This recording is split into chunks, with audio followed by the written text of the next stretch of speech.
Welcome back, everyone. 皆さん、お帰りなさい。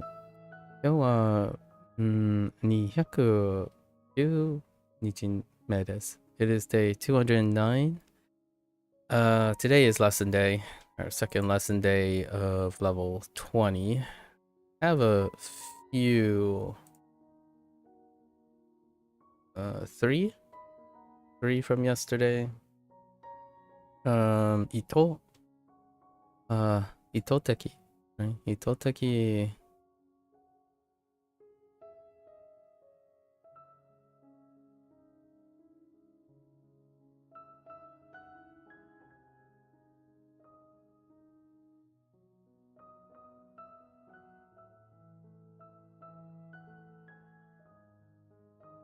Oh, wait.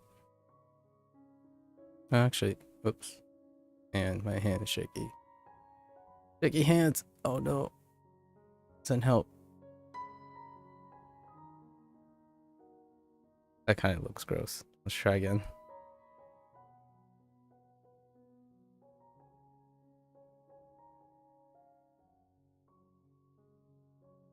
Shaky.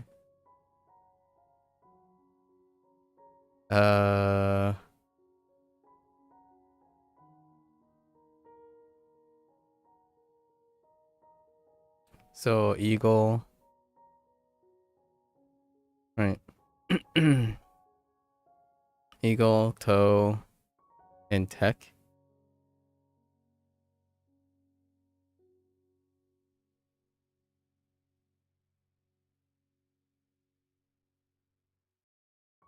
Chase after using tech. Chase after an eagle.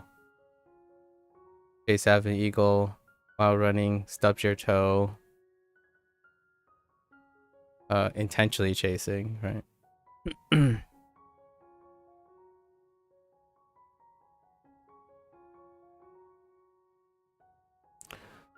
Okay.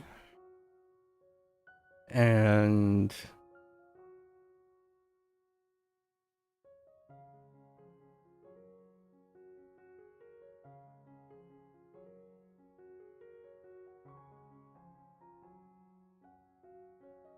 also so Koichi.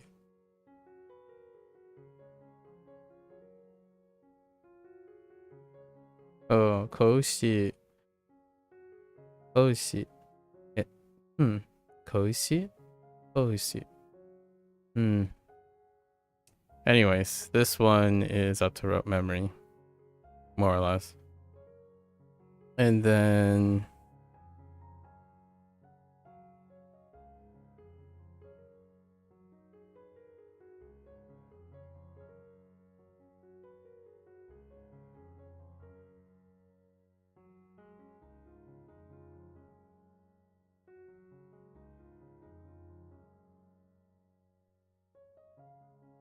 R, right?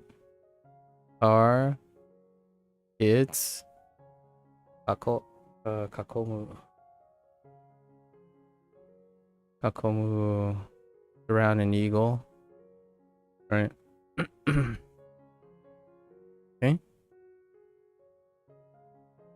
Okie dokie. All right.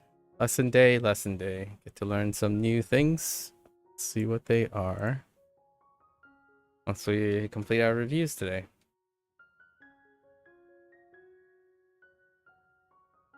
Right in.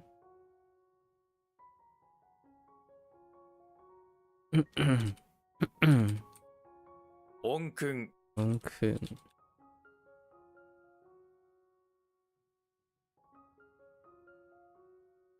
書き直す。書き直す。Okay. 焼ける。焼ける。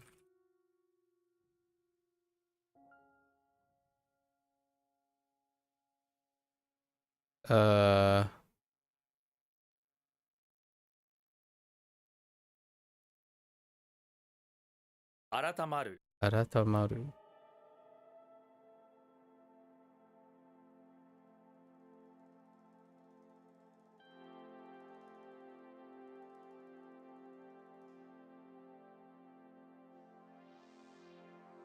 Takes so long. Still takes a bit. 名詞 Meshi.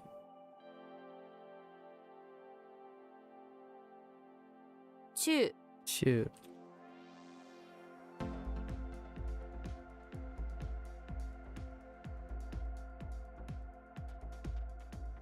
Uh-oh.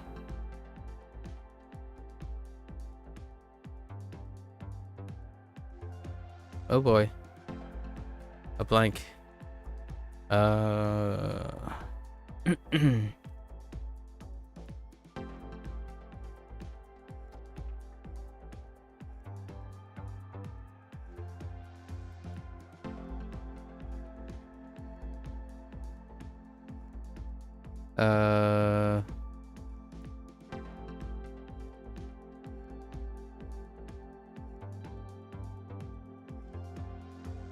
genuine blank.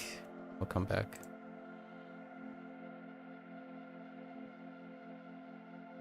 立ち入り禁止 Tachiri kinshi.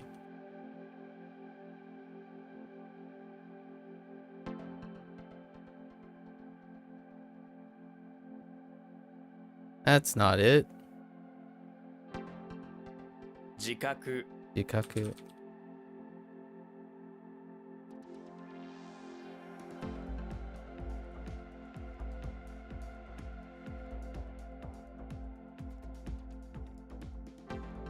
煙い Emui.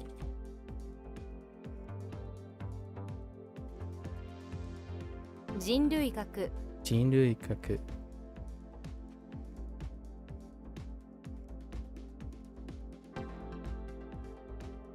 数詞 Sushi.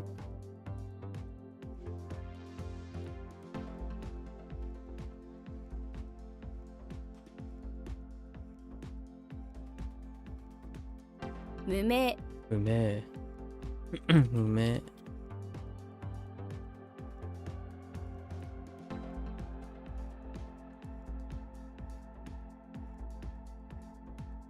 Oops.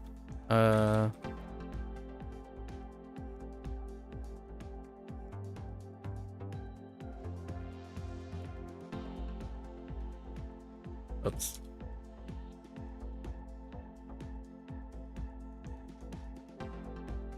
Keiyoshi Keiyoshi.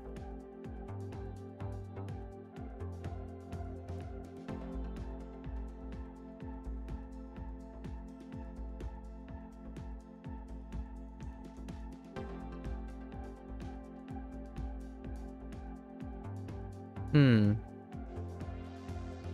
混ざる Mazaru.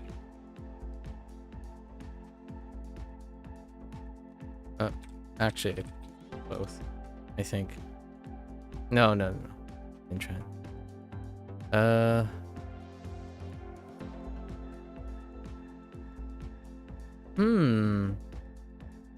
Why do I feel like this is different?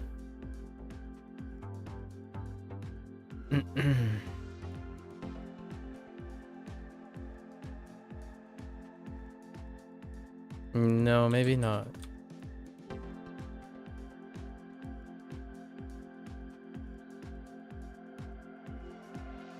It is different.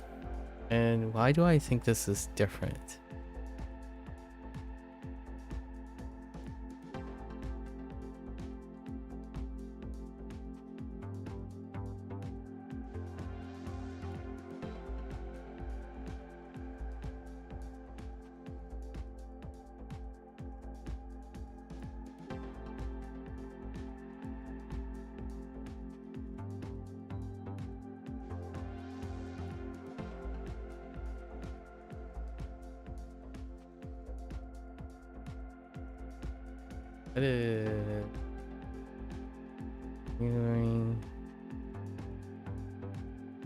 Continuing plus someone.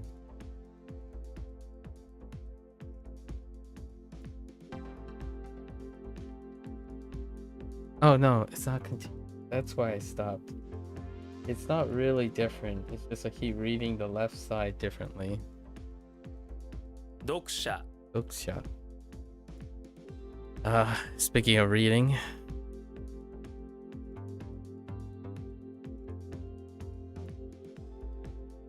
Wait.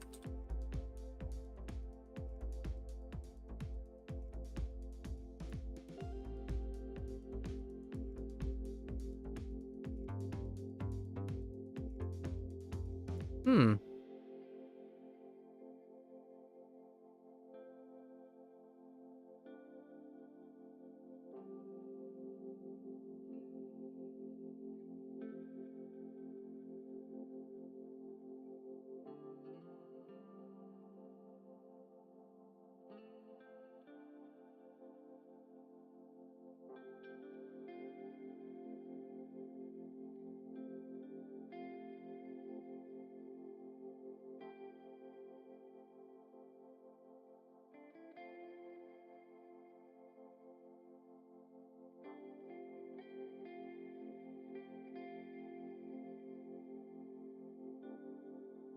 Really?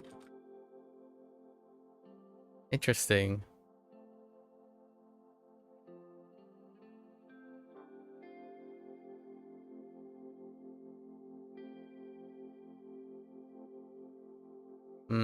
I have to think about this one too.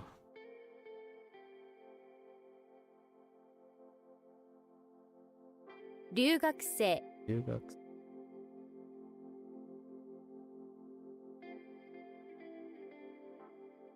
Huh.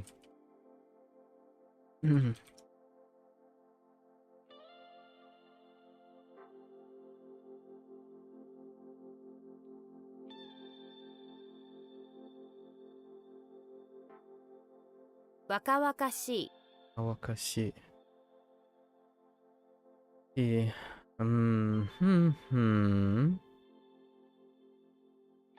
のど飴、のど飴。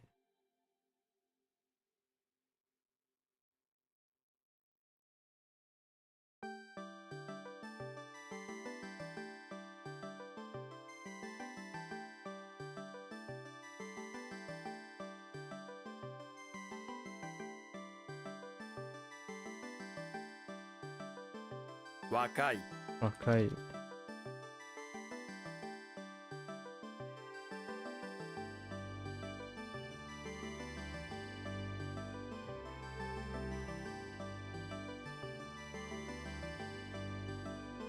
Oops.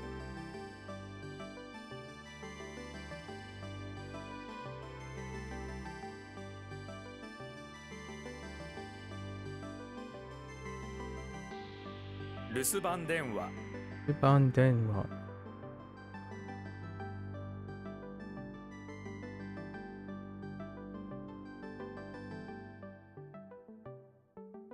I went for that. 証明書、証明書。証明書。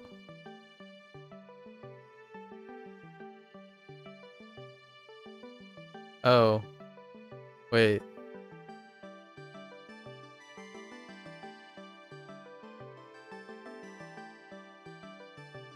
証明書。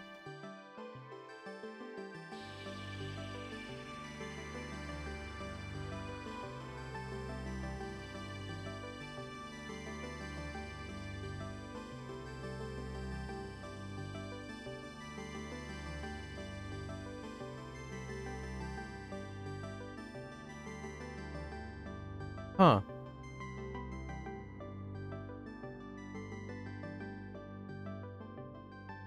Really?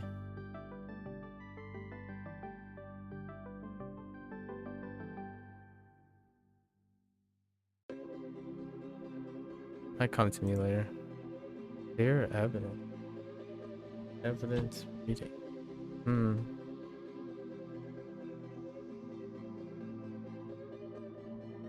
We're looking for the coon? Oh, right. Because they changed it.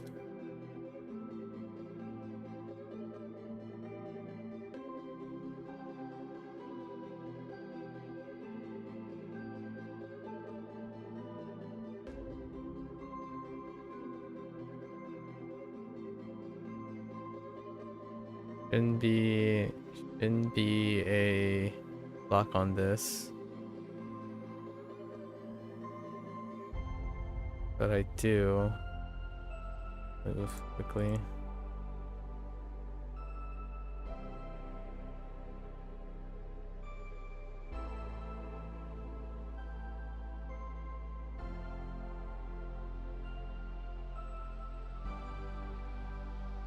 What? Oh, 無料 무료. 무료.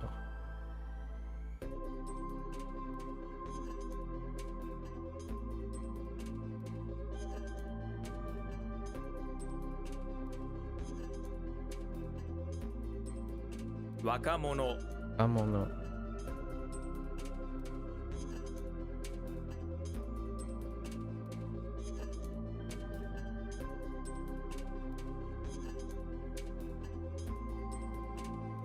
What? Oh.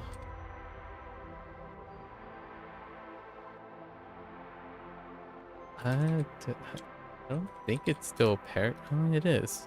Huh.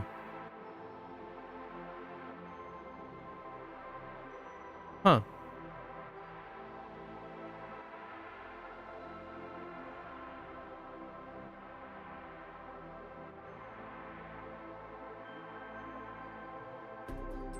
結果 Hey, cop.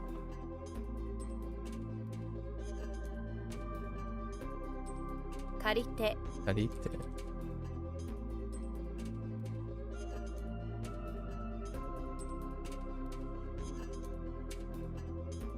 種 Ane.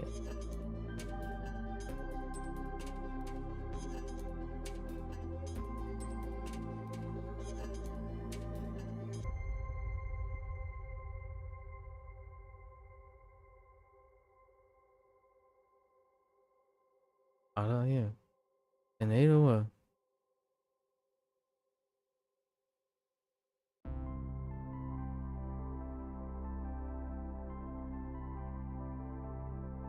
悲劇 잉애기. 잉애기. 에이.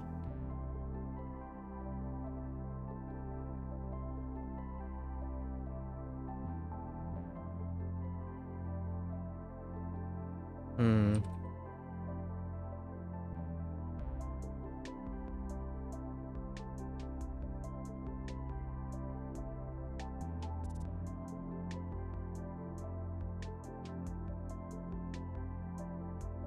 I don't know about this one either. A little unsure about this one. So what do we have? Oh, わかめ wakame.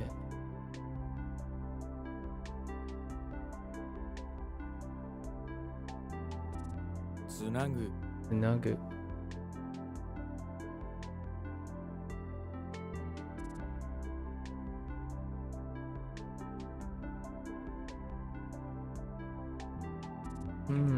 That doesn't Nakunaru. really help. Kunaru.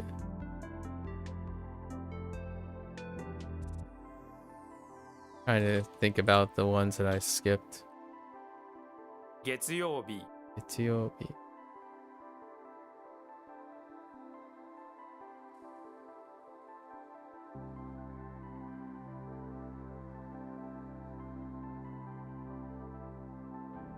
お守り Omamori.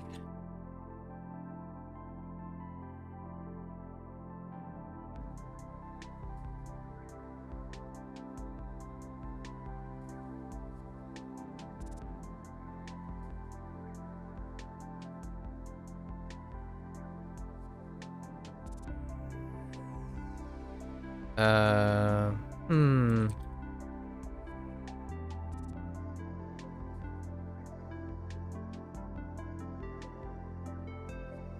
Oh. 落書き Nakugaki. Ugh. I think it's ITI. ITI. 劇 Yiki.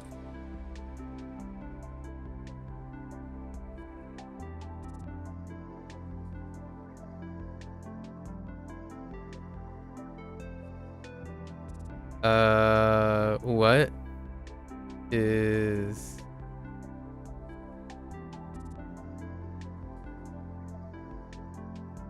that not like simple? And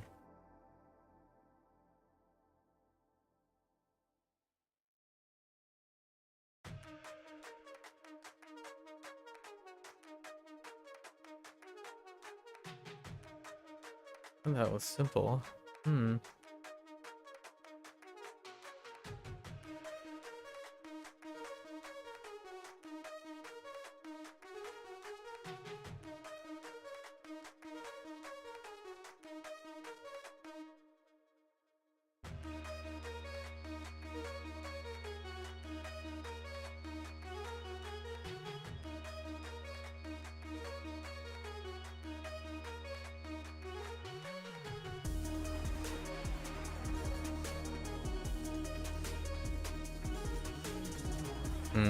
I'll think about it later.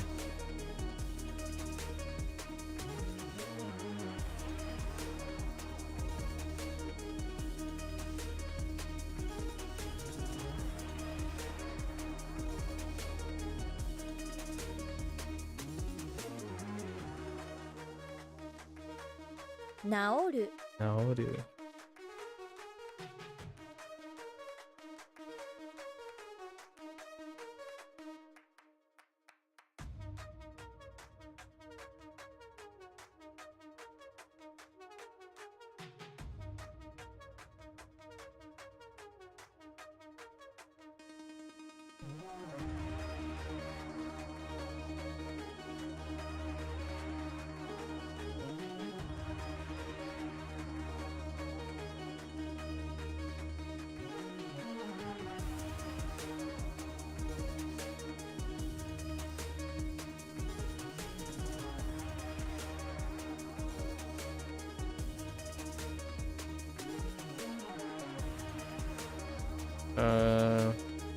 Why do I think it's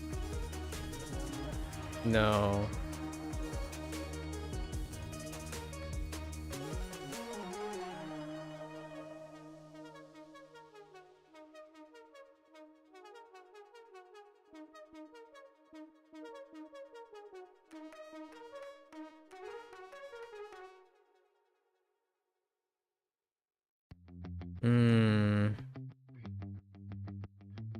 Yellow? Okay.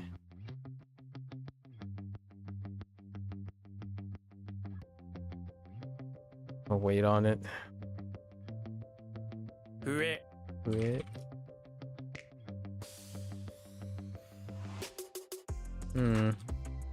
説明。説明。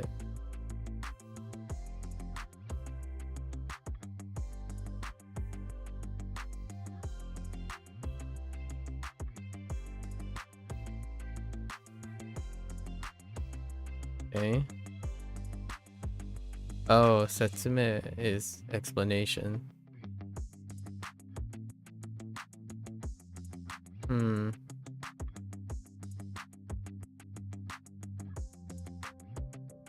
Yeah, okay.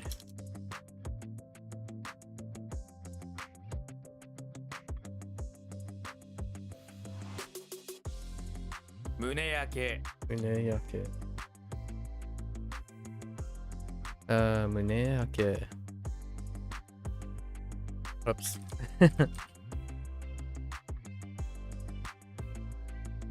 不可分。多分。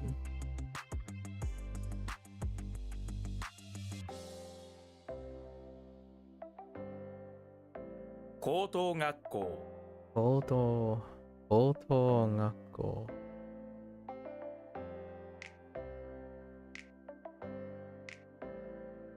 動詞動詞。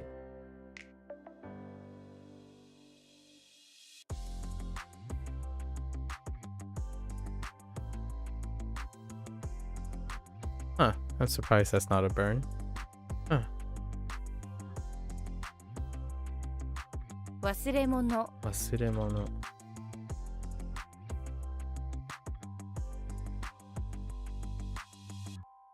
What? Okay.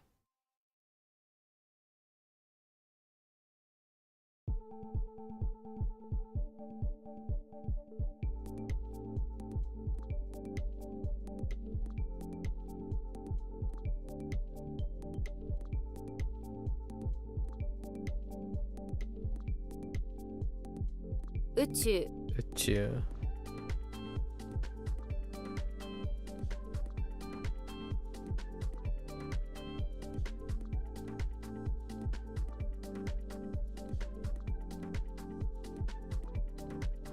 Dang it. A harden? Or it could be to harden.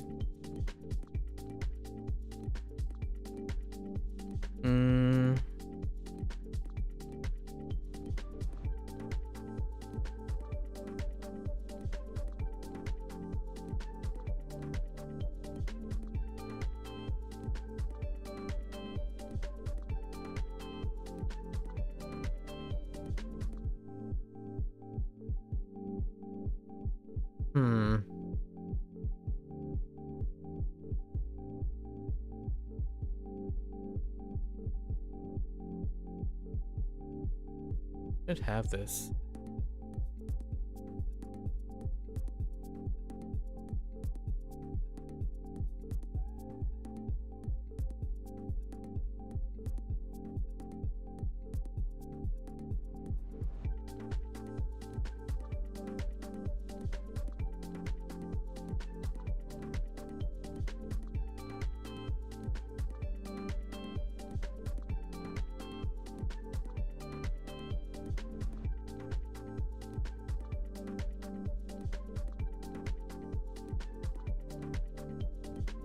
I have to move this. Too long. アナゴ Anango.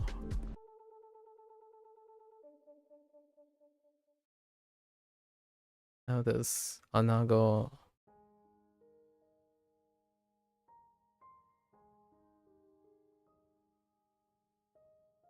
Just that, right? Just that. 女子 Yoshi.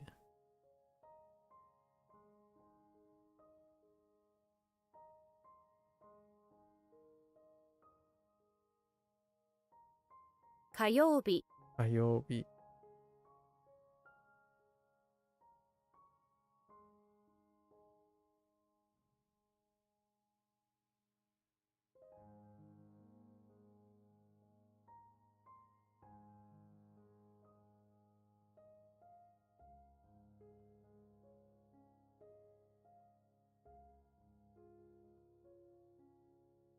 Jidoshi Jidoshi.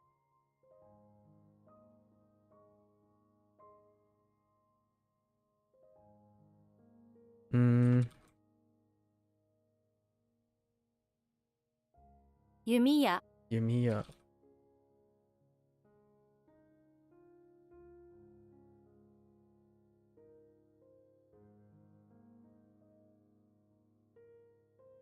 Kanose Don't say.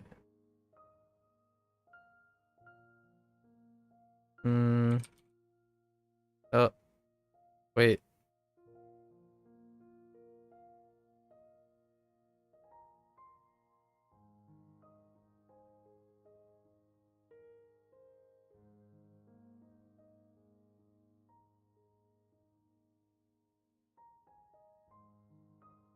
What?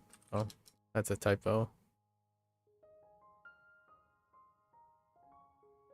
鼻の穴 Ana no ana.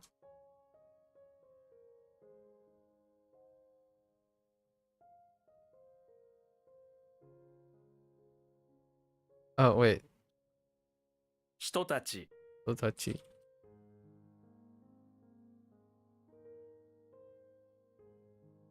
Oh, that was supposed to be thick, not think. Okay.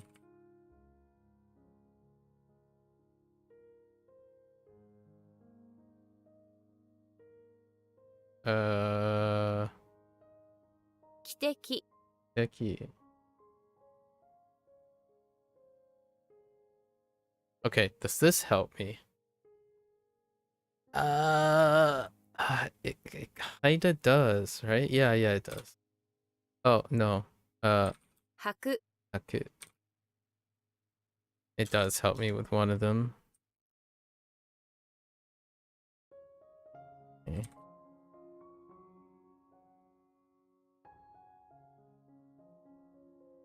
Shizu Shizu.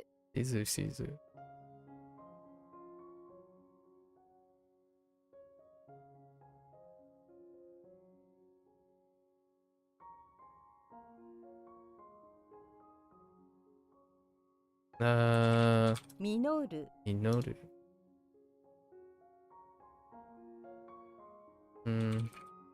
Okay.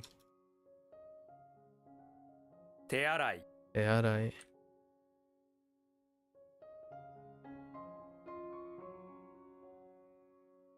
穴場 Onaba. 菓子 Kashi. 皿洗い Tararai. Ugh.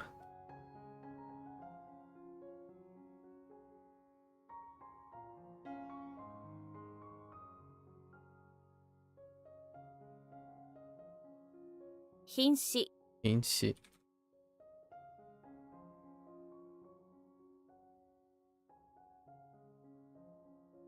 天気予報 Tenkiyoho. Tenkiyoho.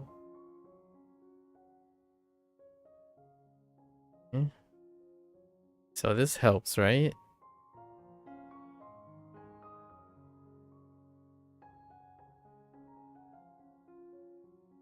Uh,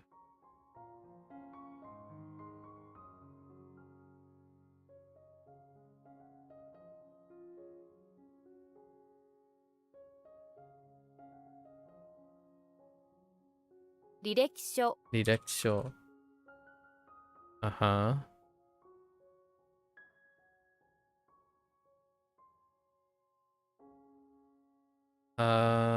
Still doesn't help with this. Please still doesn't help with this.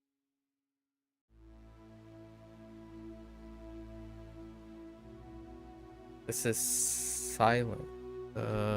It's 無言 Mugon.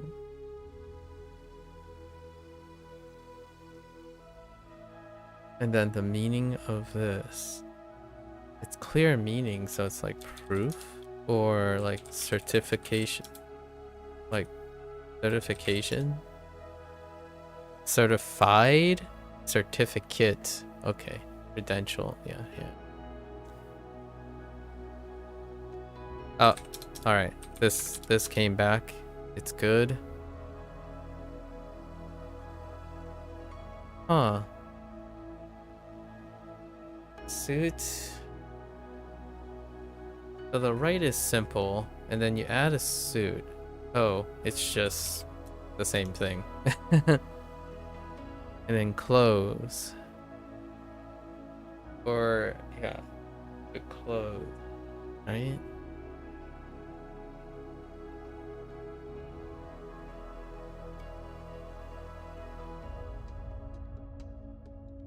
What's my other thing? Oh, harden.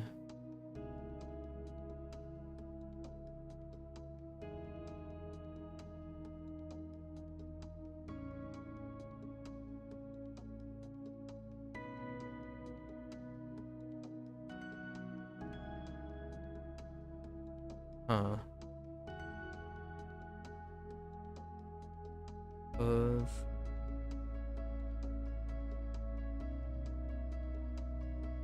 Clothes is hair. Wait. Oh, wait. I know this one. Right? Because... Oh, no. Not this one, but this one. Prevent the, tojiru. 閉じる And then... What do we have for that? Paul? Hey there, Bryce. Hello, hello. Clothes. How are you? The harden.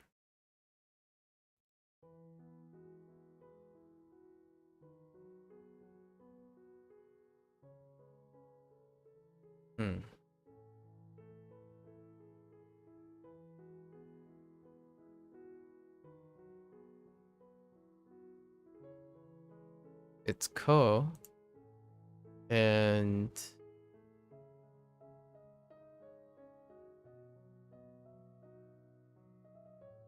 katamaru.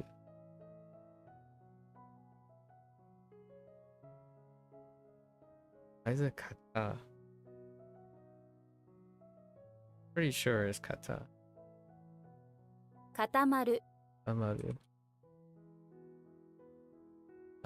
Maybe we add a new one to this to harden. It banks off kata. For katameru, right? And then what was their katameru? Something about cutter. Oh no, catapult. Oh, instead of cutter. Just passing by, saying hey before hitting the sack. All right. Hello, hello. Sleep well, right? Sleep well. Hopefully everything's going well. You're realizing your dream and whatnot. You know, working towards it. You see that you've been keeping up.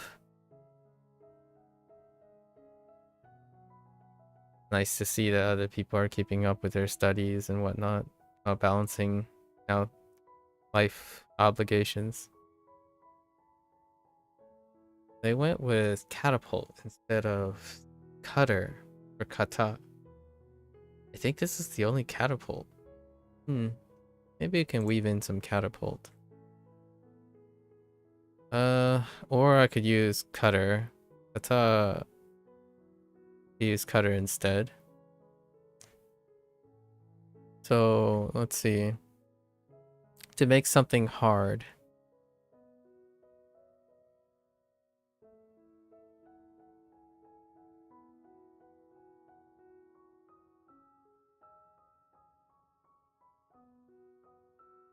And then they used male for meru. Okay.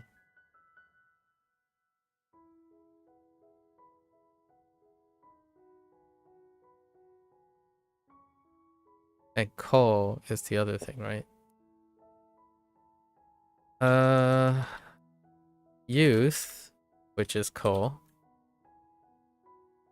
Youth make sometimes youth makes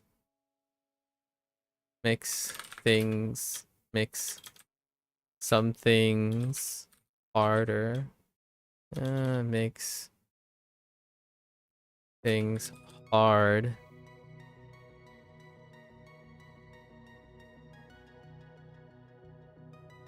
For themselves, like mailing.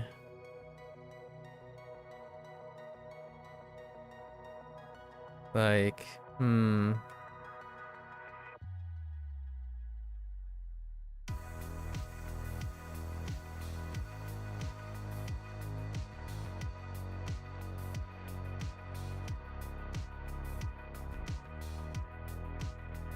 like using cutters for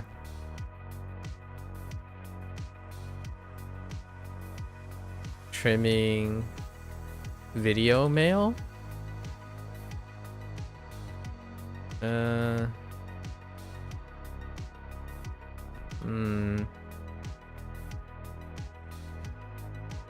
Yeah, let's just say video mail. It's good enough.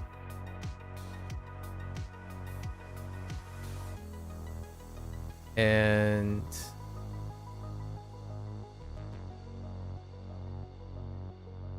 now we're back to this, right? And we link it with kata. So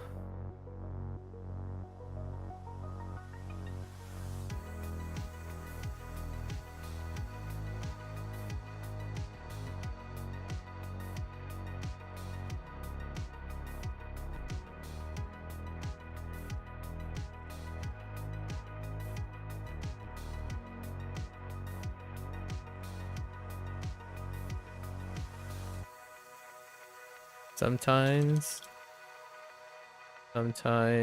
youth attitudes. Sometimes it becomes hard.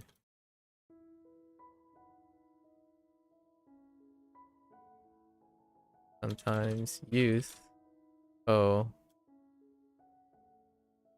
Becomes hardened by all the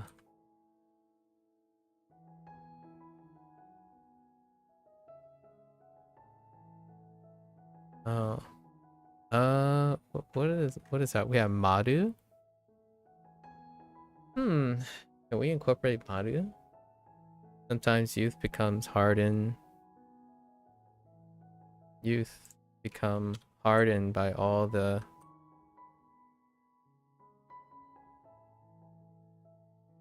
oh, that would end up being Katsu, huh?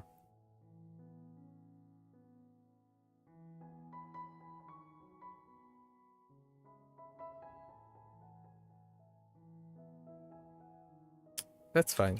Cuts is good enough by all the cuts.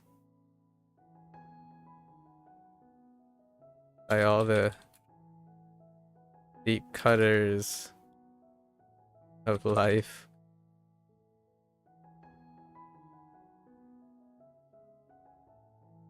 Alright, that's good enough for those. I think today's reviews are fine. Pretty alright. Alright, let's get into our lessons. I anticipate it's gonna be around 80, 60, 66, 67 lessons. Oh, plus 15. Around 80 stuff, right? To be born. Makes sense. I wonder if this is gonna be related to se. I mean, u. So it just ends up being umareru. To be born is to give birth in Japan. 生まれる Yep, it's related to be born. 生まれる That makes sense. Umareru for the other one. Yeah. I wonder how this is different. Oh, this 生まれ intransitive. る But was they're both intransitive. Interesting. I wonder what the use case is for them. But it's 生 fine. まれる Pretty simple to remember because we already know umareru. The other umareru. Via passage by reason. Passage of time reason. Interesting. You pass through somewhere. You pass through there for a reason, so you're going via that place. Okay. I think I've heard this before. I'm not sure if it's written in kanji only. 経由 Oh no, it's not the same one. Just kidding. No. So ke you makes sense. I think you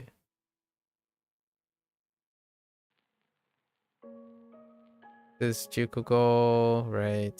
Ke and this reading for put the word. Okay. If you need an extra reminder, you learned this reading for Yurai. Yeah, this is a special, slightly special. It's a shorten from the default. If you're going via an unfamiliar place, I recommend you seek a you're to stay in wherever it's going. Ah, okay.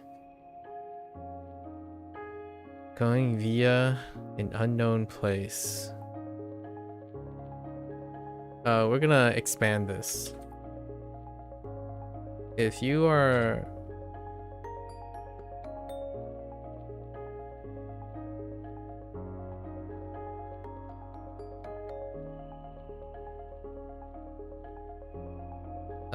we are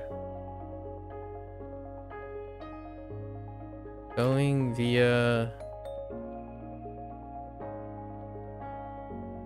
your to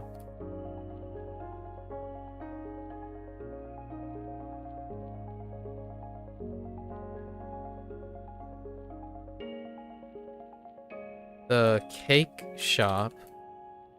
The cake shop is across the reason for the reason for going via Yort is that the cake shop, the reason the youth is going via Yort is that the cake shop is across the river. Okay.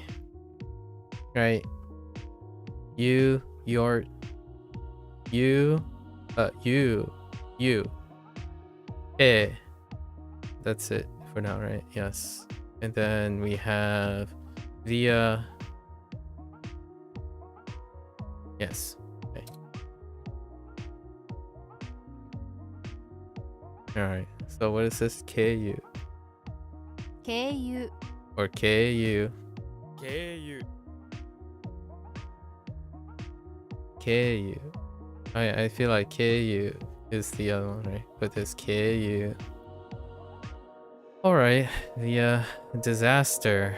Flood and fire certainly spells disaster. Sai. This disaster was caused by your cyborg. It's malfunctioning. Okay. That's actually works really well. To be distressed makes sense. Yeah, do intransitive makes sense. To be troubled, to be perplexed, to be annoyed. What could it be? 困る Omaru. Coma? If someone seems to be distressed, maybe someone they know is in coma. Not too many things are more distressing than troubling than that. Okay. We're going to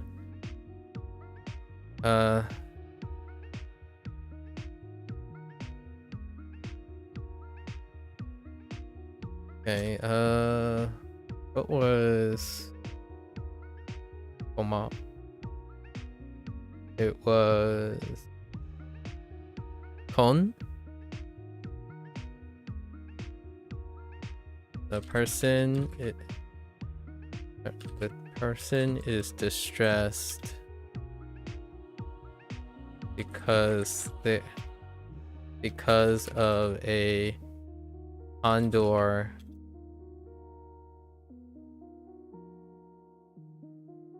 is in a coma.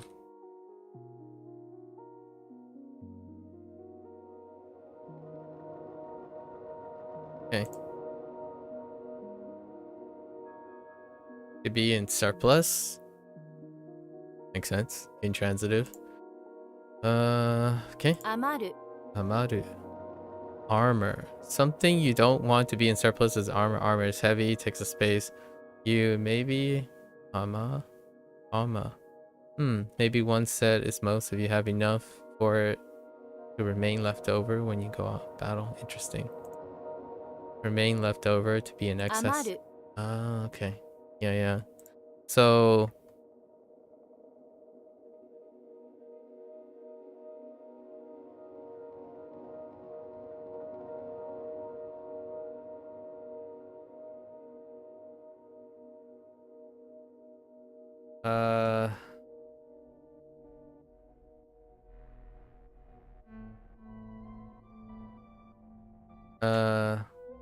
one can have in excess.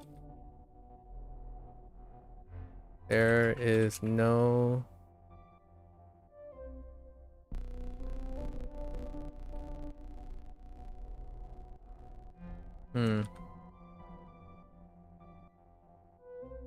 is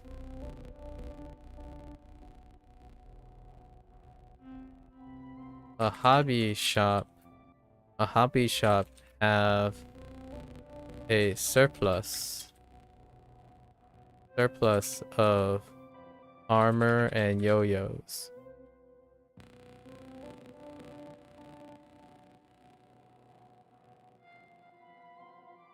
Okay. All right. Let's go. Oops.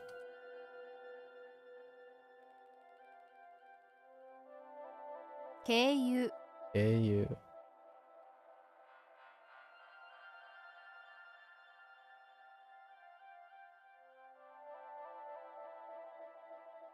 生まれる Umaru. Oops.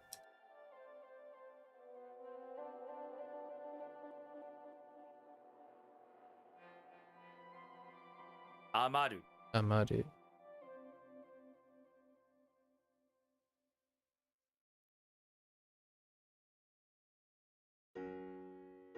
困る Komaru.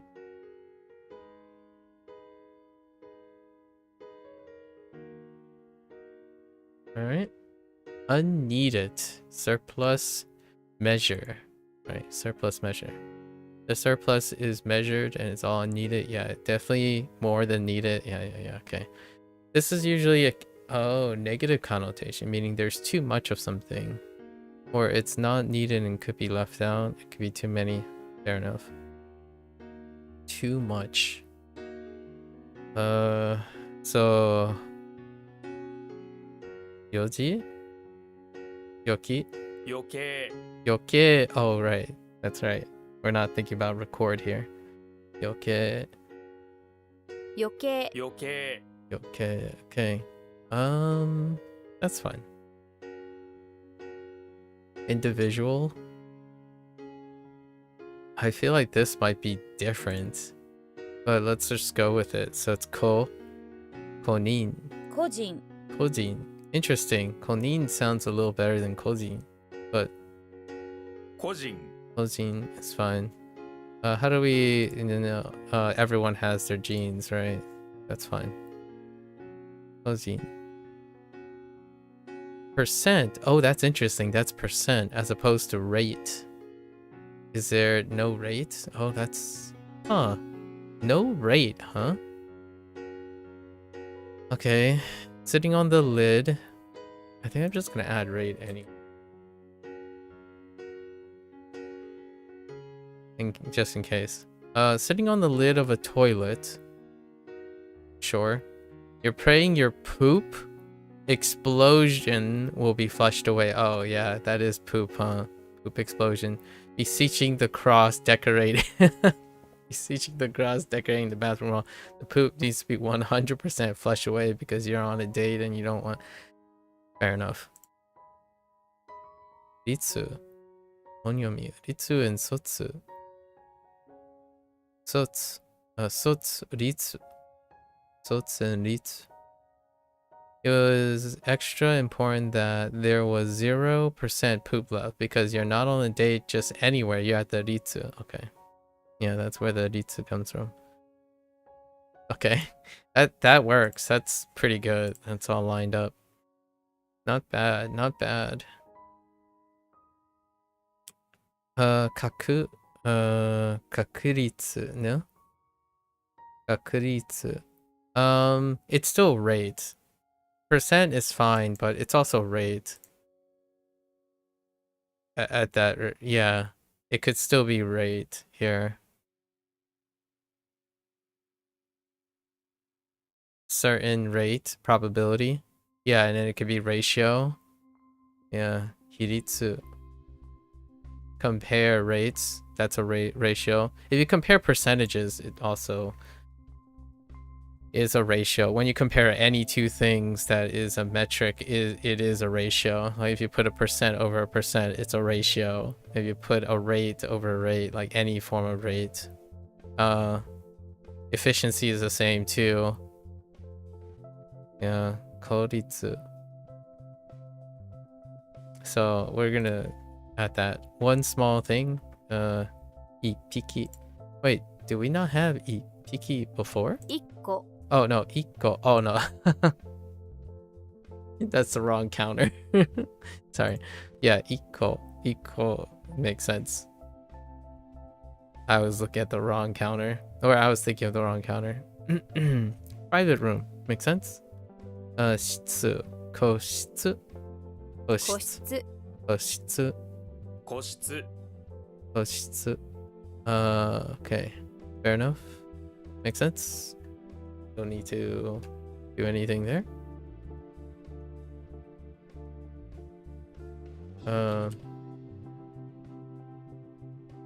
I haven't ever used the word unneeded as opposed to not needed.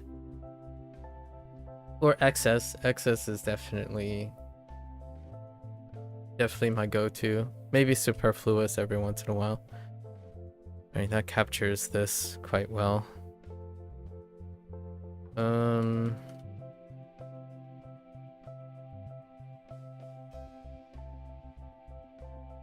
余計 Okay. 個人 Koji.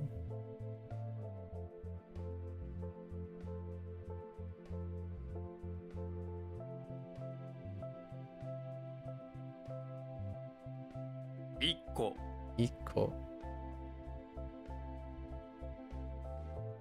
Oh, one individual. That's fine. Oh, one small thing, one small object. Yeah, it's like, honestly, this is fine too. It's one of anything. This is the most generic counter, so it's one anything.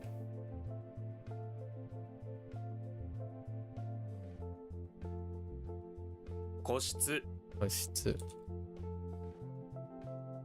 It's one of the most generic counters. Sanko. 3個 3個 Okay, fair enough. Thick, 熱 atsui. い Fair enough. Pressure. Yali. Right? Yali. Which is, what do we have for this? I think this is onyomi, right? For atsu. So atsuryoku. Probably 圧 atsuryoku. 力 Okay, fair enough. To stab. Fair enough. I don't think we got the kun for this. No kun. I got stopped on this. Sa? It could be sasu still though. Yeah, it's su, so it's transitive. 刺す Yep, sasu. 刺す So it's a special. Oh wait, was sa? You learned this kanji.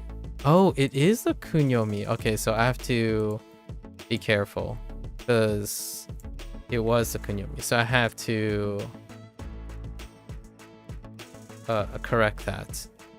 I presume that it was onyomi because sa is okay to be. It's both on and kun quite frequently. Sasu. It sounded like it could be sasu, so 刺す that's fine. 刺す Won't take too much to bop it up. Sara. Oh no, Sara. Chi. Yeah. Or oh no. Ketsu.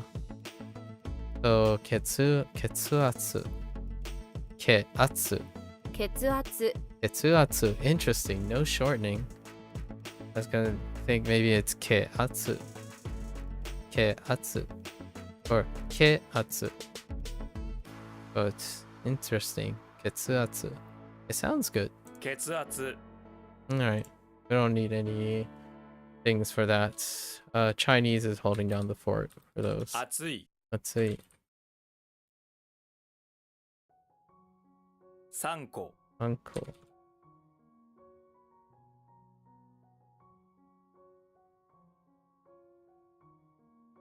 圧力 Atsuryoku.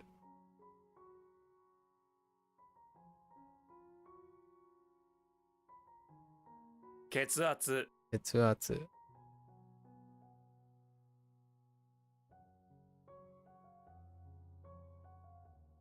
刺す Asu. Alright. So we got 15 down, and then how many do we have left? 69. I didn't plan that. 69, not too bad. Alright, let's go. Shiatsu. Is that a place? Oh, it's an alternative therapy. Interesting. Oh. Finger pressure. Which involves applying pressure with the fingertips to specific... Oh yeah, that's right. That is the name. Shiatsu. Which kind of makes sense. The finger pressure thing. Shiatsu. Not... It's... it has a particular imagery. Shiatsu, but there's obviously other parallelisms to chiropractics, right? Chiropractics. 指圧 Shiatsu. We're fine. 指圧 Existence. Yep. That would be existence, alright. Existence plus existence. I exist, I suppose. Yes, indeed. Sonzai.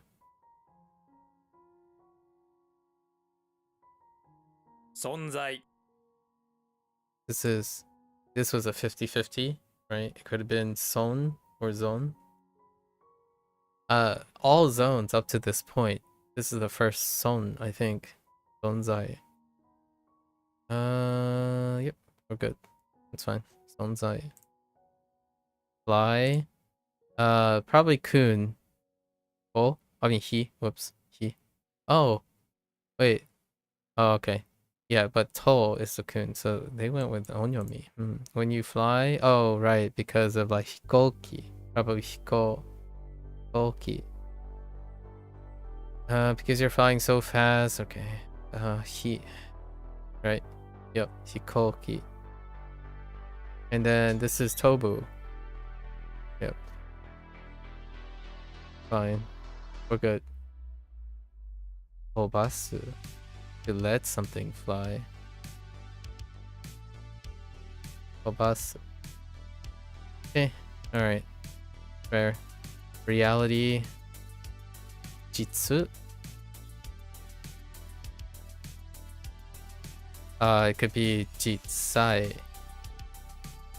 Jitsuzai. Jitsuzai. Okay. Got the tsu. Jitsuzai. Jitsuzai. Reality makes sense. Exist. True. Exist. I mean, real existence. Truth still kind of works most of the time for these things. Overseas. Oh, interesting. Zygai. Really? Exists outside? Zygai. Zygai. What was the other one?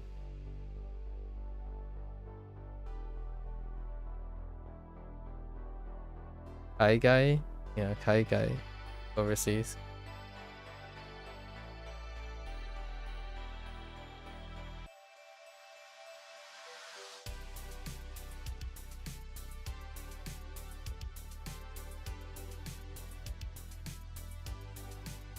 Shiatsu. That's it.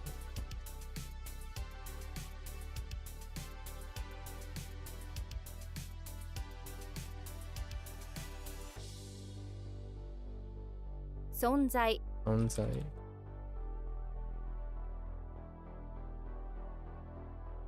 Jitsuzai. Jitsuzai.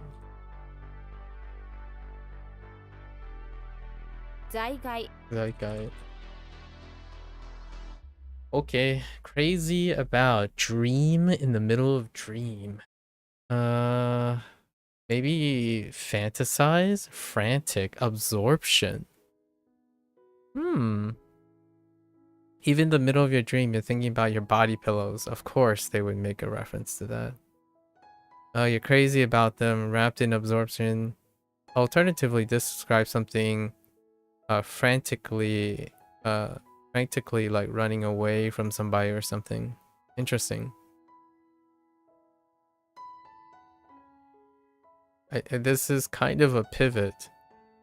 The middle of a dream. Okay. Muchu. Muchu. Okay. Yeah, muchu. Makes sense. Fair enough. To put on. Yep. I'm pretty sure I got the B is onyomi, no? Alright, this word consists of to incur. You know this word, you learn it as incur, but it also means cover. Yeah, it does mean cover because of being cover. A cover. To put on, to wear, to cover oneself with, yeah. So this is used when wear things over your head. Yep. Figuratively can also take on a burden or blame, like you're covering yourself with responsibility. Kaburu. Kaburu. Kaboom. Interesting. It okay. I like it. I think this one's fine. The hat you want to put on is way too heavy for no.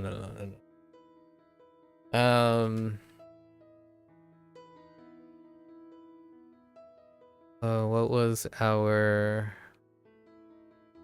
it was heat, right?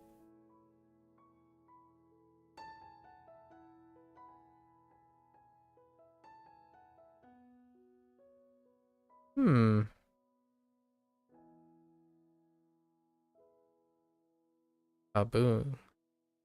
Kaboom. Is there any way I can make Kaboom work with it?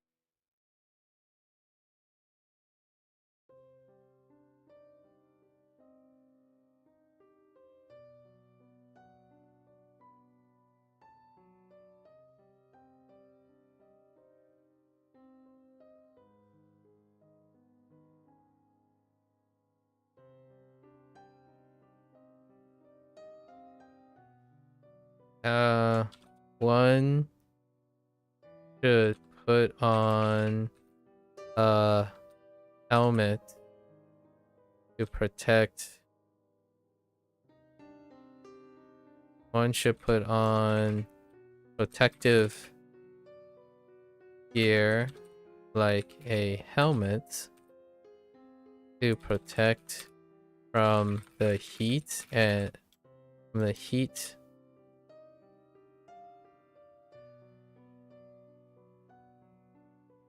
of the explosion, right? And we're just gonna put kaboom for explosion. Okay.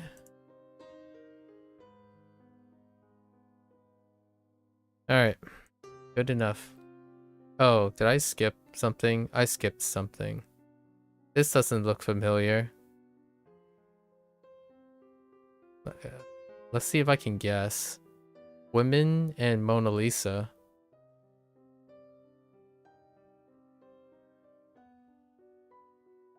I skipped this. Women, Mona Lisa. Dislike. Wow. That was the opposite feeling I got from it. When a woman sees the Mona Lisa, she feels a strong feeling of dislike. All women dislike Mona Lisa because of how much attention it gets. That's pretty good. You dislike the Mona Lisa so much you hired Ken, the samurai, to cut her up. Dang. And again. And then Genji going at it.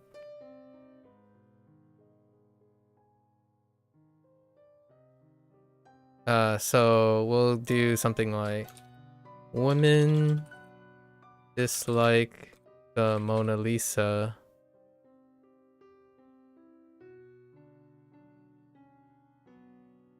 because it draws the affection of men everywhere, like Ken and Genji. Figurative Mona Lisa, not the little Mona Lisa, but someone who's beautiful, right? It's both Ken and Gen. Okay. Alright. Now that we covered it. Alright. Okay. What do we have? Is that like a nightmare? Wait, I don't remember getting these things. Wait, why?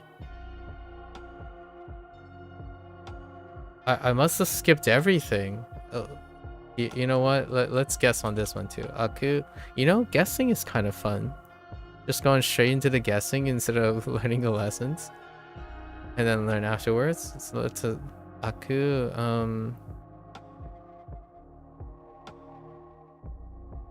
Akmu? Okay. Akumu? Akumu. Akumu. I feel like this has got to be a nightmare. Yeah. It's fine. And then...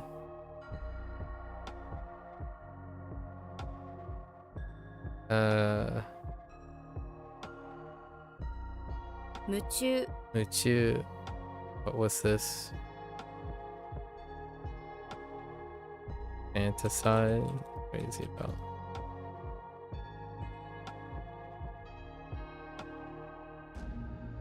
Kaburu. Kaburu.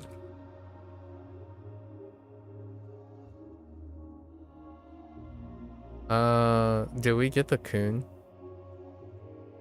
I don't think so, but it kinda could be. Oh no, but we know this one. Yume. Yume. We know Yume.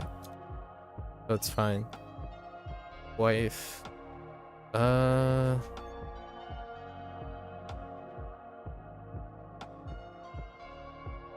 It's not Sai.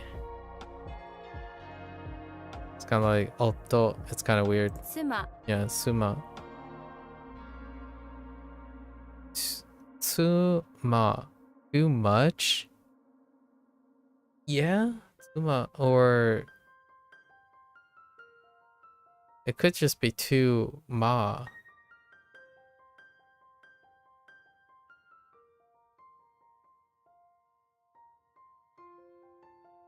Something about poop.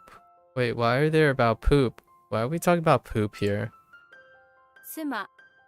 Tsuma, my wife. When learning the kanji, you didn't learn the sure. Your wife does everything for you. She feeds you, she bathes you, she cleans up you, and even wipes your butt when you poop. Okay, okay. Calm down. Calm down. Tsuma. Much is a good way to flex from ma, having to be stuck with ma.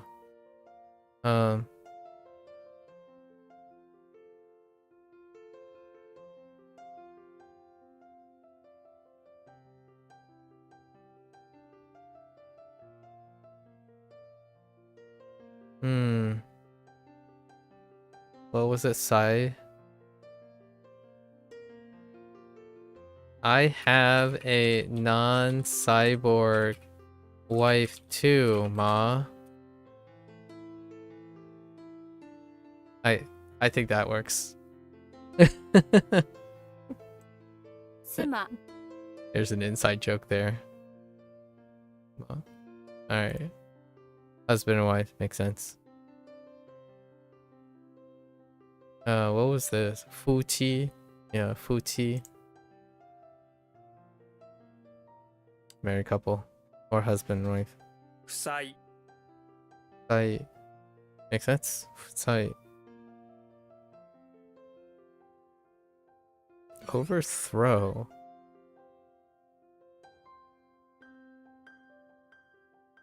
Do I have overthrow? I don't think so.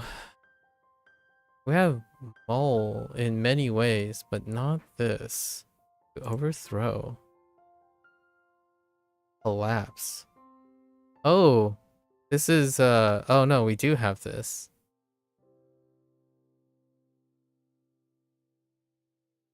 Yeah, to overthrow. Dao. Dao. It's Dao.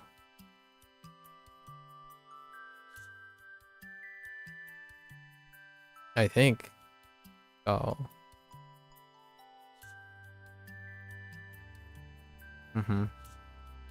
Someone stabbed. Okay, someone stabbed the leader mole with a knife to overthrow it. Now there's a new mole leader. Okay. Vengeful. Toll. Where do leaders get overthrown the most? In Tokyo. That's kind of a bit of a deep cut, actually. Knock over it? Yeah. Okay, it's Dal. Also, really? The onyomi. Oh, interesting. Okay. Tosu. Oh no, Tas. Oh no. Taosu. Just kidding. Taosu. Alright, I was about to say. Wait, why does that sound so familiar to something else? It also sounds like Tos. Oh, Taosu. Oh, yeah. Okay. Trouble. Mendo. Oh, like Mendo sai. Yeah. Mendo.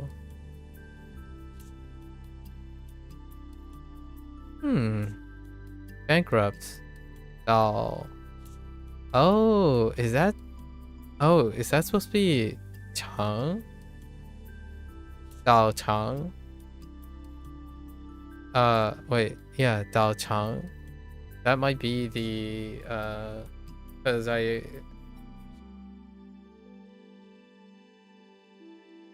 traditional character is pretty close. Dao Chang. That also means bankrupt. Go bankrupt. Alright. Okay. Wife and kids. Makes sense. Wife, kids. What do we have? Saiko. 祭司 Saishi. Oh yeah, that's right. No kun. 祭司祭司 Saishi. Makes sense. Polygamy. One husband, many wives. Yeah, alright.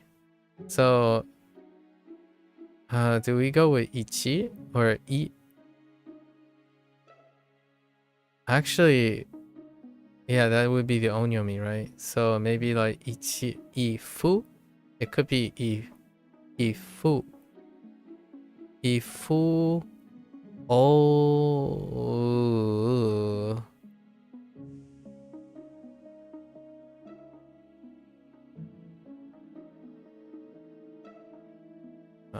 Now I gotta know what is this? It could be ta, so we could use ta, and ta sai. Ifu ta sai. Ifu ta sai. Maybe two separate words. Ifu or ichifu. Ifu. I feel like it's like ifu. Ifu tasai. 一夫多妻 Oh, ipu. Oh, okay. Yeah, that's true. It could be shortened and then you can come then daku. Yeah. And it goes either way. I was using I was going the top one. I was doing atamadaka. So ipu tasai. 一夫多妻 Ipu tasai. 一夫多妻 Or it could be ipu tasai. Ipu tasai. Okay. Ipu tasai is self-explanatory. Even the thing is self-explanatory. Okay. Okay.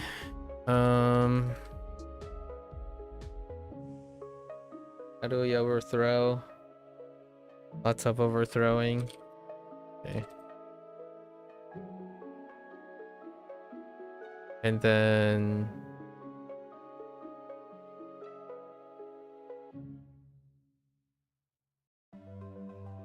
Tsuma Suma.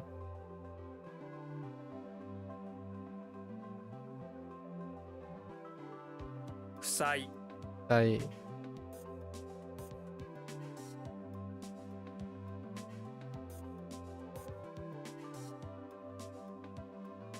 Saishi Saishi.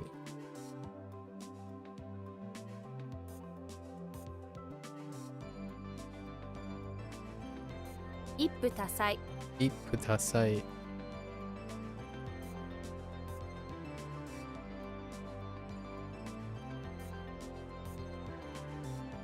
Pollution. Pollution. Public poison. Or public damage. Yeah, public damage, not poison, sorry. Public damage. Pollution makes sense. When I thought of pollution, I thought of poison. Kogai Kogai. Checks out. Kogai. Blood damage. Yeah, Suigai. 水害 Deliberation. Interesting. Righteousness words. What you say is righteousness. At least that's what you believe. You keep talking and saying these things and you don't listen to anyone else's words. This is your style of deliberation and discussion. I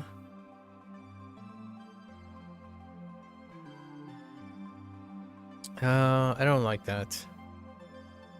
Deliberation discussion is when you exchange words, about righteousness. I think being egotistical and ethnocentric with your mnemonics is something I don't empathize with. So it's kind of, it would fall. It doesn't resonate with me, so it's not as memorable. So we talk about discussion and deliberation by saying who's right, right? Discussion and deliberation is between people who exchange words about righteousness. Righteousness tends to be a great motivator for discussion. What are you in deliberation about? Whether or not to send a poor soul to the guillotine. Alright. That actually works out pretty well with our current mnemonics. Fine. Of course. Kaiki makes sense. For meeting, arguments makes sense. Theory, deliberation, discussion about theory. Iron and wonder, not thoughts. Shiki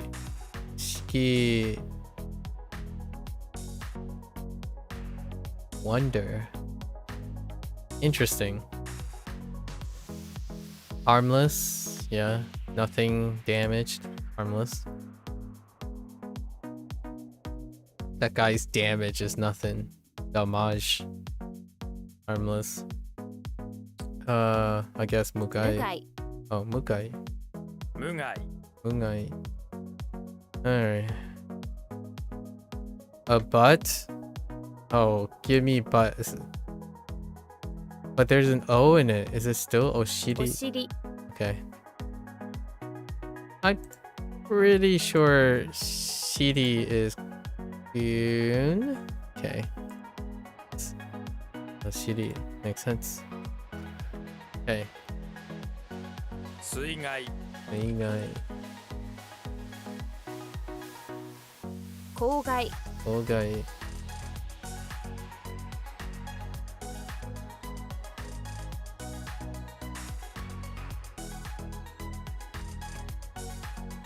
無害 Mugai. お尻 Shiri. Alright, machine. Machine and contraption together. Okay, makes sense. Kikai. 機械 Oh, kikai. Kikai. Yeah, kikai. 機械機械 Kikai.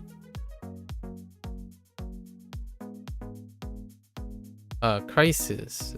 Crisis, danger, machine. Interesting. Crisis. A dangerous machine is walking through your town. Crisis. Okay.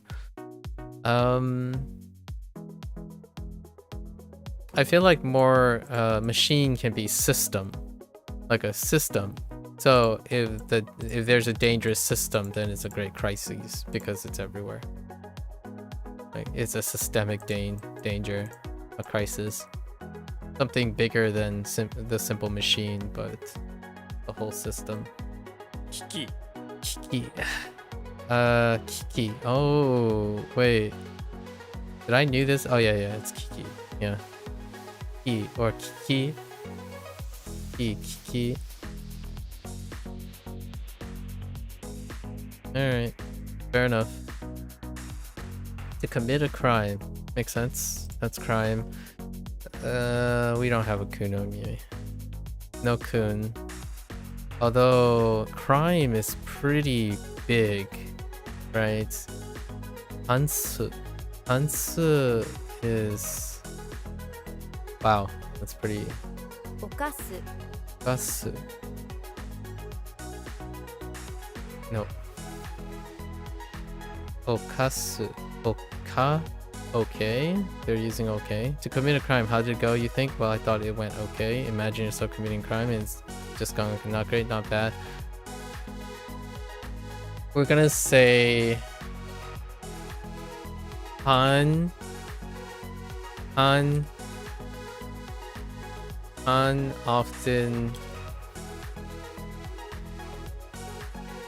tell Han Solo.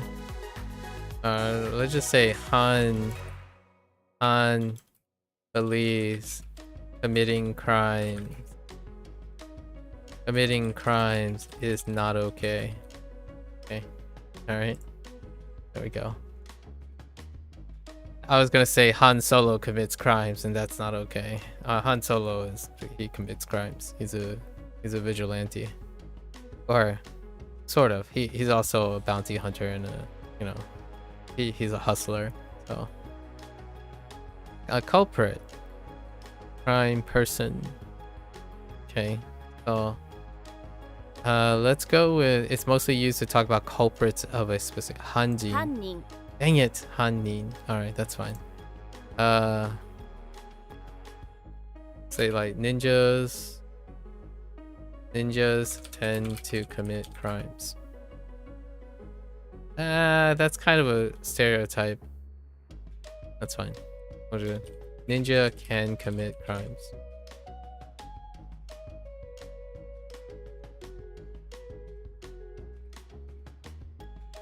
Largely in the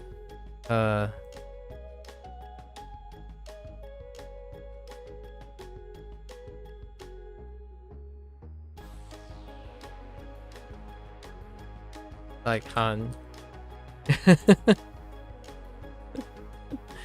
We're trying to go for fast and efficient here. Accomplice. Gong. What is Gong?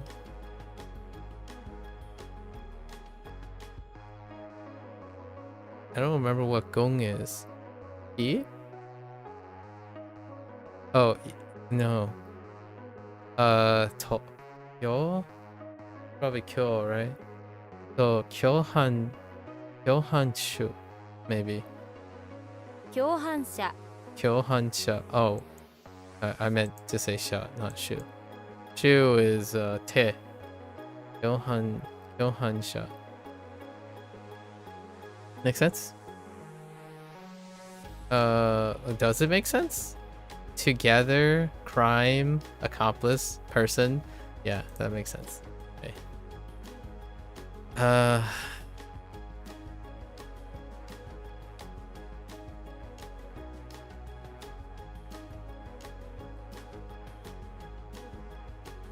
Okasu Okasu.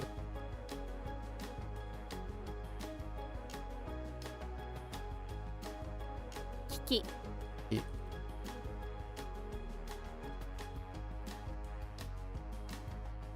機械 Hi.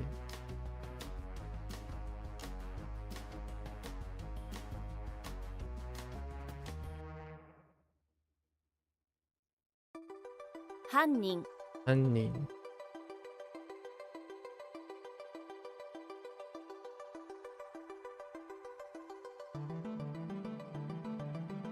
共犯者 Kyohansha. Kyohansha. Alright. Next one. Certainly. That is certainly. Are we swapping it up? What was it? Kakukani.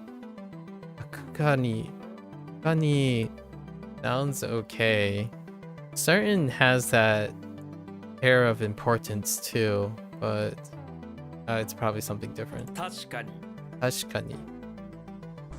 What is stash? Stash. Tashkani. She.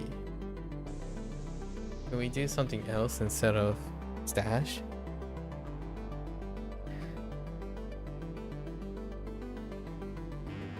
I really am not the biggest fan on them going back and forth, creating double standard, like creating like an inconsistency where you either read the English word with a Japanese accent or using a Japanese accent.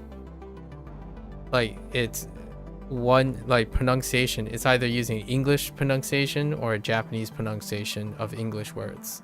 It goes back and forth. So like in this case, stash is nowhere close to tashi. But sometimes the English word is close in its spelling and its reading, so it's super inconsistent. As opposed to just making it one way and then bending meaning instead. Because the more Japanese you learn, the more sounds you learn, the less likely this is going to make sense, or this is going to be reliant. Like tashi, I guess tashi. I think I'm gonna fully embrace the idea that whatever English I read, I'm just gonna read it as though it's Japanese. And then we're just gonna stick with bending all the things to Japanese. So that's tashi, which would make sense. Tashi is fine. So I'm not gonna say stash, basically. But I need to find something that's tashi, not stash. Yeah, I don't know.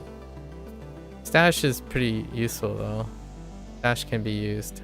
Let's try to use stash. Certainly. What was certainly? Kaku?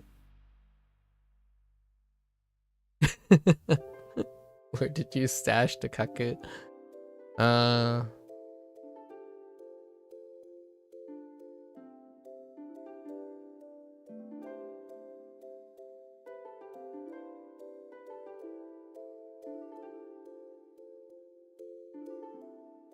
The stash was certainly underneath the kaku statue on the farm.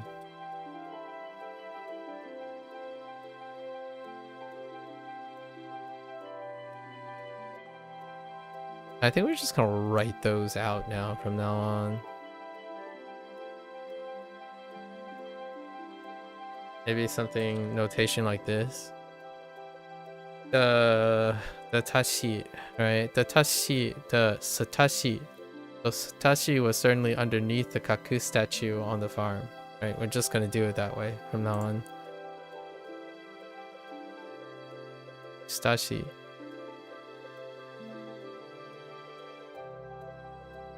Okay. Accurate. Makes sense. Sho or se?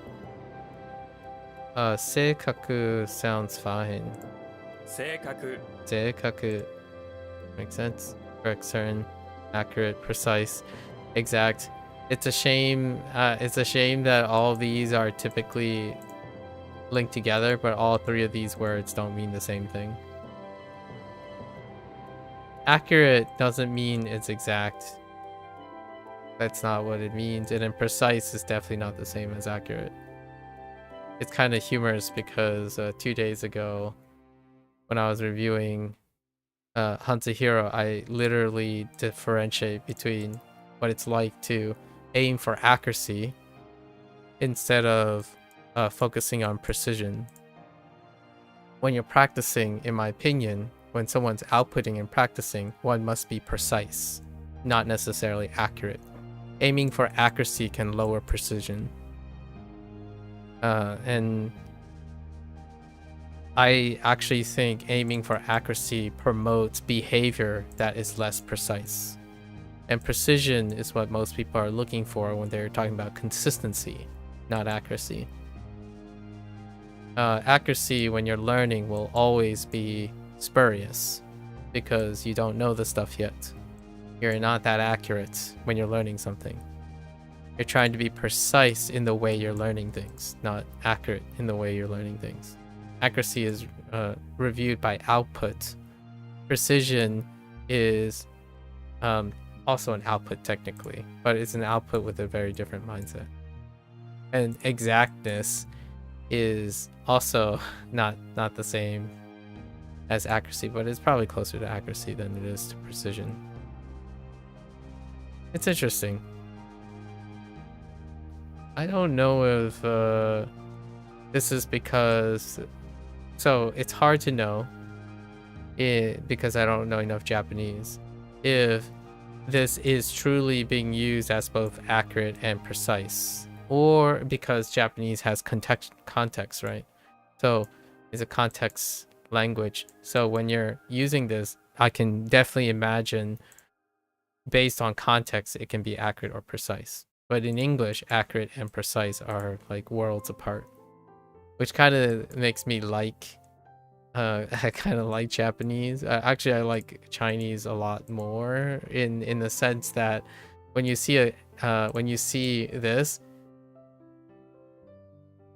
it means even more than accuracy, precise, and exact, because it's even more context heavy.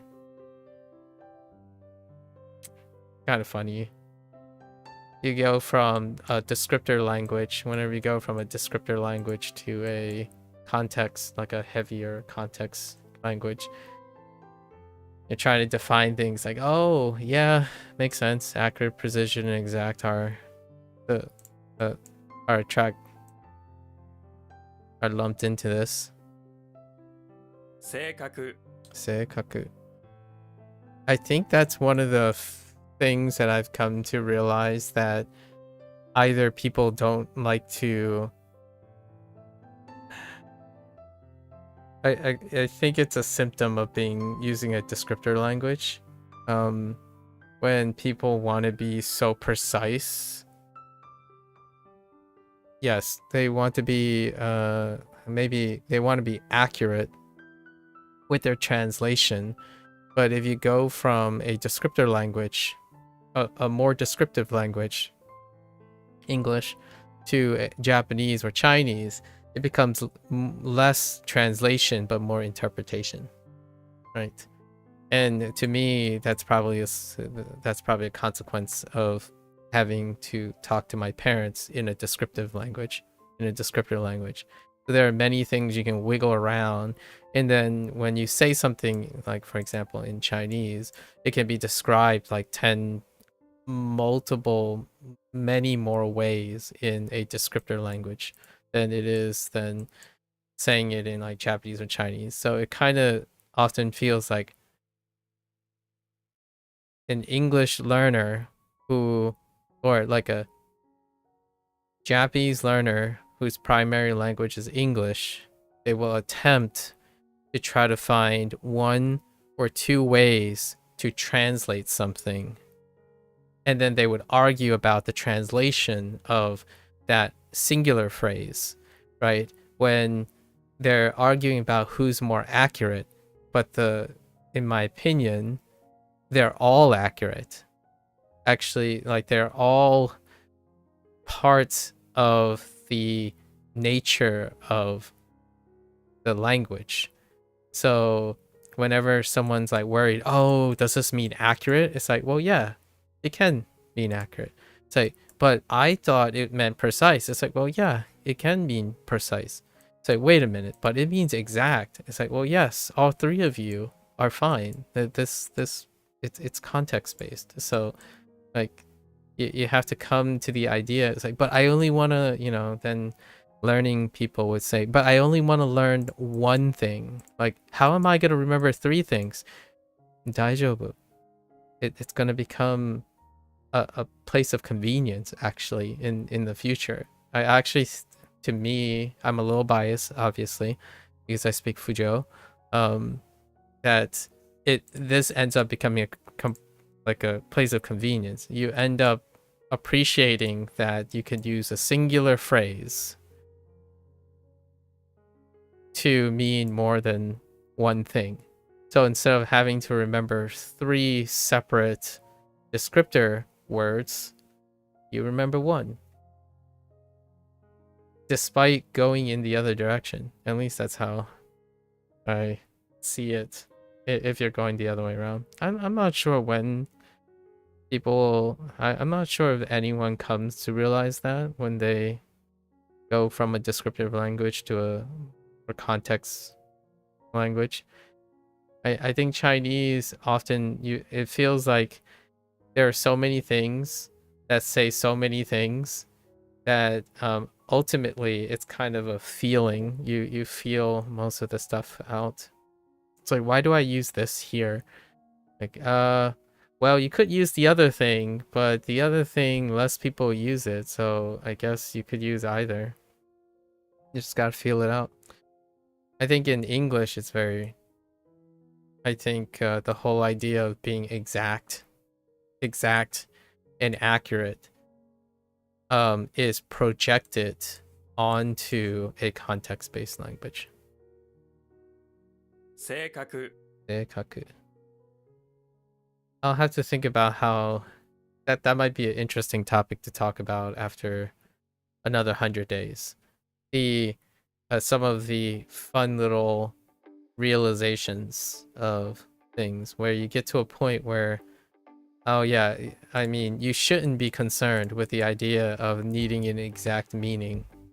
You gotta understand the general feeling of this. It's far more broader. I do enjoy being exact though, in English. But my mannerisms are very different when it comes to that. Like the way I speak Chinese is not the way I speak English, obviously. Not necessarily just because of how it sounds or like how people behave. It's also the language itself is dictating how you would commonly interpret things. You end up speaking with a mindset like it, right? 正確 Accurate. So seikaku, we have evidence or correct, right? Let's see, correct and certain, accurate. All right, that's fine. Seikaku, got you. Root, passage of time plus dal.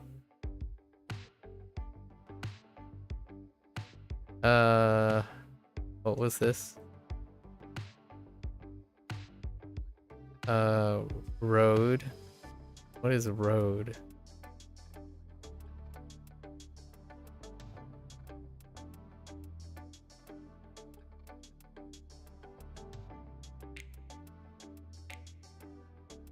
I keep wanting to say do, but 経路 ero. Oh, ro, not do.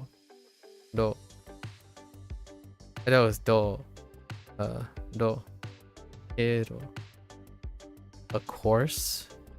If you pass through the road, you're figuring out what the... Okay. I'm still trying to figure out passage of time.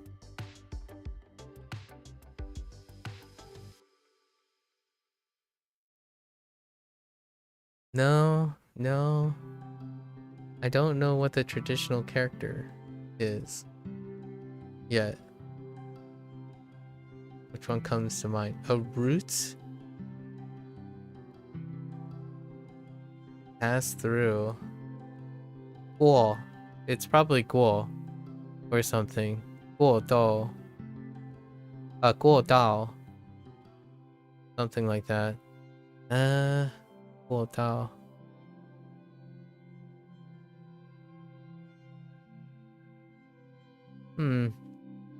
There are other ways. Okay. 経路 Ero.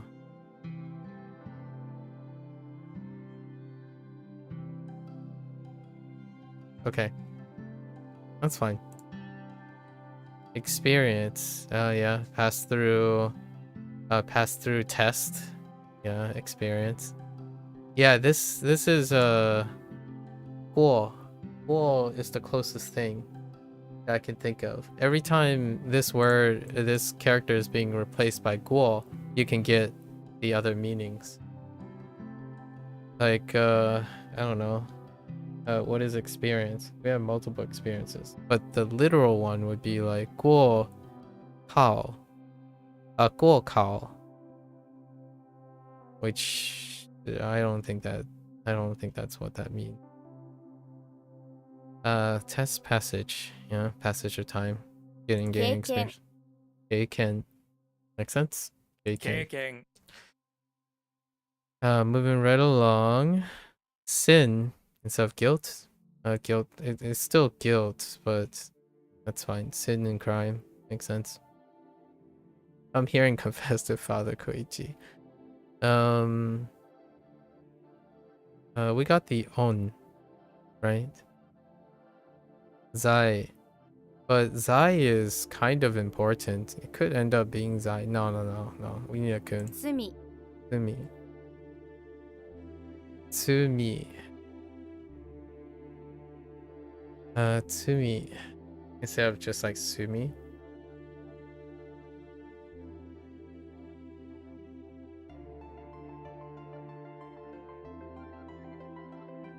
Oh, there are two me's out there? Huh. That's kind of cute.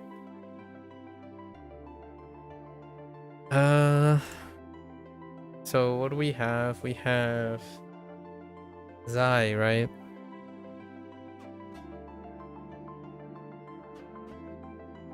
The way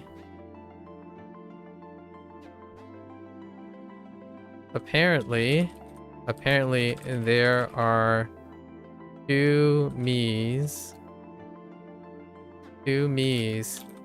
out there. One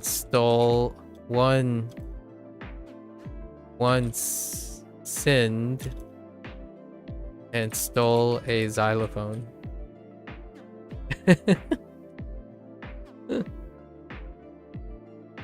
I was gonna say something like making bad music on a xylophone, but that should be good enough.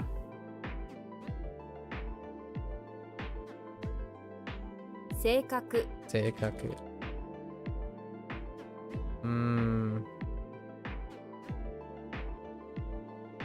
Yep.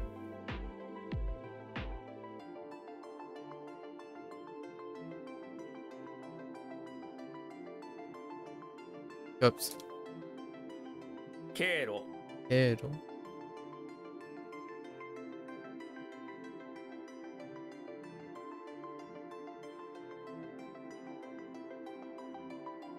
Certainly the tashikani. 確かに Tashikani. Okay. 経験 Aiken.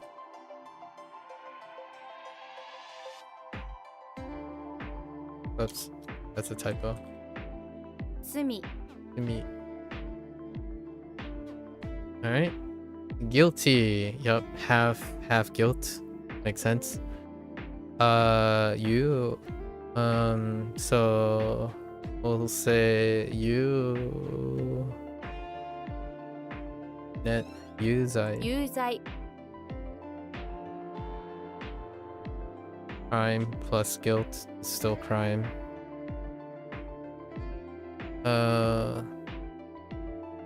Hanzai. 犯罪 Hanzai.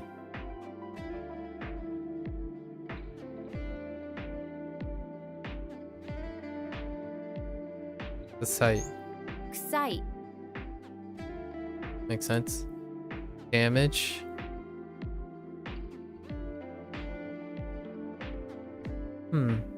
You guy. 被害 Higai. Oh wait, yeah, that's incur. incur harm, damage.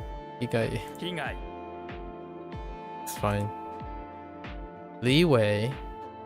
Surplus abundant. Oh, interesting.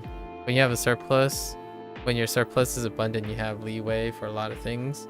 You have plenty of room to spare. Yeah. It's to describe a state of having ample leeway for something. It means you can handle things comfortably without feeling stressed or overwhelmed. Oh, okay. Interesting.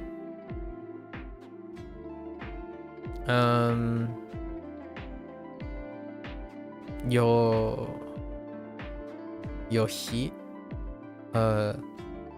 Yohi. Yohi. 余裕 Yo-yu. Oh, right. This is yo-yu, not he. Okay, I'm getting the two. I'm bouncing the two too hard. The this one and this one. Oops. It's fine.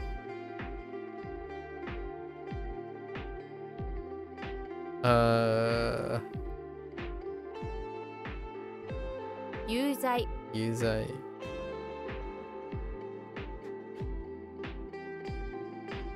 犯罪 犯罪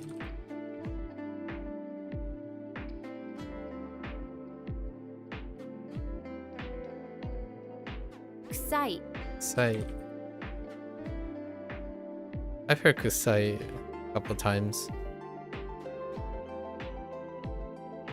Daily. um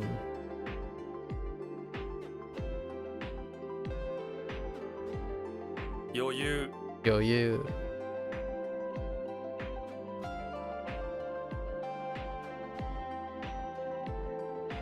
被害 Igai. Eh? Wealthy. An abundant of wealth or luck. Luck. Which is wealth. Yeah, wealthy. An abundant of luck. If you have abundant luck, you're probably also wealthy. 裕福 Yufuku. Indeed, yufuku. Alright. Thesis. Don't what the Dongbun. Oh yeah, Dongbun. Ne? 論文 Dongbun. Makes sense. Dongbun. Thesis. Interesting. Edit. Okay. Does it still accommodate? No, it doesn't. Alright. And then here's theory. Okay. So okay. Thesis for writing because it deals with writing. And then theory. Here's theory. Lidong. Lidong? 理論 Lidong. Okay. Lidong. Lidong. And then it should be the reverse too, right? Logic. Ah, okay. Londi. 論理 Londi.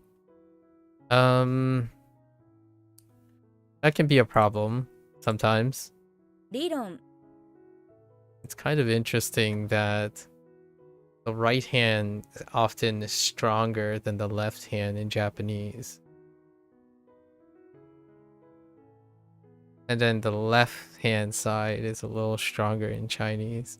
Just a wee bit. Not that it's more like a 60-40 or 70-30 split. The left side is stronger a lot of times on Chinese more than the Japanese side. In these like paired up situations, compound characters. Prevention.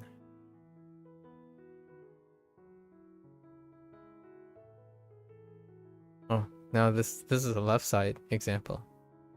Let's see. So far, obviously. I'm not talking about the culmination of every character in both languages. Just whatever I came up to this point. I don't use it as a way to figure this stuff out or guess this stuff. We just know everything. The idea is to know everything, or know as many possibilities, and then you let context handle it, right? To that early digression about you gotta kind of know all the possibilities, and then through those possibilities, context and sentences and visualization and stuff will help you narrow it down. But knowing all and then willing it down is the idea, in my opinion, of acquiring fundamentals and then figuring out the nuances. Not in the reverse direction. I feel like English has this feeling when you're learning English is more like the reverse situation, where like, oh, well, you don't have to say that because there are 3 or 4 different ways, and all 4 of those different ways can only mean those things. And I'm like, okay, that's fair enough. But right now, I'm like applying the reverse direction, or like patterns, quote unquote, patterns and stuff. Prevent, stop, right? Prevention. What is this? Bullshit. Really? 帽子 Bullshit. I think hat is bullshit. No? instead of bullshit.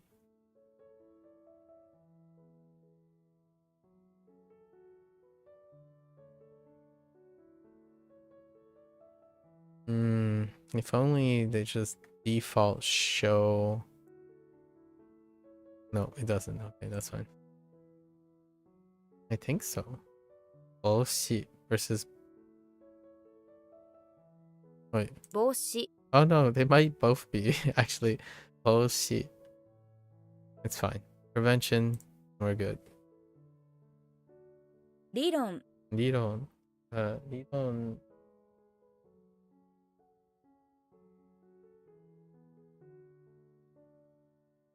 論文 Ryonbun.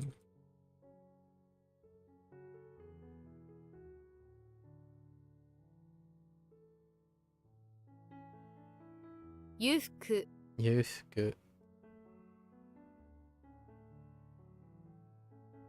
論理 Lonely.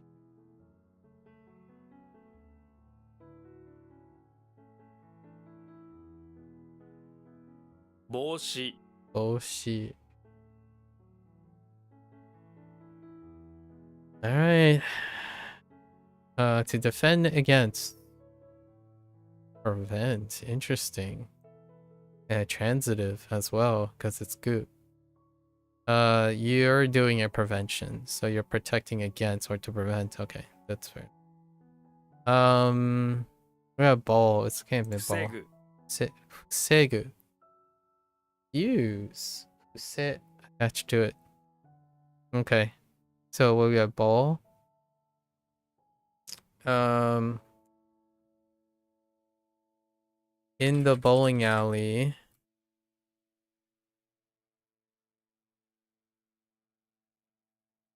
Hero diffused the Fuse, right? Diffuse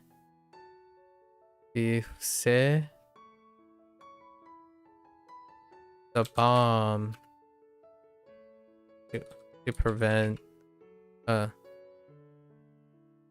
hero prevented a bomb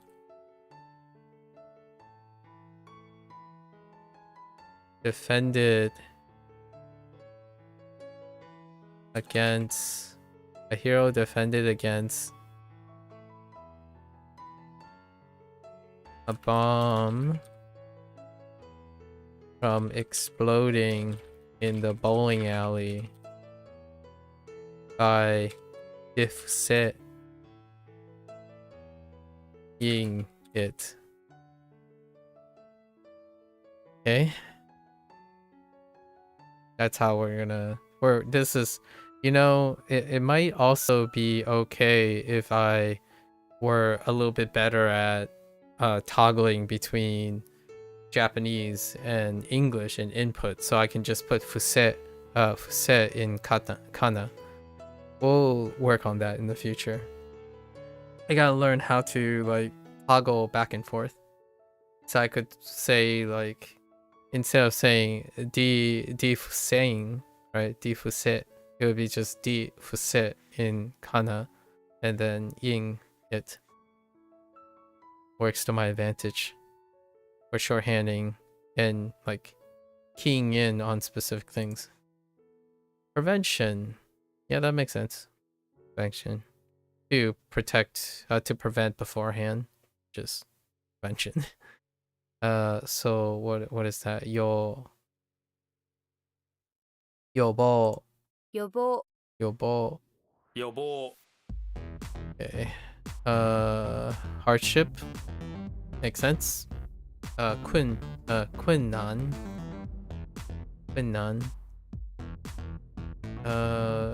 Hardship. What do we have for hardship? Konnan. 困難 困難 Makes sense. Hardship. Criticism. Interesting. Huh. Injustice, difficult. Criticism. Not quite. Not quite.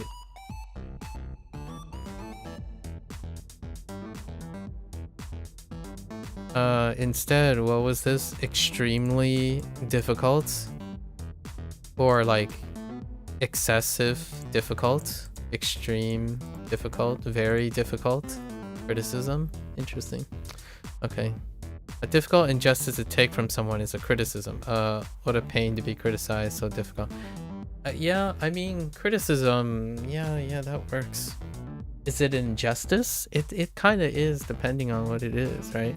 We use, in English, you use modifiers for criticism.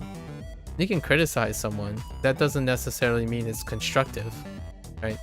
Criticism is all of the above. It can be constructive, it can be productive, or it can just be complaints, emotional, right? Criticism, typically I think criticism nowadays, the word is, has a stigma to it. So it's largely more emotional. When someone is criticizing something, currently, the jargon of the internet, when people use criticism, they're talking about emotional criticism, not constructive criticism. When people mean constructive criticism, they say constructive criticism as opposed to criticism. Despite criticism originally, in my opinion, was a little bit softer. Like, oh, hey, why do you have to criticize me? Emotional criticism. And then someone would maybe like retort and say, I was just trying to provide some constructive criticism. Yeah, so the default and often is emotional, which that can work to this mnemonic, a difficult injustice, criticism. What is this? Hinan. Hinan. Oh, Hinan. 避難 I was going the other way. Hinan, but Hinan is fine. And then we of course have Muzugashi. Right. 難しい Muzugashi. Oh my.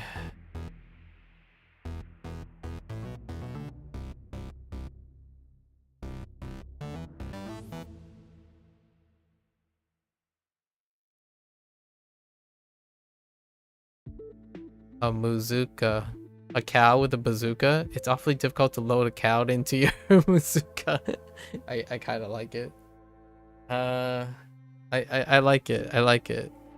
I don't think I need anything else. Yeah, that's fine. We're keeping that. Muzuka is funny. Muzugashi is a very, very commonly used word, so I'm gonna be fine with that. Okay, so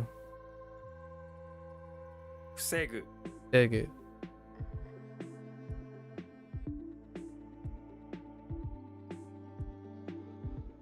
Yobo. Yobo.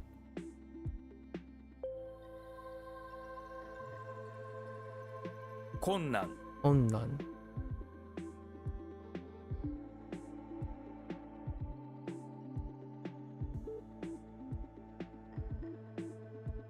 Oops, I missed Ah! It's ka! That's a typo. 難しい。 Muzukashi.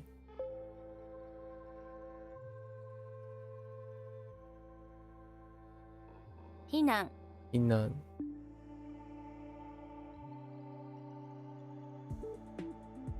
Two more to go. Earthquake. Land earthquake.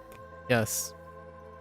I mean, jishin, not chi. Yeah, it had to have been ji, because chi would sound awful. If you know the reading of your kanji, you already know. Yeah, notice that it's ji instead of chi. Yeah. So, 地震。地震 jishin. Jishin. Next one. Earthquake intensity.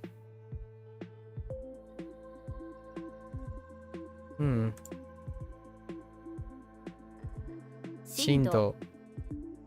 Okay. Makes sense. Aftershock. Surplus earthquake. Yeah, overflowing, like after the earthquake, more following earthquake. Surplus means also follow up or spillover or after effects. Yeah. 余震 Yoshin. Okay, Yoshin. Yeah, electronic device. This is device. This is electronics. Denchi. Denchi key.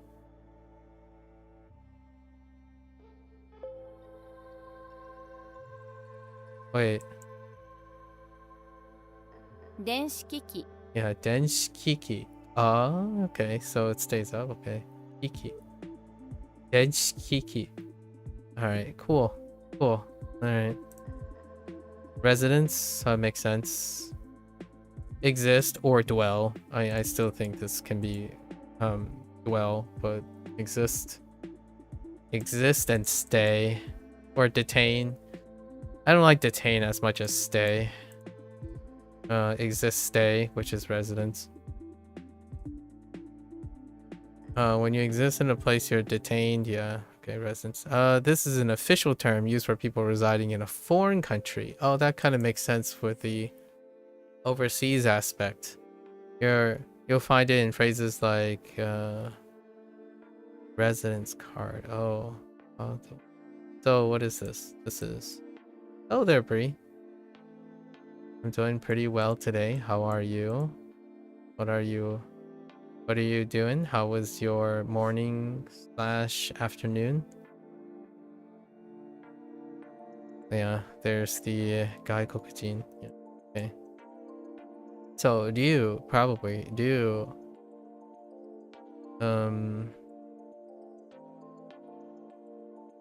Zaidu. 在留 Zaidu. Okay, fair enough.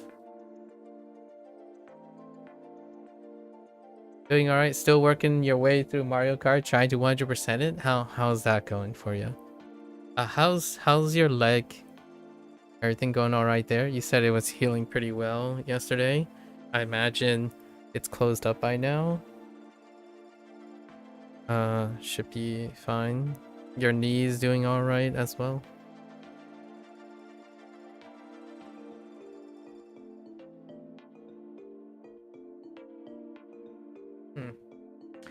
Is there a tracker on Nintendo games? Like how is progress tracked in Mario Kart?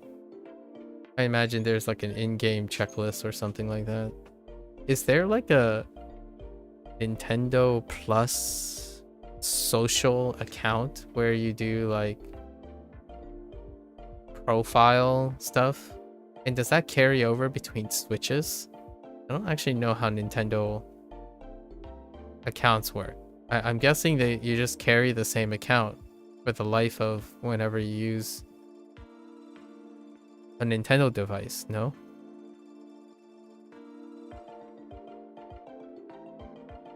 I don't actually know how console accounts work.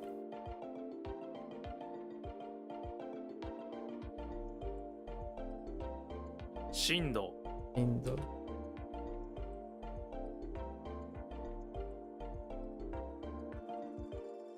地震 Jin.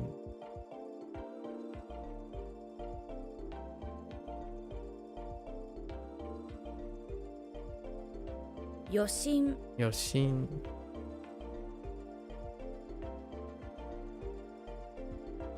電子機器 Denshikiki.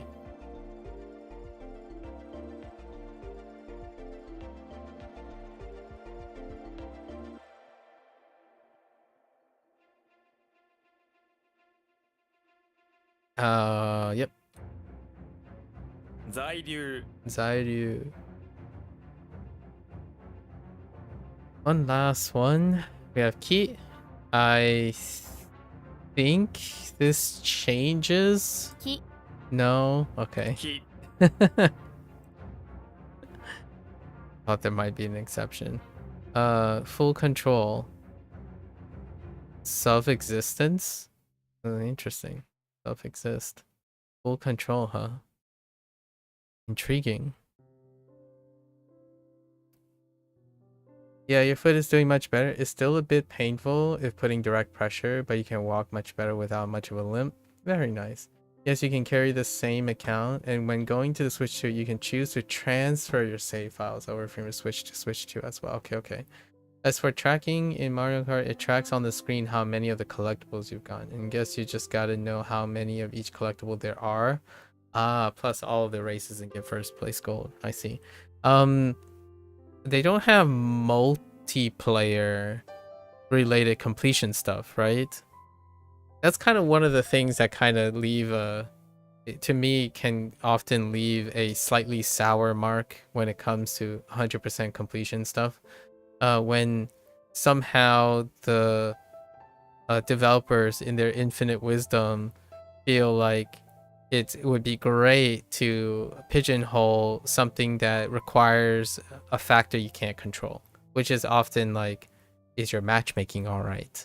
Or what is the nature of your mechanics that create randomness? Or is your game popular enough in order for those achievable things to happen with enough frequency? That kind of thing. So occasionally I get a little miffed. Like one of the biggest one that I could share anecdotally is Red Hook, the developer of Darkest Dungeon. They decided in their infinite wisdom that much later in the cycle of Darkest Dungeon, the first one, and the second one, I don't think they did the same thing, which is, I haven't played the second one because they made it an Epic exclusive for a while, and then my long story short, my interest fell apart for their monetary gain, which is fine for them and they're entitled to that. They took the paycheck and then released it on Steam later.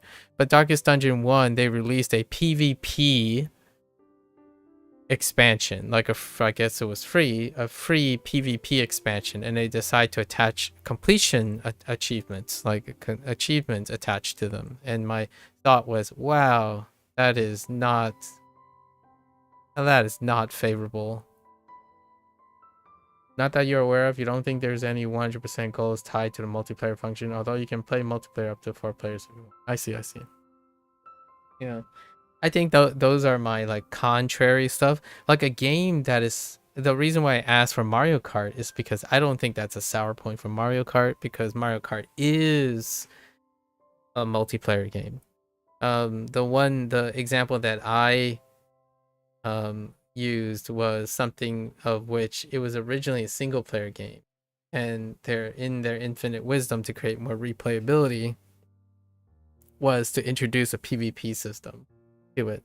Now, I actually think the expansion would have received slightly better scores if it wasn't a pigeonholed PvP thing where it had hurt the completion of roguelike games tend to attract a lot of completion people, and multiplayer aspects are not part of the roguelike experience.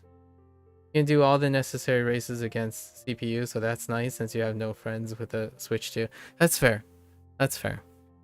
Understandable. Like, I don't mind playing a cooperative game with someone where the achievements deal with playing cooperative, because I know the game is supposed to be a cooperative game, right?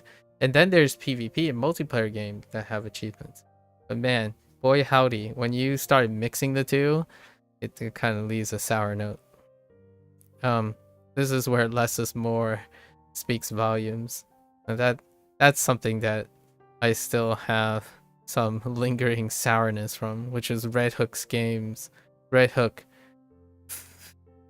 that Darkest Dungeon thing. Every time I look at it, then they went on to just to bring the story, like the note back. Red Hook took the paycheck and made Darkest Dungeon 2 an exclusive, and to Epic Store.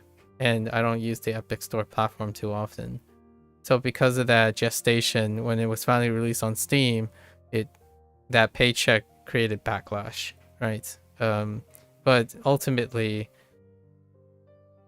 it helps the devs. Like if you take a exclusive paycheck, the paycheck might offset something. It's very contentious and debatable whether you take the paycheck, the upfront cost to develop a game, and then the game will ultimately get released in a more stable, stable thing. This is something completely irrelevant to Nintendo, unfortunately. Those who talk about Nintendo games and whatnot, you don't really, Nintendo doesn't really do any of this stuff, so it might not be that relatable.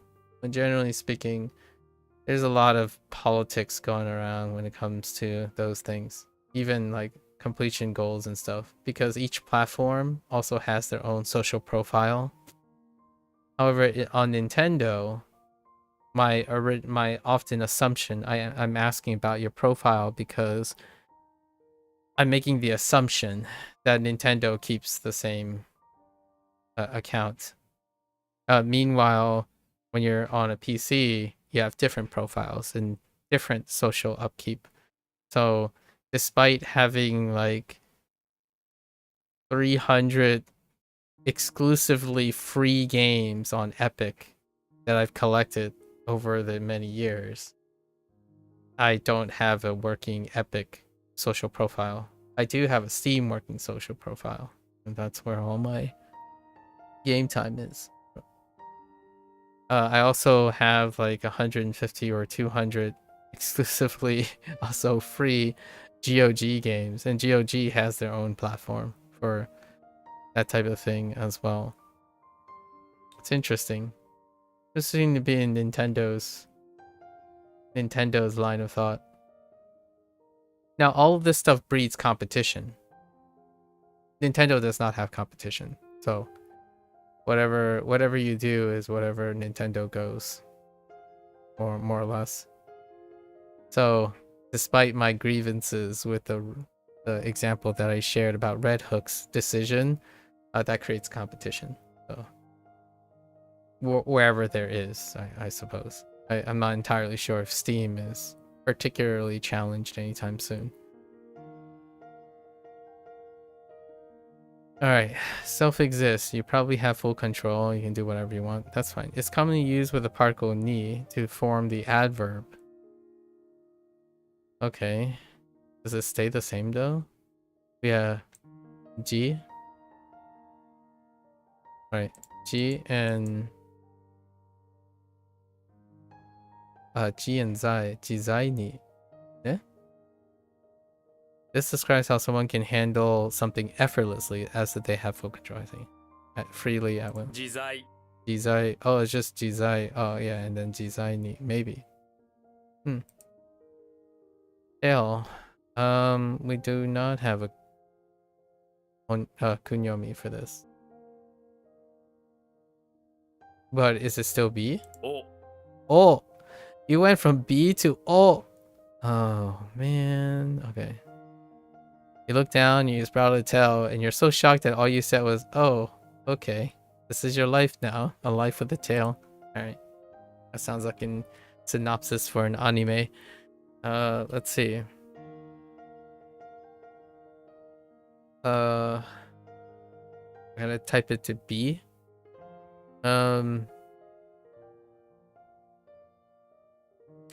B stinger. Oh. Bee stingers are like tails. Done. End of a line. Okay. Zai ho. No, zygo. Zygo B? You have the most. Yeah, the end of the line. Yeah, the most after and after tail, which is end, which means something like back or rear behind the tail. When you're at the most back of something, you might find yourself at the end of the line or end of a queue. Yeah, that's just the end of the line. It's the most end, the tail end, the most tail end of something, which is the end of a line, end of a queue. I think end is fine. Just end. The end of whatever. Is often seen on the signs of long lines to help. Yeah. 最後尾 Sai Colby. Oh, did I say Zai or Sai? I might have said Zai. Sai. Sai Colby. Oh, yeah, that's fine. No changes. Oh, actually, this did get a change. Ko instead of Zai Go. Jikuko that uses the onyomi of the kanji. Be careful because this is Zai and Colby and not Zygo. Zygo. Yeah. Plus B. Okay, meaning that the read is Ko instead of Go. Yeah, okay. Fair enough. Who's always waiting? It's Koichi. Okay. Let's try to link all this together. Sai Colby. Koichi and his cyborg friend are at the end of a line to a bee to a honeybee convention.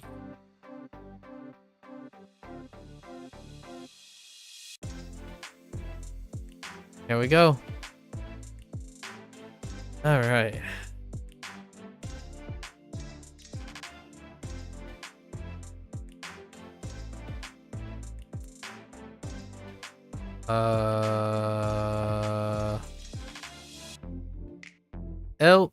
Wait.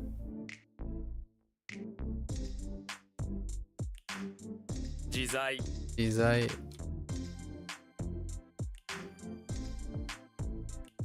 Ki.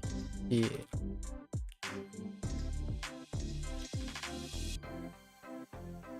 O Oh.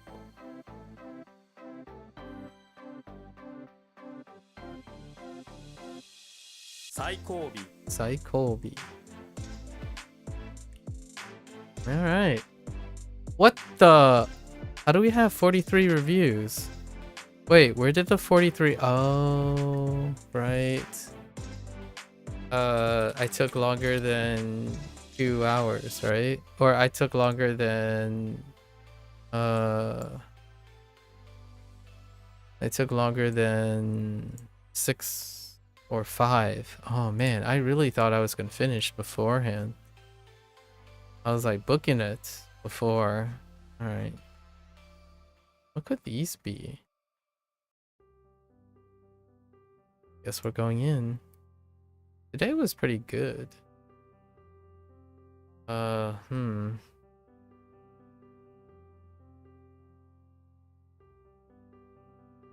Oops.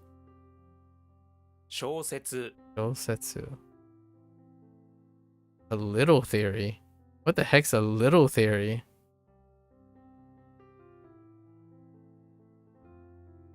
Anata no ichiban sukina shosetsu. Shosetsu wa nan desu ka? Your little theory? Not like a thought? Is it still a theory? Oh, is it like a hint? Oh, Your favorite? What is your favorite? Oh, right. This is novel. Right. Shosetsu. Yes. I got you.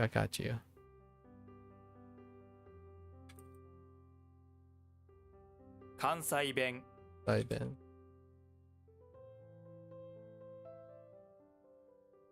無知 Muchi.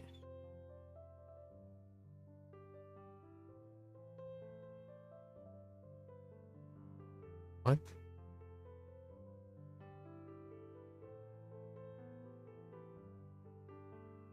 Not harmony.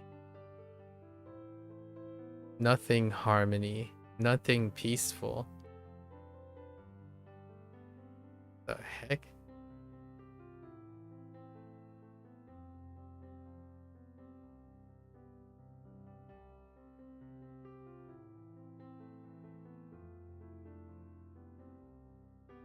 Muchi, no good?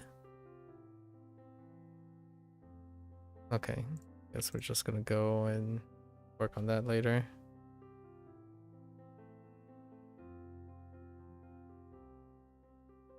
Jishoke. It's okay.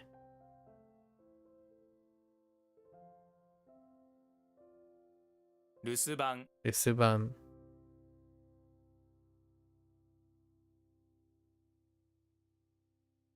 Hmm. Oh. Is it? 上品。上品. Johin. Like splendid? Or like good? Goods?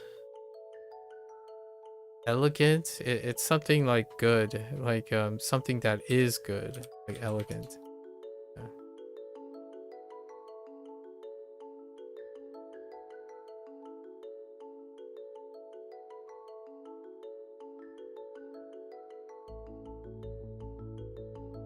Satsuru. Tatsuru.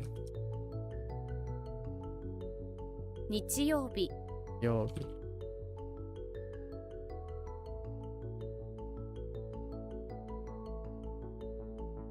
It's fine. It's one of those. Ooh. Wait. Wait. I just had this in...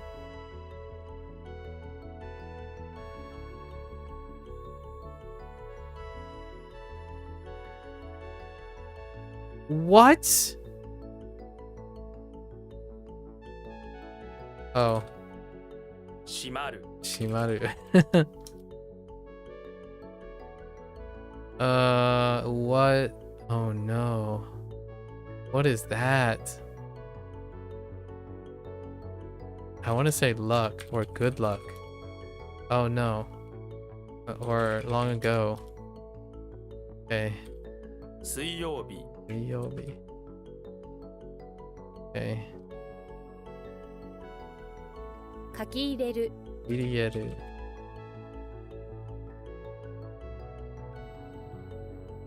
劇的。 Yakiteki. Oops.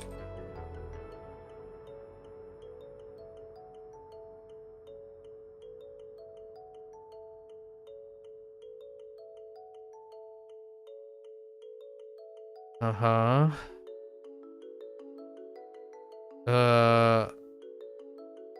Hold.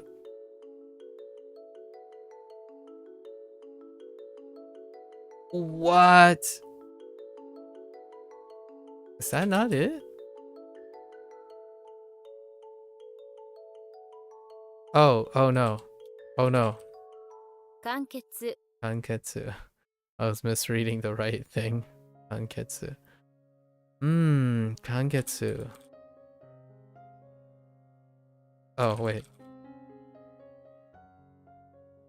Is that supposed to be like completely or whole? Fine.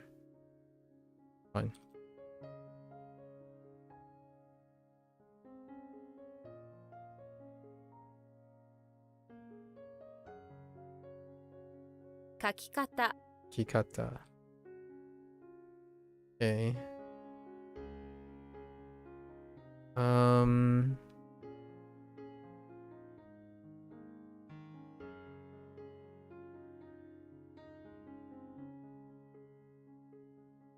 No. No, right? She...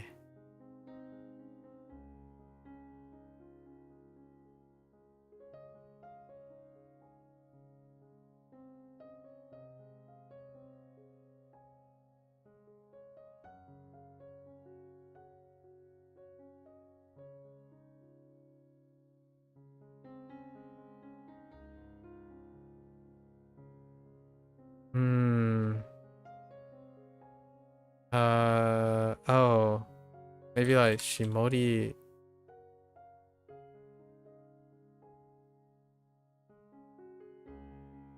Komori uta. 子守歌 Komori uta. Lullaby.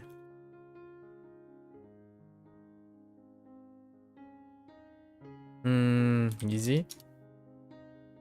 Easy.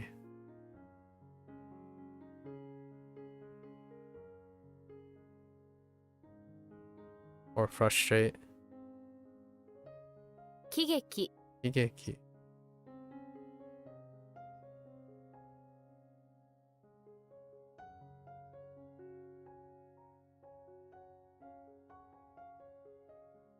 Same difference.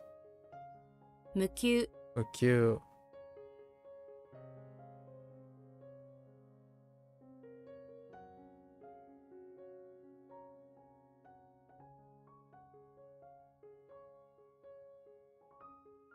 警察 警察. What? Oh. Uh.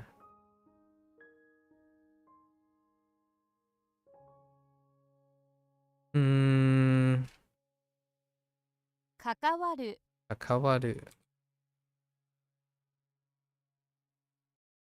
Uh. 図説 Zusetsu. Oh. What? 劇場 Gekijo.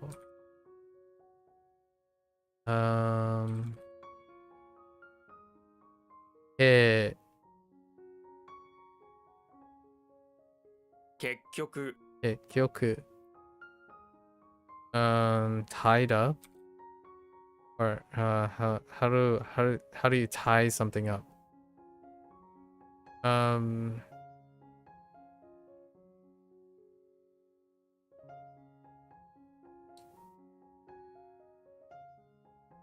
Like it's being delayed.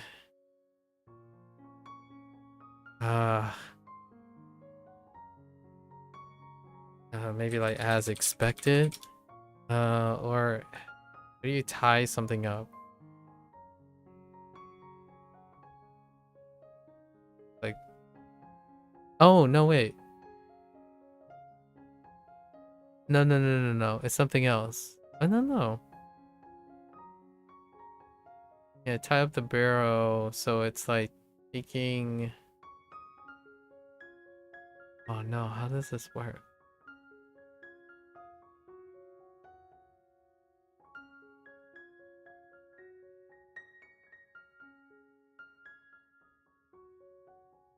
Alright, we'll move this to the end.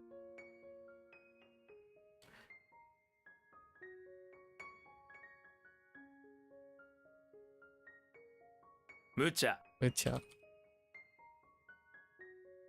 遠く Toku.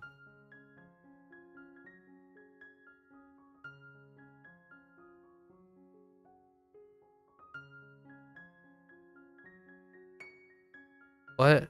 What? Oh no. Which one? It's the onyomi. That's not it. Why do I want to type? Okay, that's alright. Let's think about this for a moment.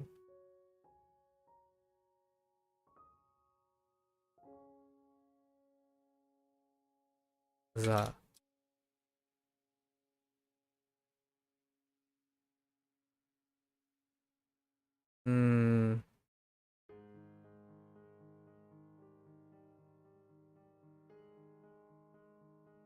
Oops.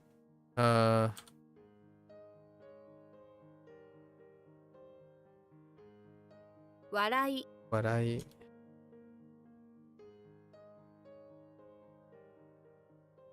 駅弁 Ekiben.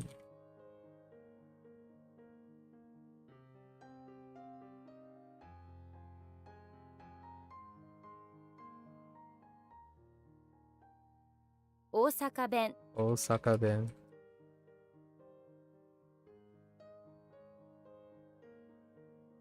お笑い Owarai.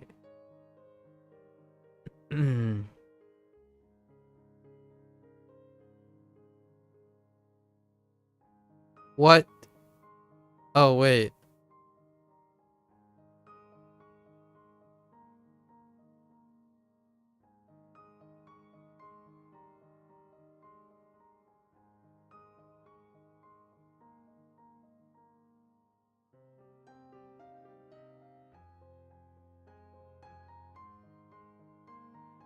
Shitagaki. Shitagaki.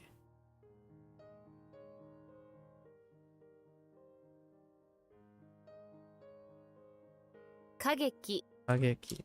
Oops, that's not au pair, it's opera. Okay. And then okay. Like nonsensical? No knowledge? Oh, ignorant. Okay. And then tied up. Secure.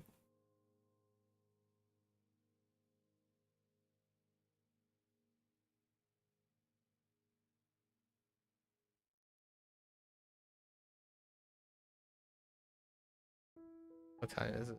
We have 13 minutes before the next set. Been pretty good today though.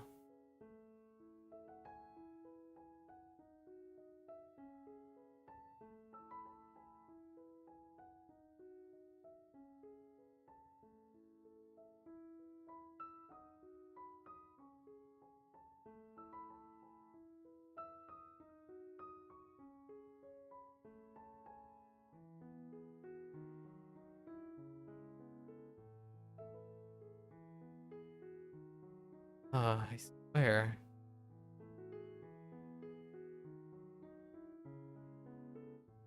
It's something like the government is obviously tied up, right? After all. Oh, after all. After all. Okay. Alright. Because 6 we have what? We have another 23? Nah.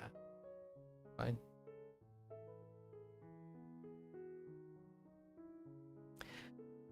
Alright. Today was good. Let's do our momos.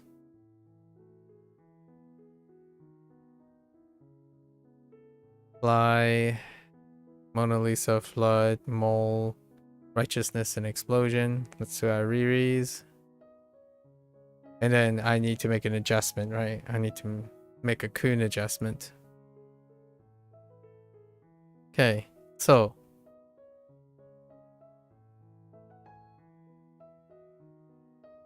Okay. Actually, we need to do our momos on these guys. Momo's Cyborg.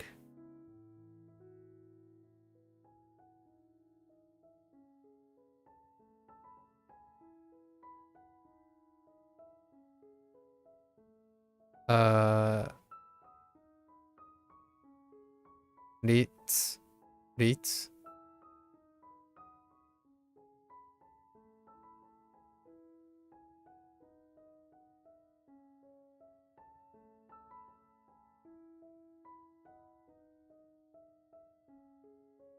It's supposed to be Heat.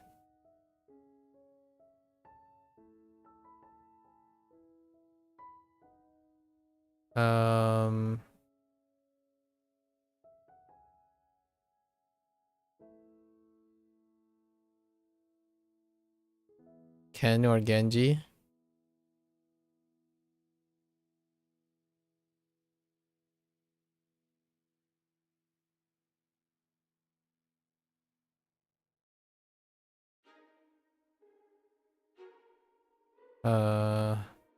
Overthrow.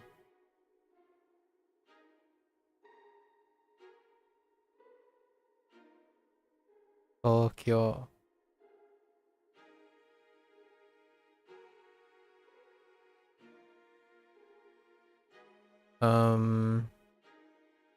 Righteousness.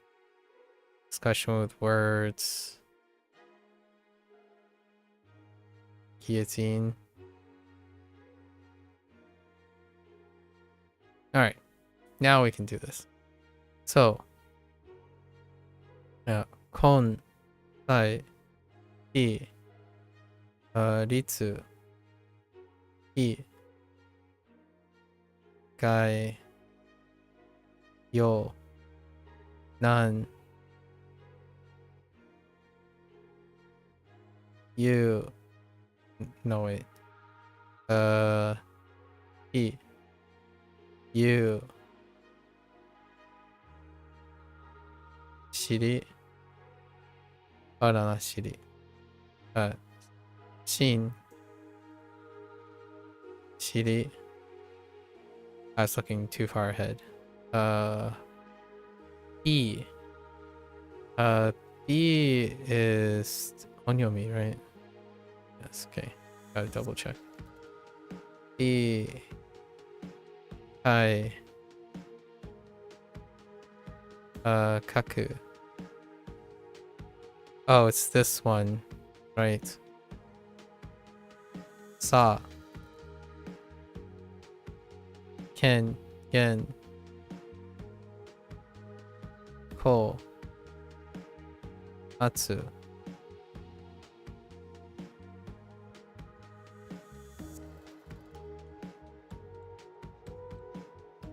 Dang it.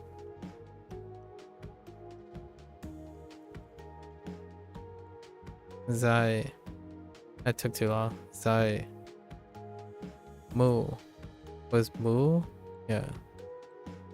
Mu.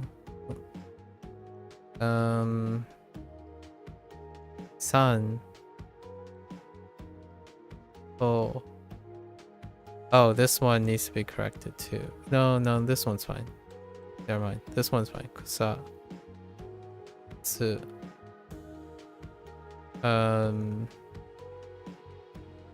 Sai.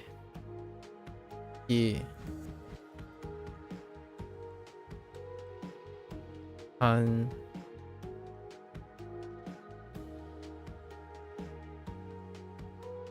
Zai.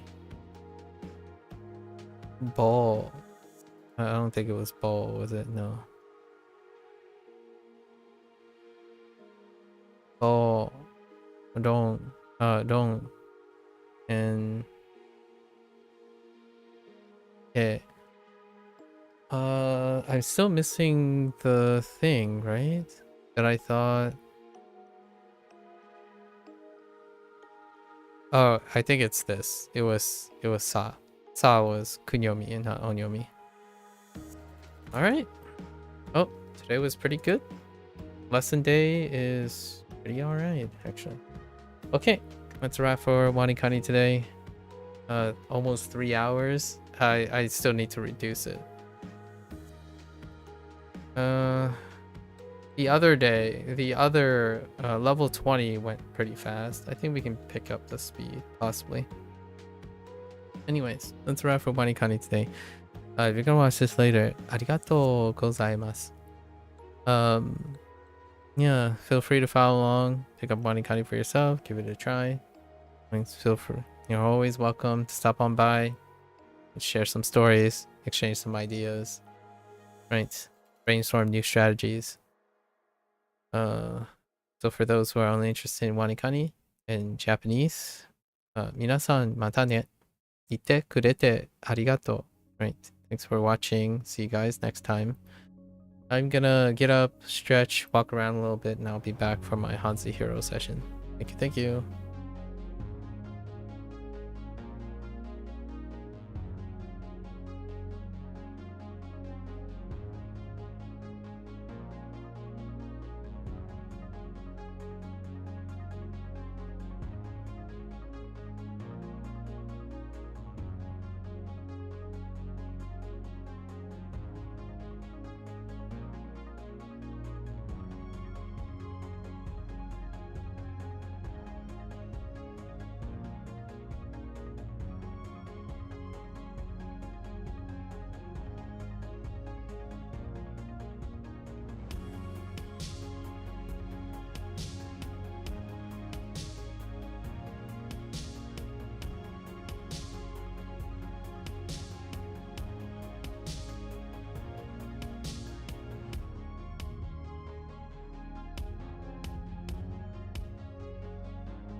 Alright, welcome back everyone. 欢迎大家回来。今天是第202天 is day 202. Business as usual. Yesterday was pretty good. Let's get right into our lessons here. 画册画册, like a photo album or a painting album or a comic album. Interesting. I think this is deliberately doing with artwork though. It's 画册. 画册. 法国. 法国. 漫画. Oh, 漫画. Yeah. 漫画画册. 法国漫画画册漫画. 画册画册. 指甲指甲. Finger armor. Fingernail.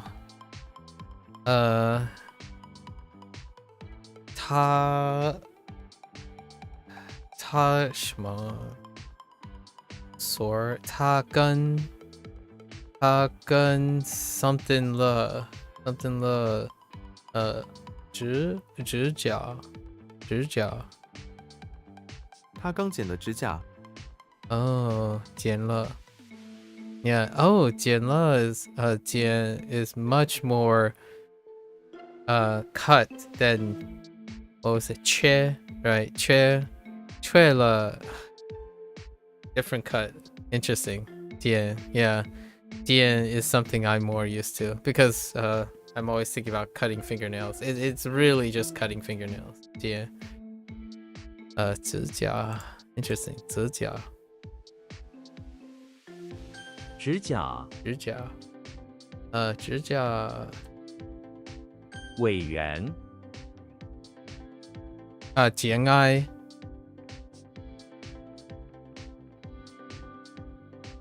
Ga 节哀 节哀 指甲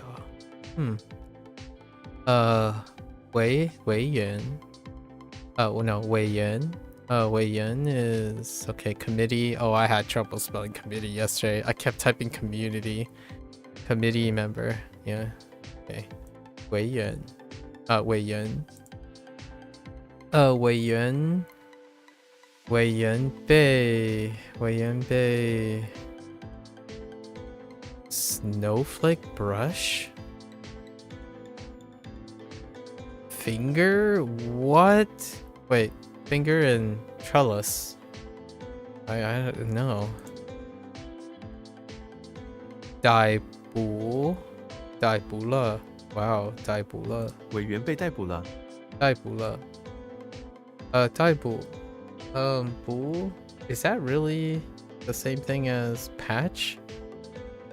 I think so. I don't remember the trellis part of patch. I don't remember the other part. Oh no.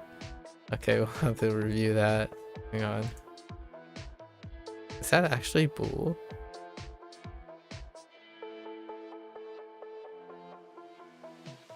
No, it's not. It's suit. That's right. Boo is suit. It's still Boo, but still.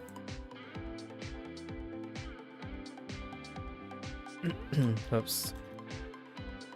委员委员羽毛球羽毛球羽毛球 Oh yeah. Badminton. I guess that's how you say shuttlecock. 羽毛球 feather like feather fur ball. It's describing the shuttlecock. 我喜欢打羽毛球羽毛球羽毛球 Oh no 羽毛球 Next I'd be saying like 羽毛球羽毛球羽毛球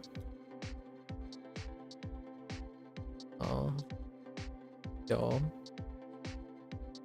羽毛球羽毛球委员会委员会 committee. Yeah, fair enough.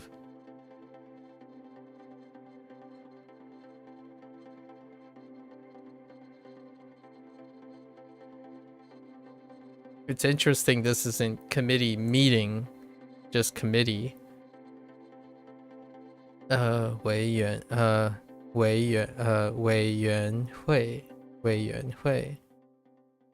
学校委员会委员会诶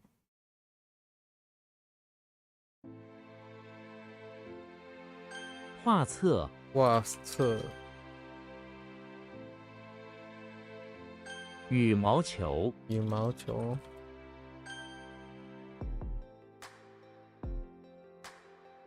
委员委员 Oops committee member 委员会会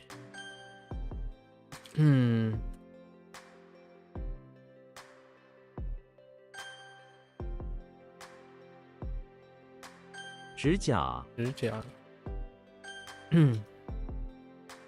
Alright 手册 Which is a handbook makes sense handbook 公司员工手册公司员工手册手册手册以及 level B or second rank or rank 2 second level yeah okay 他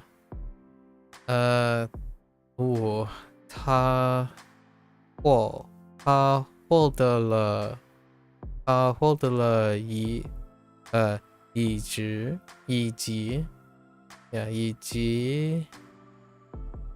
灯画 No 樟树 not 灯画樟树他获得了乙级证书okay 以及扩音器扩音器或 enlarge sound machine yeah megaphone yes 扩音器 loudspeaker 我需要一个扩音器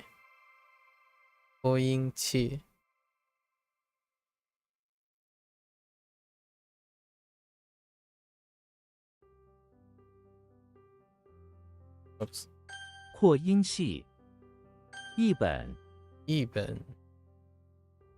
translation 译本 so we have translate 译本 this book or notebook but that this is a supplementary character 译本 kind of like when or when and bun and mon 译本 translation 这本书有几个不同的译本 This counter book has how many different translations? This book has several different translations. Oh, how many? Oh, some amount. I see. Several. Okay. 译本载客 to carry passengers. Yeah, carry guests, carry passengers. 载客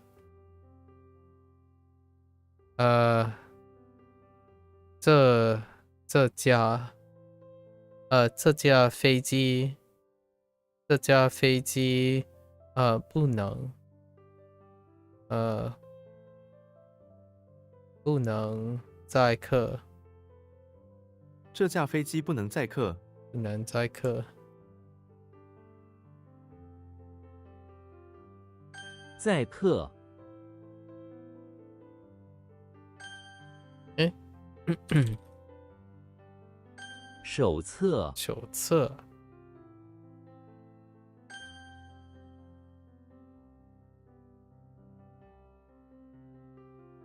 一本。一本。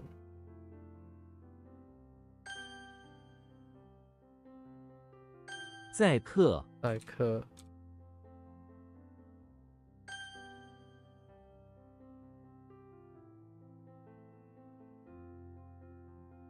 扩音器。扩音器。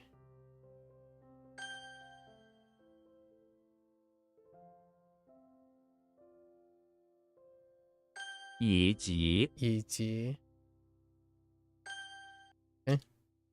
羽毛。羽毛。feathers. Okay. plumage. Plume. 羽毛。A peacock. I don't know what that is. 的羽毛很美丽。孔雀的羽毛很美丽。Oh, 美丽。Oh, it's not 2, it's 3. 美丽。美丽。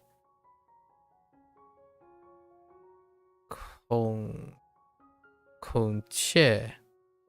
孔雀 interesting. 孔雀 no, don't recognize 孔雀 don't recognize 雀 either. 孔雀 not every day that both the characters are missing. 羽毛。晒黑。晒黑。黑。晒黑 bask black. To bask into darkened.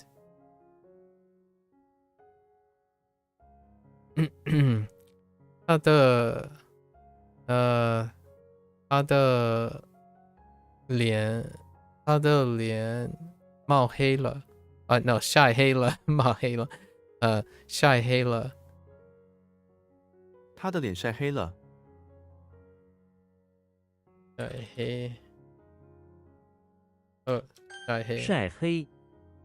县级。县级。Oh, this one's weak. 县 county. 县级 county level makes sense. Rank. 他是县级警察的一员。他是县级警察的一员。一员。县级。县级。尾。喂 Oh no, that looks very suspiciously like something else. What does this remind me of?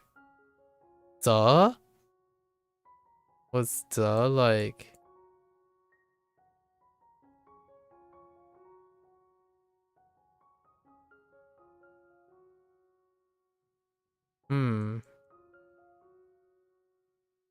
No. Maybe it was just 100? Oof. Okay. Or was it shellfish? It might have been shellfish. No. Doesn't look right either. Why am I thinking of the... What is the... we? Oh. It's self.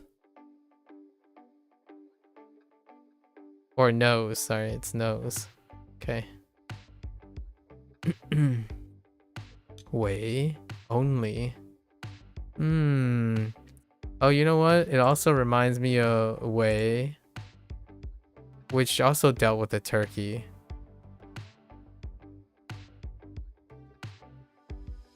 Was it like...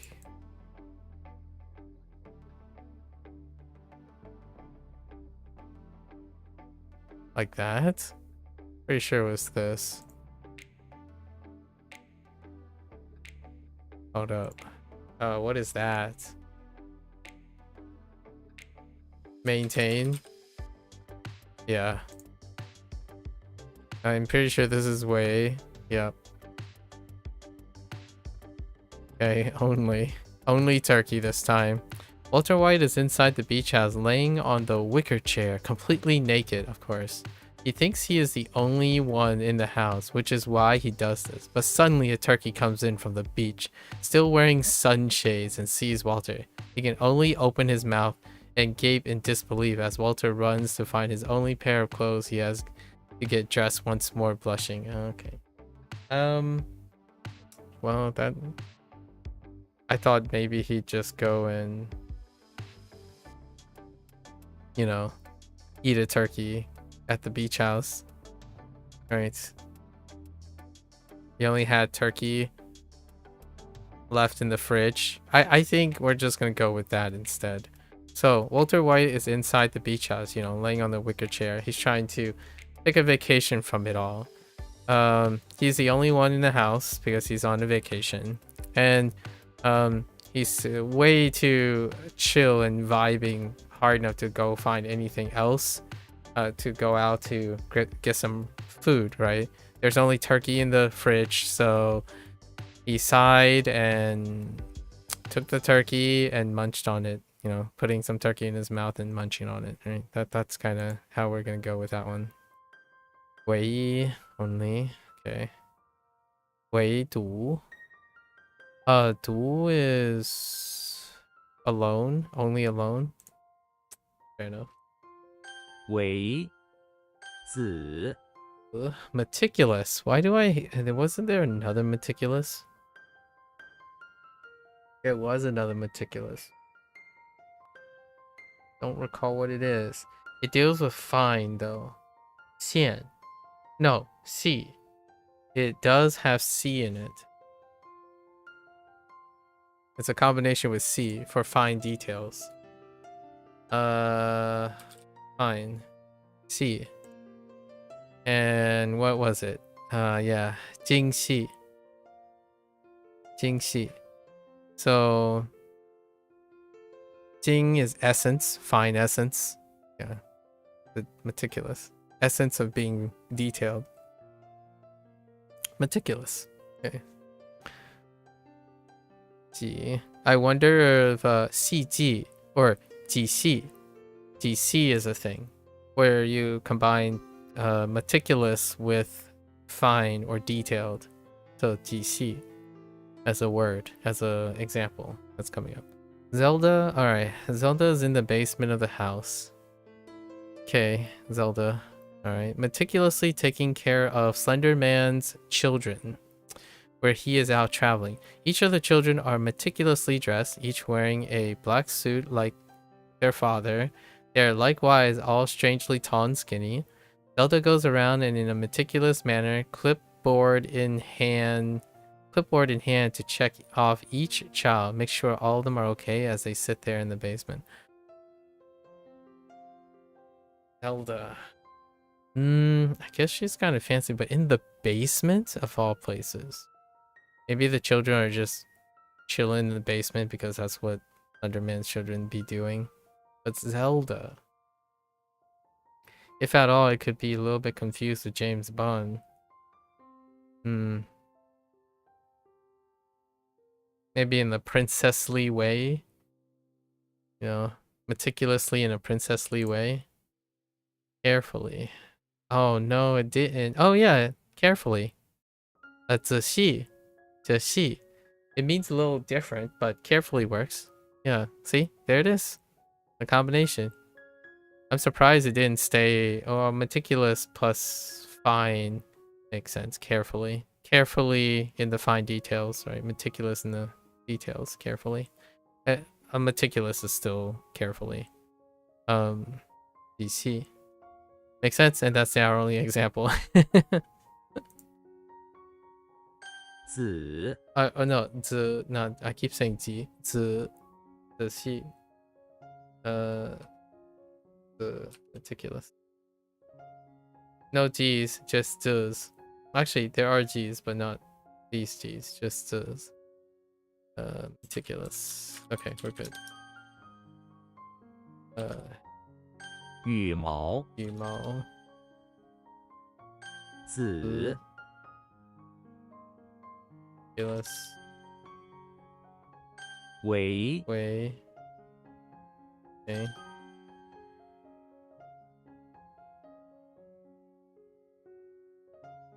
晒黑、晒黑. What? Oops.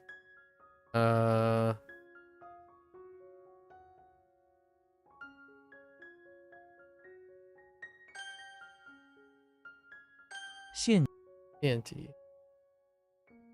The nucleus.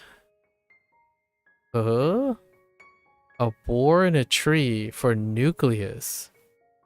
I guess the nuclear power plant is coming up at some point. Harry Potter is inside the electricity plant where there's a huge tree growing inside the. He goes over and starts using magic to bore into it. He extracts small nuclei or a small nucleus and puts it on the floor. It turns into a boar and starts chasing him around the generator. This is gonna be rough. Tell me this is nucleus first. Yeah, it's under nuclear power plant. I figured. 核电站 and then 核武器 makes sense. 核武器 nucleus. Oof.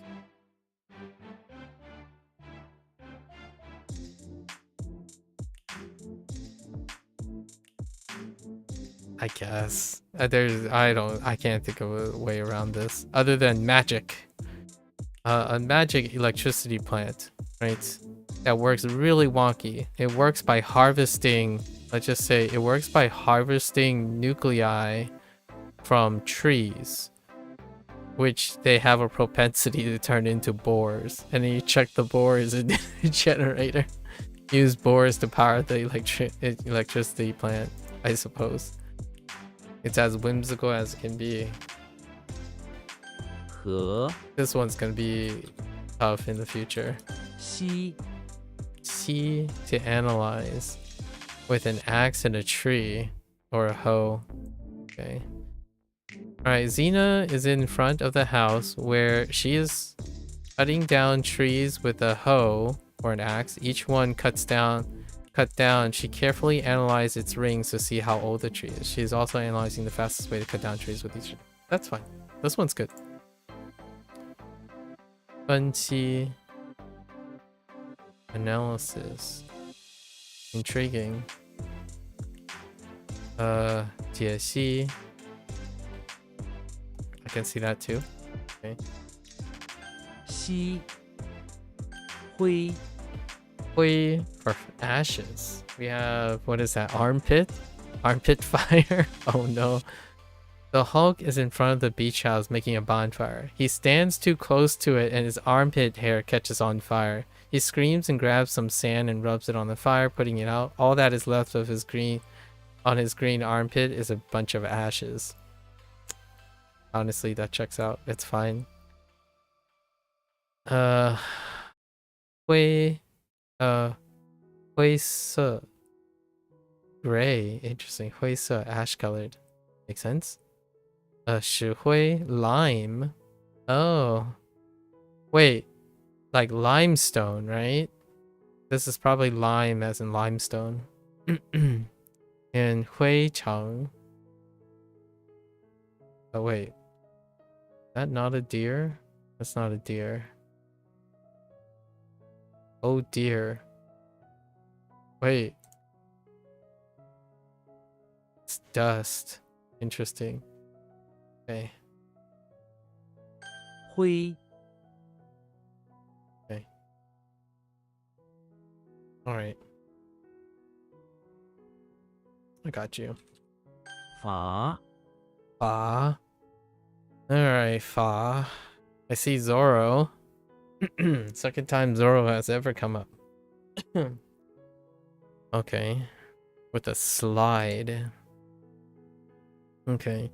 Frodo is inside the lobby of the auditorium, slouched against the wall as he lacks the energy to stand. Suddenly the ceiling opens up and Zoro slides down right next to Frodo and makes a Z on his back. Ugh. Frodo lacks the energy to even do anything in response. In fact, he also lacks money to even buy some snacks for the next play. Frodo, despite his brave adventures, seemed to lack not only energy but wealth and satisfaction. Poor Frodo.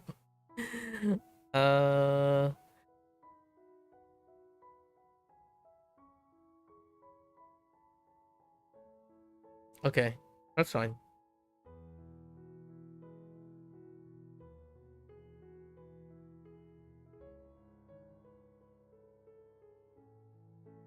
I think that's fine. Whenever I picture like Zoro sliding down, all I could think about is what if that was Ren, you know, from Persona 5. It's just styling on people. Okay. All right, we're good. To lack. I'm guessing there's also the other lack. Yep. Chue fa. Chue fa. To lack. Yep. There we go. And dull. To lack flavor. Oh, that's kind of cute. Fa wei. No, fa wei. Fa wei. Fa wei. Interesting. Yeah, lack flavor, like sauce, lack spiciness, very dull. Okay. 法 Alright. 鸡 Tea muscle. Intriguing. Table and a moon. Jimmy Neutron is in front of the house, absolutely ripped with muscle from the experiment he did, looking almost like a monster.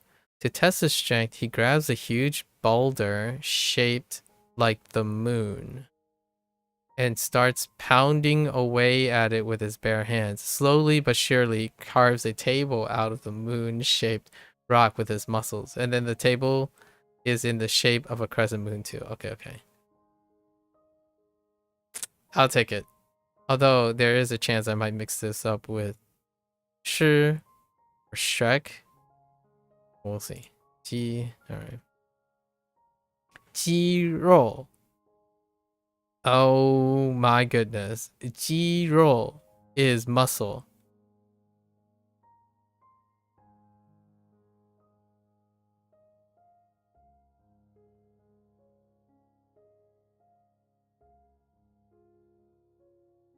Pretty sure chicken is the exact same thing.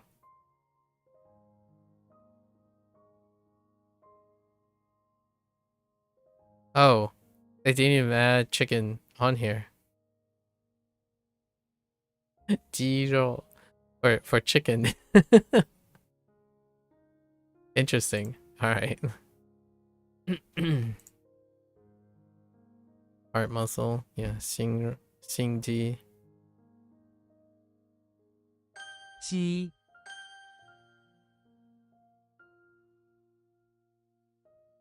和 鸡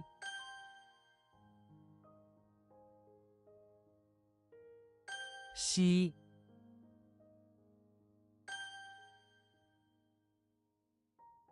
法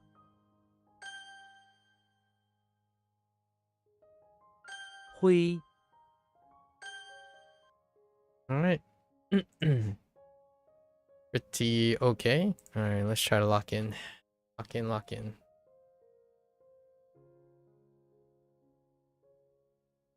去世 祖母去世2年了，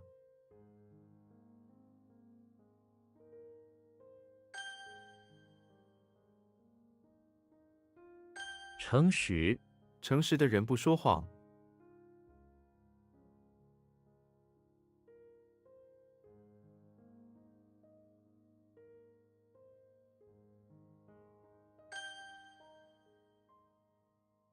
静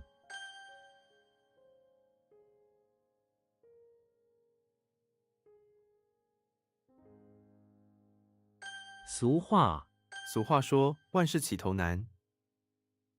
Wait, one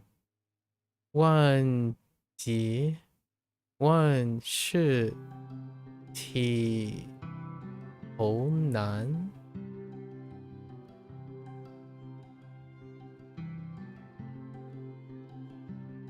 Interesting.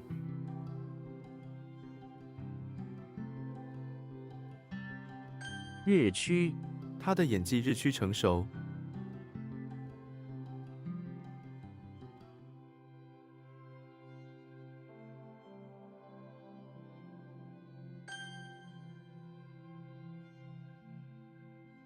That was a week before. Still remember it. For now. 总统你听了总统的演讲吗？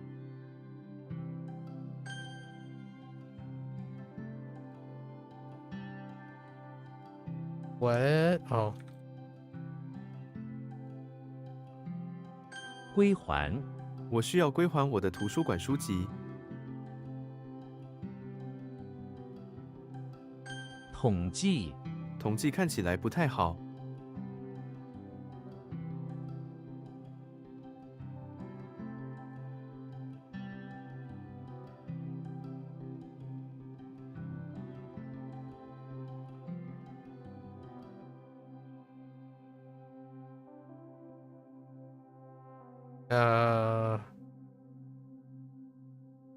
Unite plan.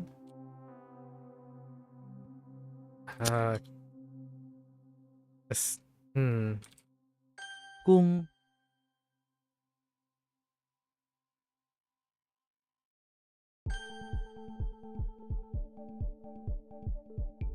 网络连接到网络。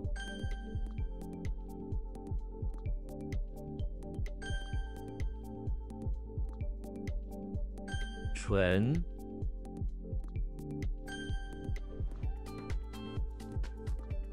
电源没有电源的电脑是无用的。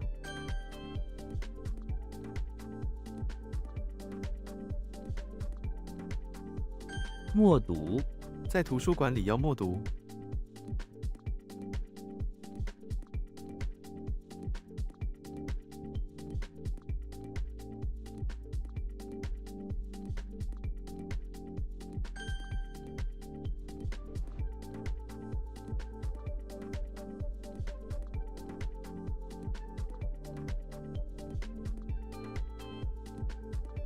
缓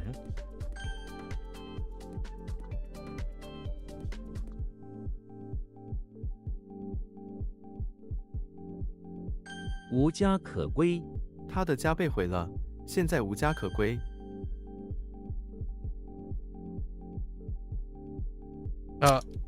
Wrong tone.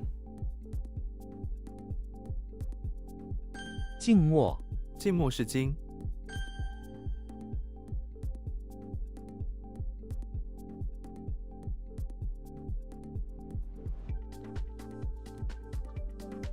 Uh-oh.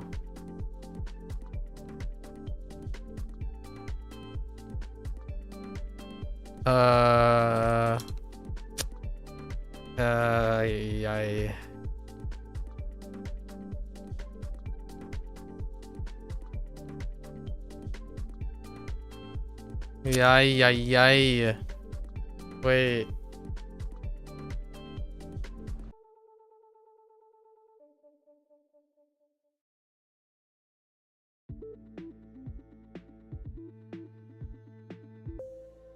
Oh. 图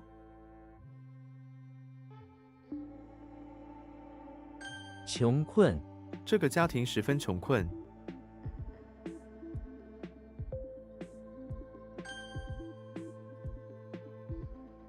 手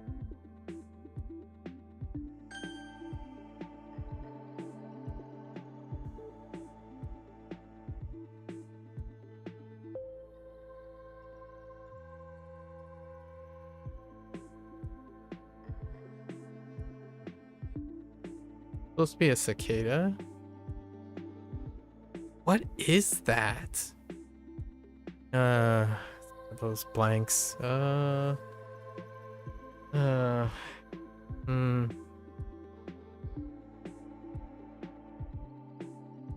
There aren't too many things that use that character. I use that radical.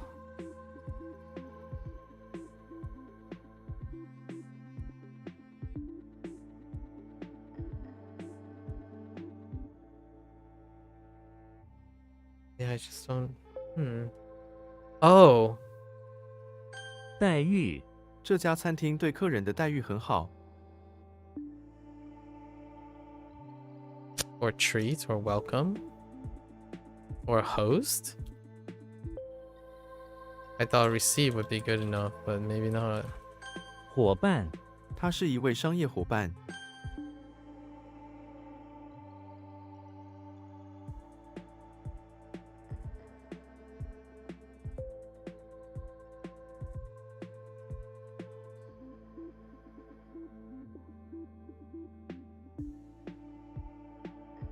Maybe like overall in summary. Hmm.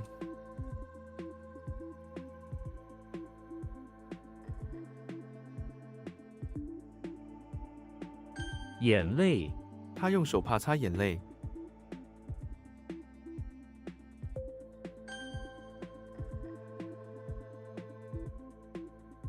What in the actual tarnation? How's all of this something? I want to say Zambonis, right? Yes. Okay.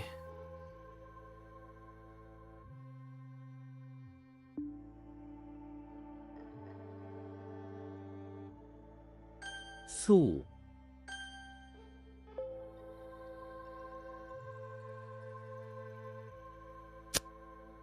I don't.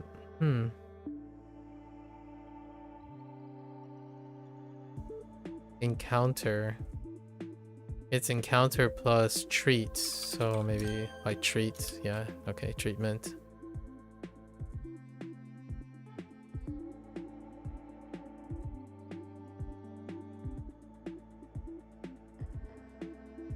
却是、他很努力，却是没有得到好成绩。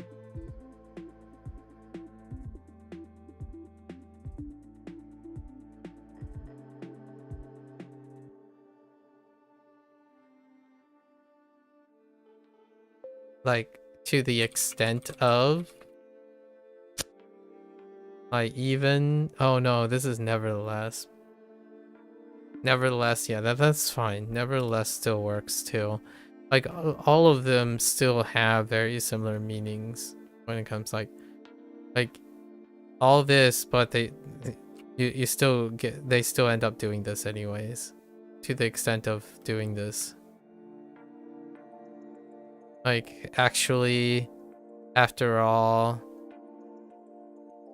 even if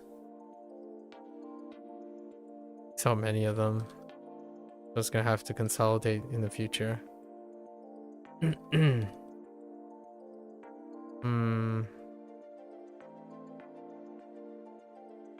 单、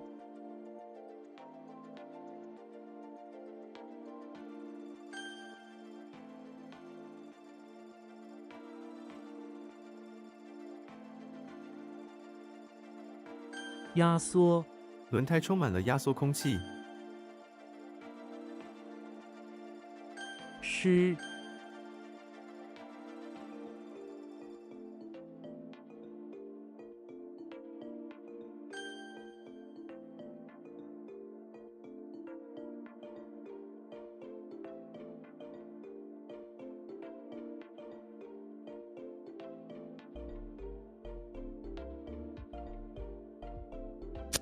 What?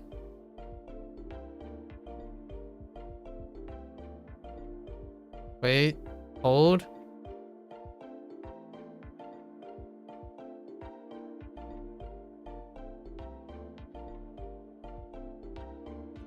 I lost it. It's gone.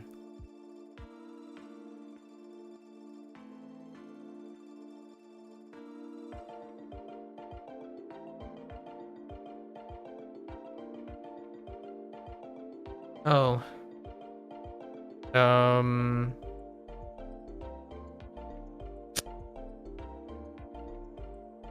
In total?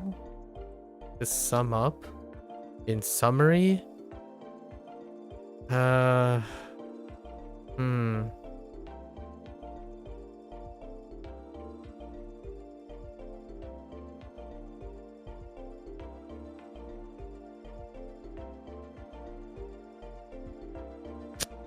Oops, that's 4.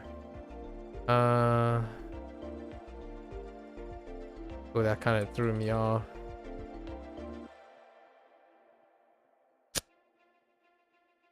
Oh, I missed the shy again. 线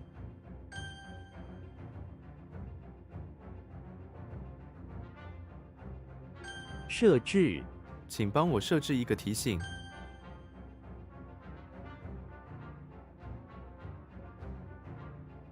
综合综合考虑后，我们做出了决定。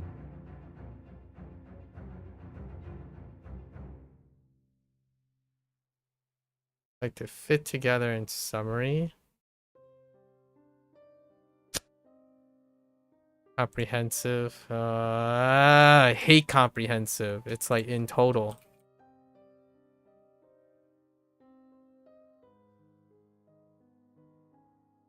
I guess totally works too. Or wholly. Comprehensive is a little bit too particular. “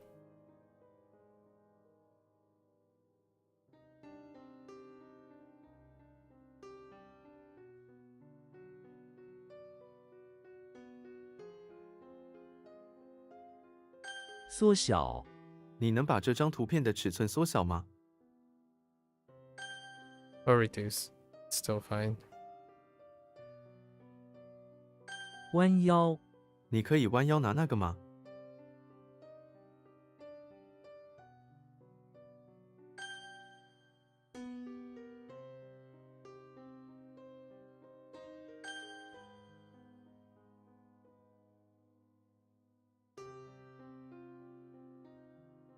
业余我是一个业余音乐家。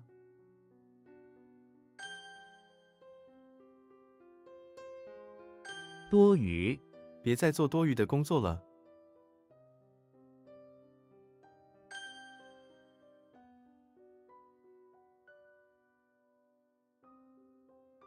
训练运动员正在紧张训练。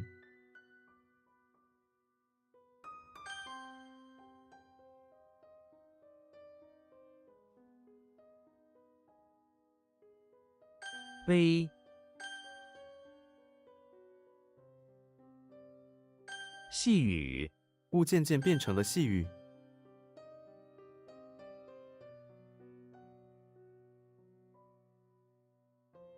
晒太阳在正午的太阳下晒太阳。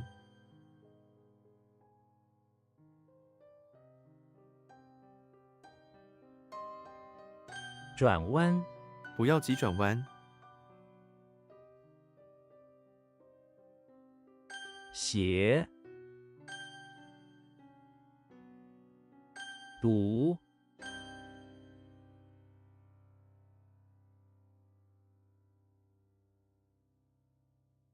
I lost it. No. Okay.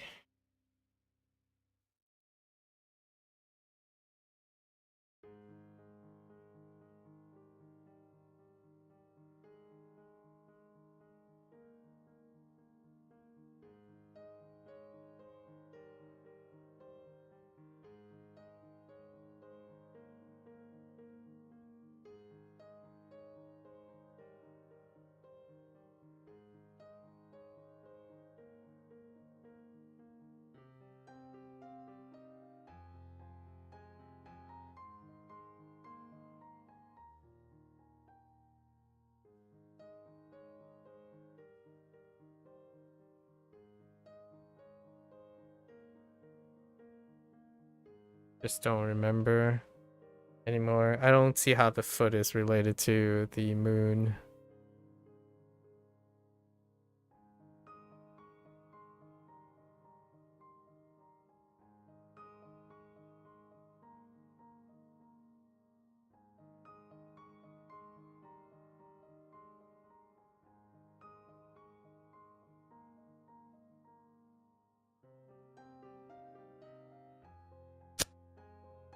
That's so aggravating.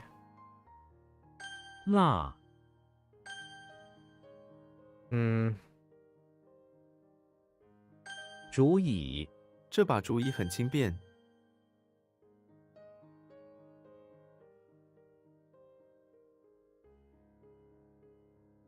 综上所述，综上所述，这个计划需要更多时间。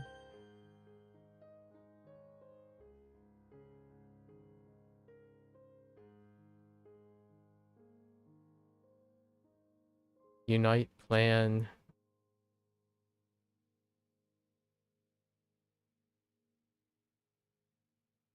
Did I already? Yeah, statistics. Yo, statistics, we're blocking that out. We're blocking the heck out of that. Finance, economics, that stuff sucks hard, man. Oh. Hmm.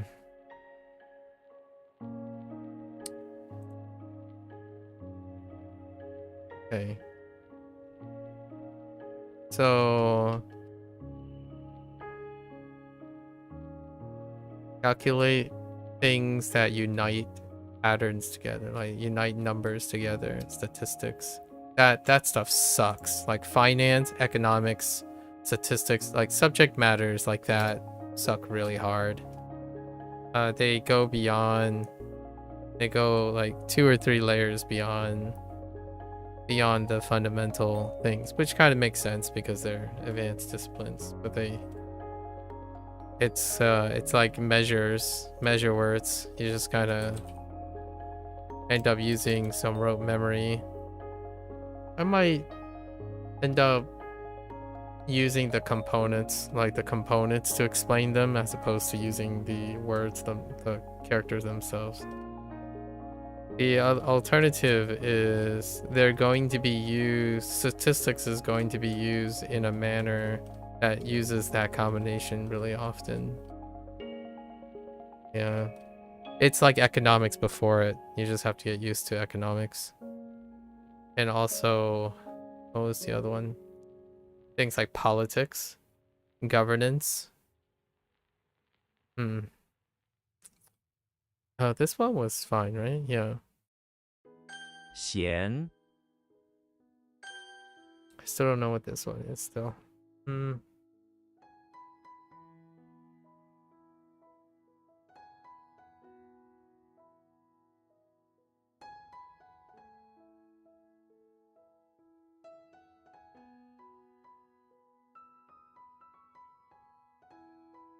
Yeah, this is from yesterday, so it's one of the suck ones. Yeah, this is the suckiest one.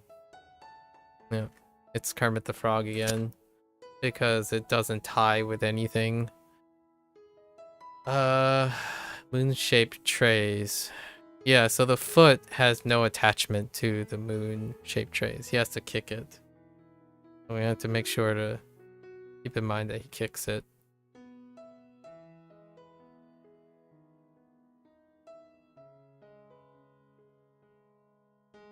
Whatever the mnemonic that Kevin wrote was not going to be any better. It was even more absurd. Let's see. This one's still okay. It's like there. 射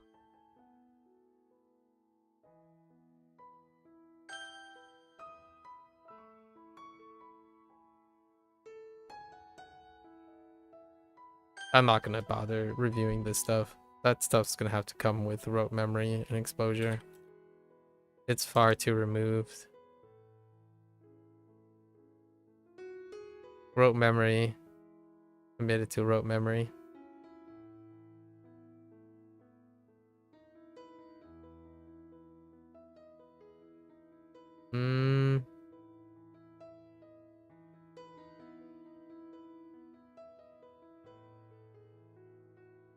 Soil.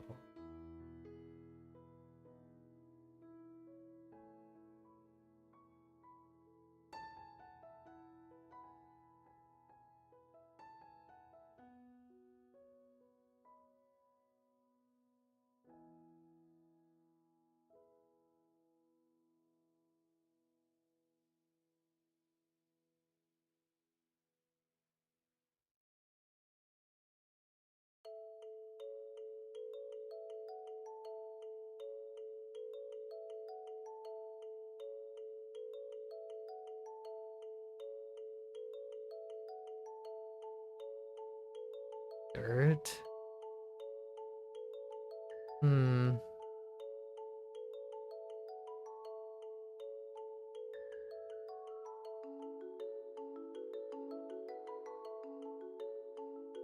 Not that.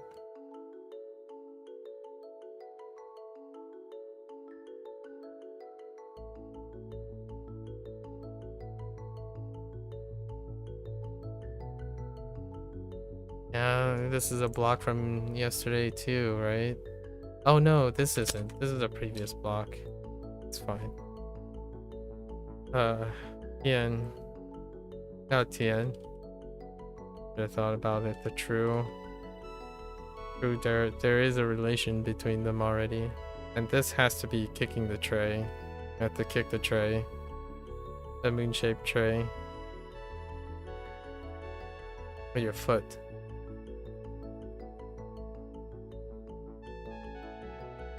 很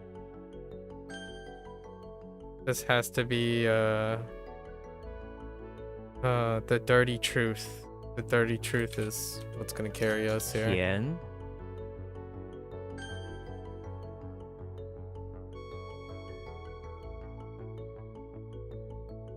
奶奶 奶奶今天没有出门。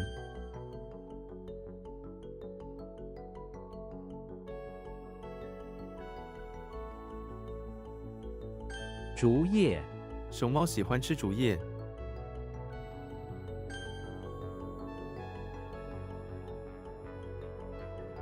And then for statistics is to unite all calculations. A discipline to unite calculations. 衣服 他每天都穿一样的衣服。 And this one sucks too. Luti. 陆地 能 Just 回到陆地 Lou. 上真是太好了。 Just Lu isolated sucks. Lu isolated. No. Most of the dirt ones are not great. I think dirt is a weak component. Dirt might be like top 5, along with shellfish, page, shellfish, page, mouth. Yeah. Hills is kind of bad. And it's not really bad as in like there's something really complicated about them. It's more like they occur a lot. So you have to keep expanding.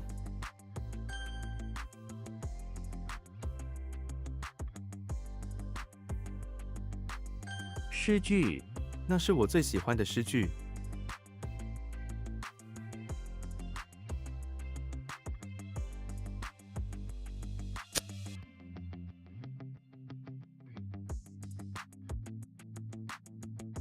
Verse? Poem? Verse? That's probably verse.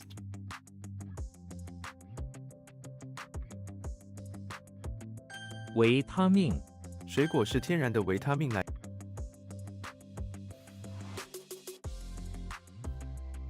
燃烧 燃烧的木炭很热。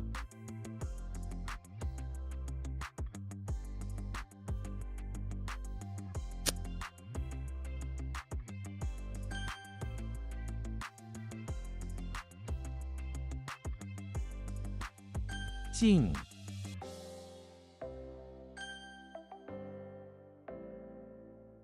下午 今天下午会下雨。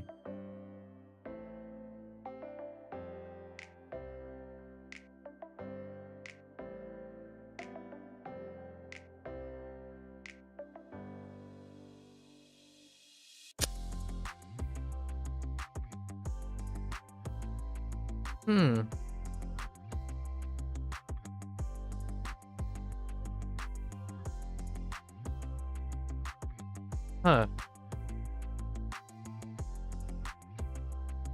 雀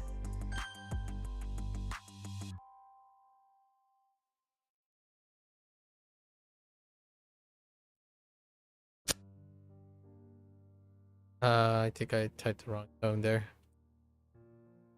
遇到 我在街上遇到了他。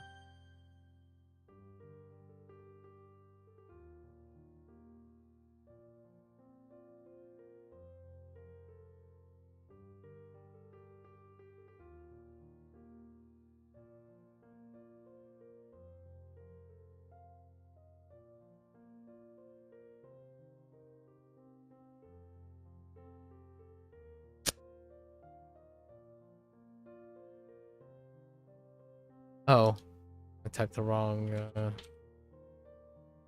tone for the first one.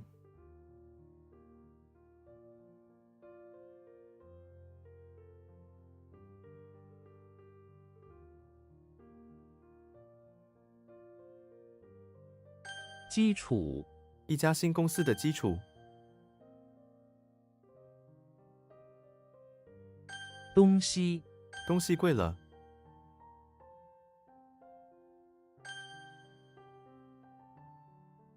侧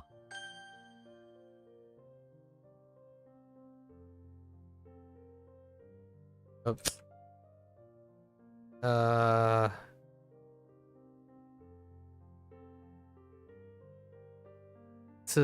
Yeah,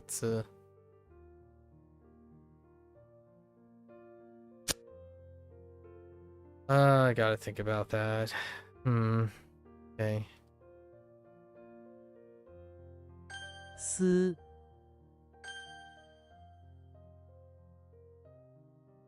刺耳刺耳的声音让人难以忍受。 Okay. So what happened here?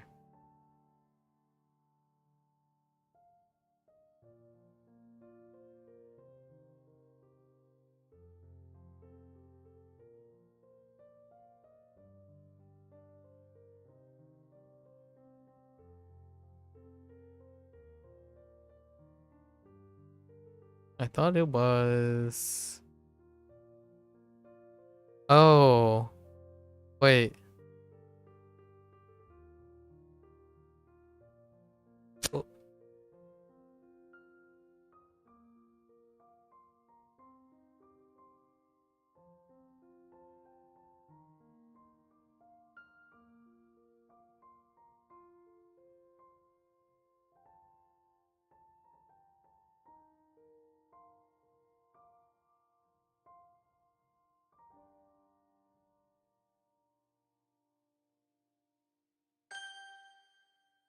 Okay.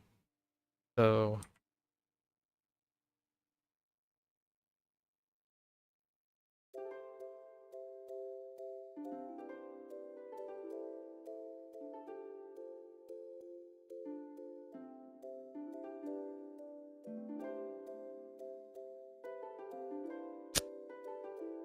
I don't know what's going on here.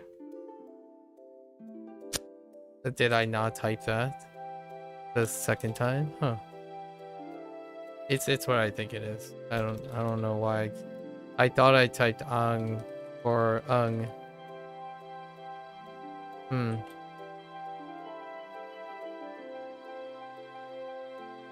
阻力船会在水中受到阻力。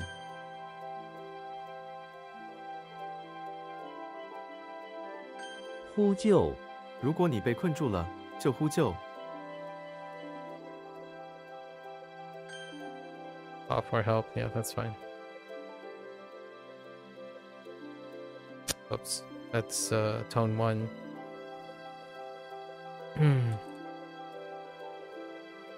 Um, 超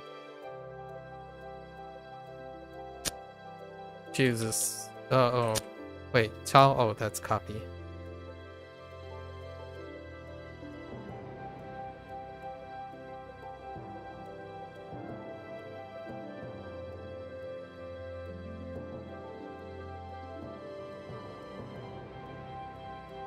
促销这本书今天开始促销了。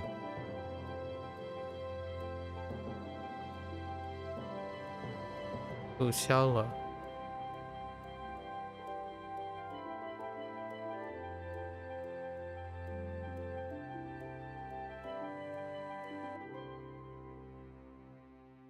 Don't remember the...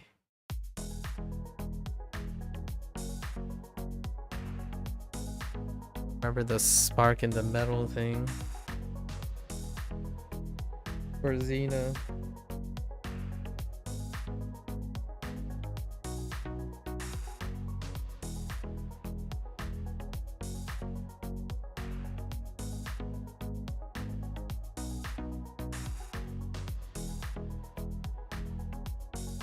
Like urge, promote. Okay. Oh, spend. Yeah. Okay. That's fine. It's good enough. Close enough. 赶忙， That's close enough too.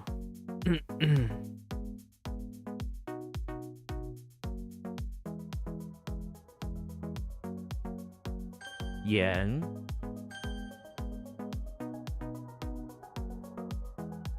稳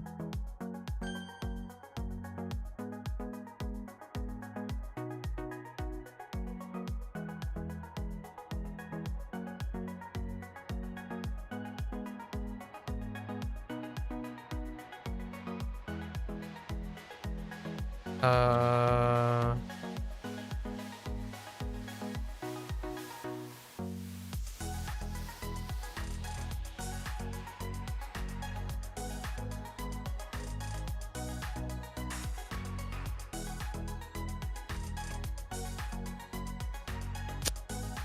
why am I thinking of that and thinking of two different things? Oops.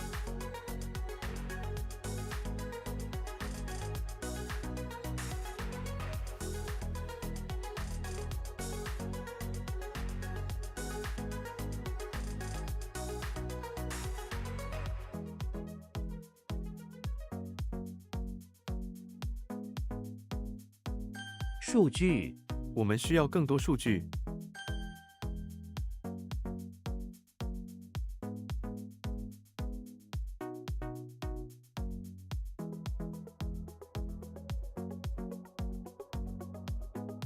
胖子，那个胖子很喜欢吃甜食。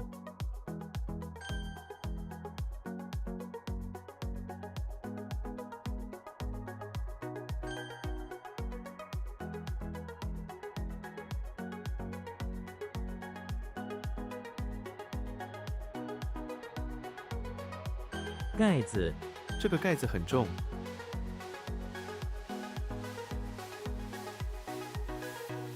翻脸，他突然翻脸了。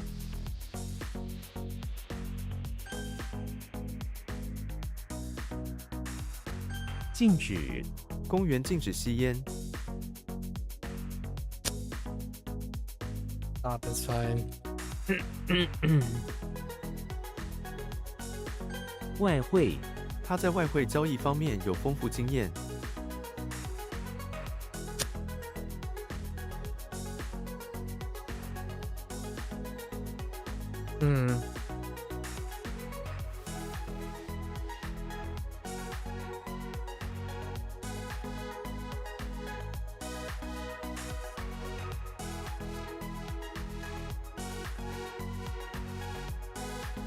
方向盘，方向盘上的按钮。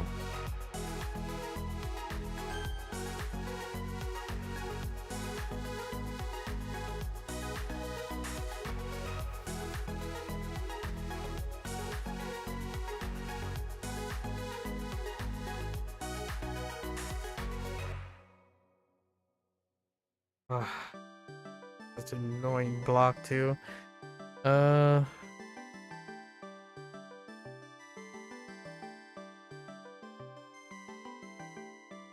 Dollhouse, aquarium, and spray.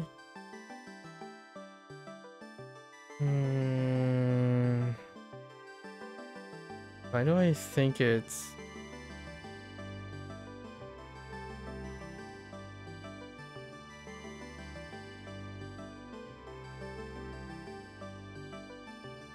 No.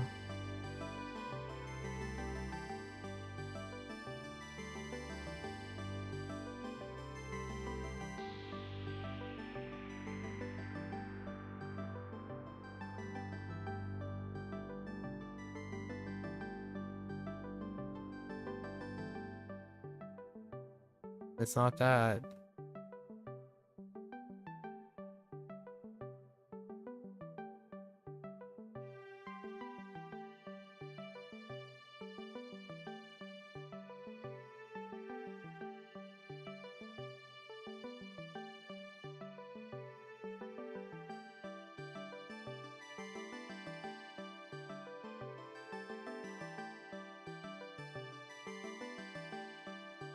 It's not that either.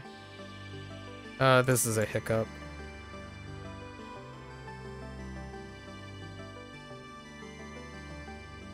It's the same one. Fine.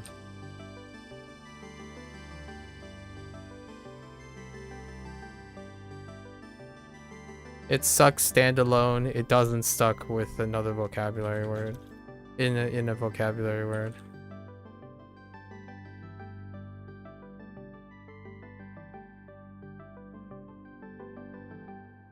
Today is kind of a mixed bag. What is that? 3 or 4 now?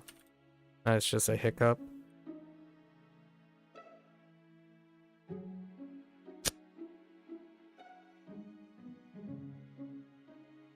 What?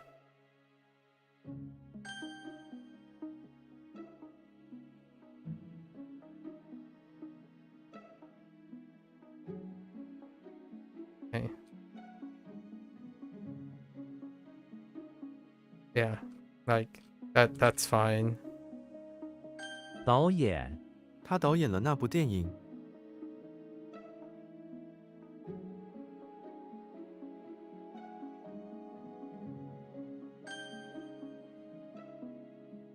Outside, converge.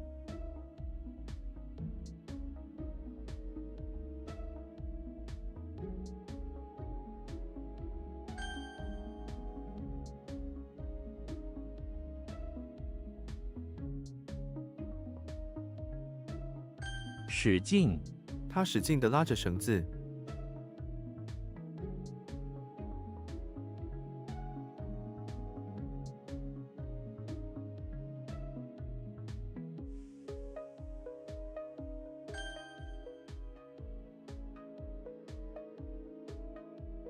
看见，我能看见你的脸。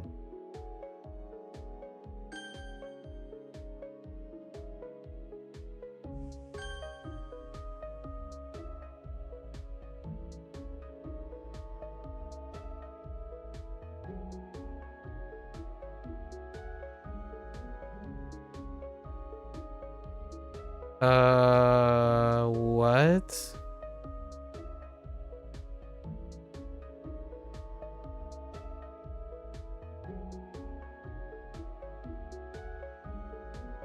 It's not that.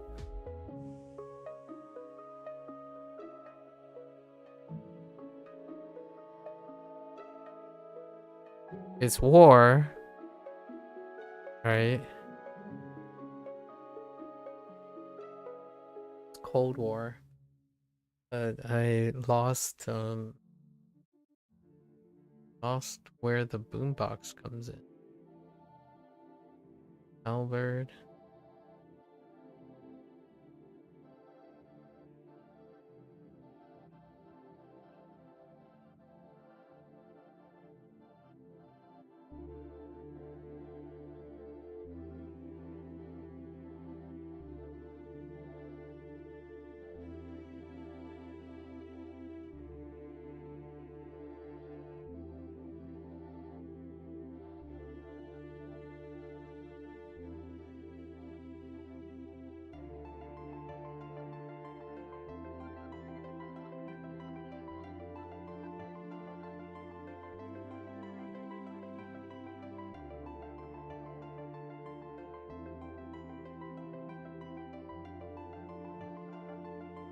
I don't know why I'm drawing a blank on this as well. It's Jiang, yeah.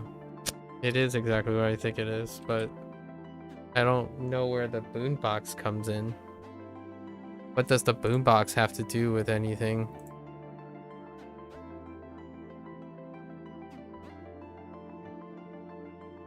Oh, it's because the whole thing is a list. Oh, okay. That's where I lost it. I couldn't figure out what the heck this is. Why, but the whole thing is a list. The list is not just this. I thought this was the list.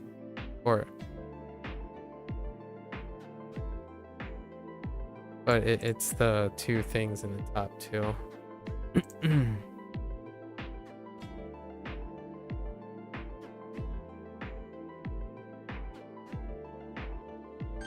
骑士，勇敢地骑士，冷战，这是一部关于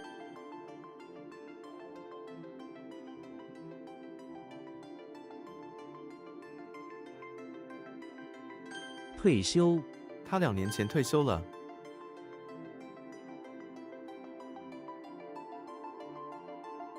演，雾，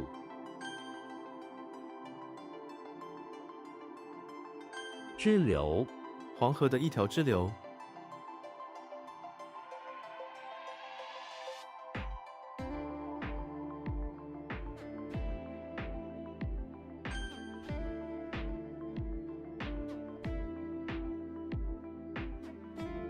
气化，他在企划部门工作。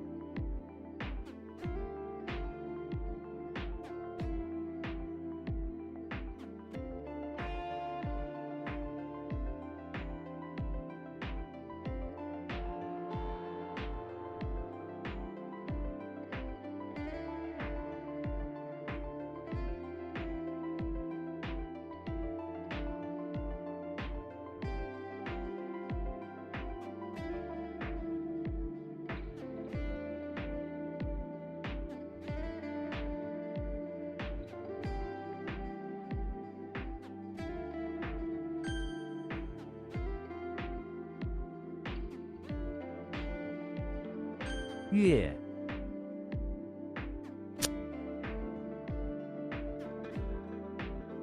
Okay. 人工，这是一个人工花园。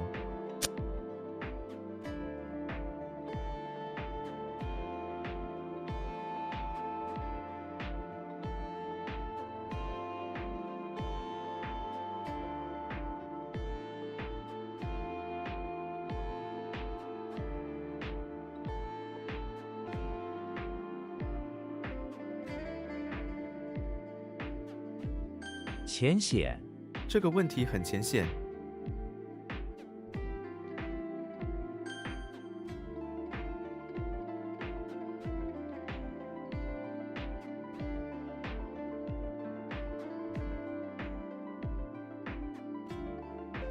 Tian is really bad.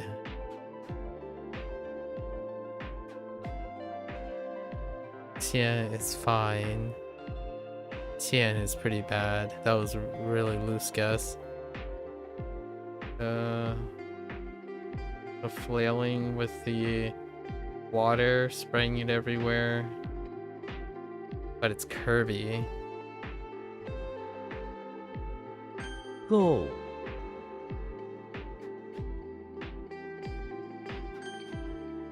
That one's pretty bad too.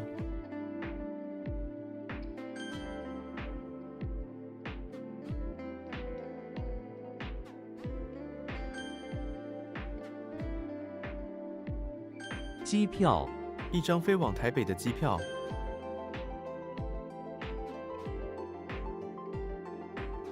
股，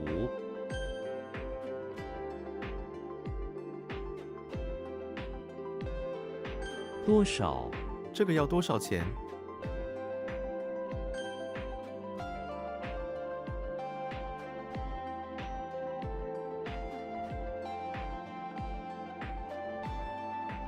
It's more and more and more. That's to oh, they decide to use to pass through. It's more and more. I don't use it as yeah. Yeah is not commonly used as but what do we have to fly across? Oh, we could use hey yeah. Okay, fair enough. My prototypic is yeah, not passing something. 现金，我用现金付款。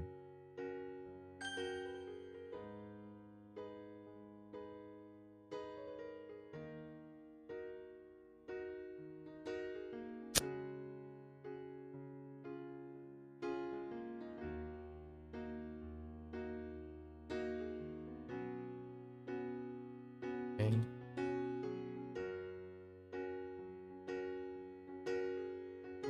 不易，跟他相处可不易。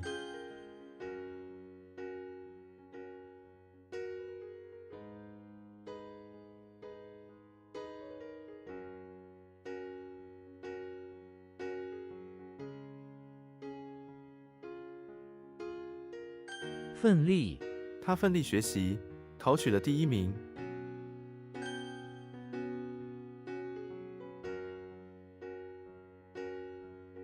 晴空，美丽的晴空，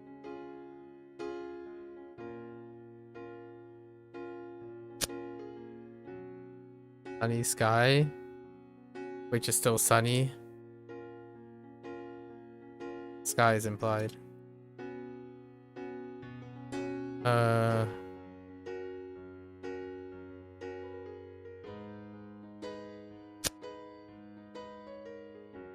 Oh, woo.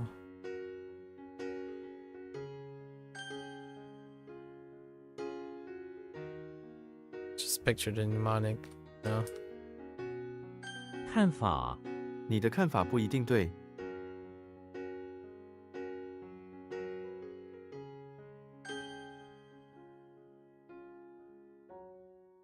天桥，这条天桥通往市中心。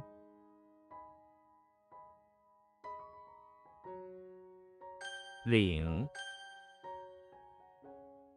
色，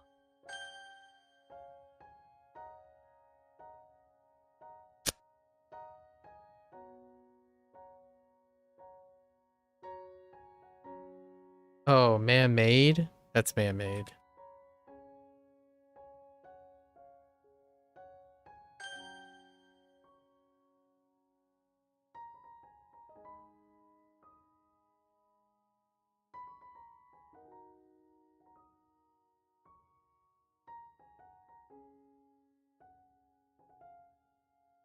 即使，即使你讨厌甜食，你也会喜欢这个。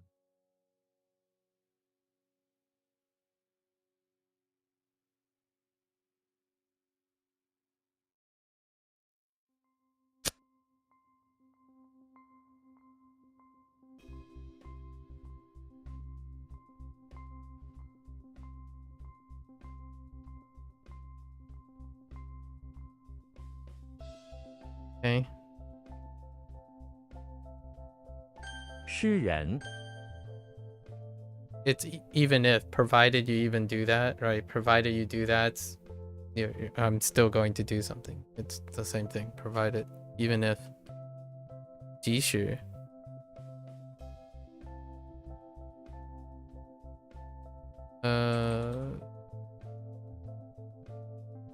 Wait.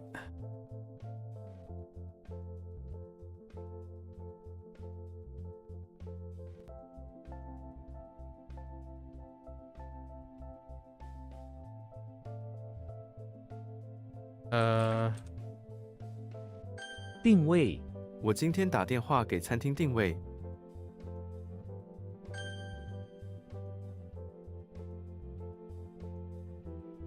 序， what?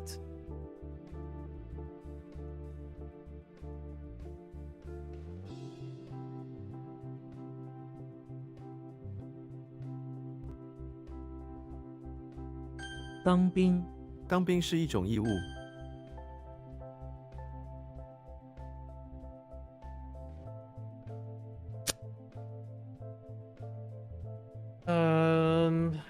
Something's not right here. I think oh, Zhuang. Should have paused a little bit there. 肥肉，有些人喜欢吃肥肉。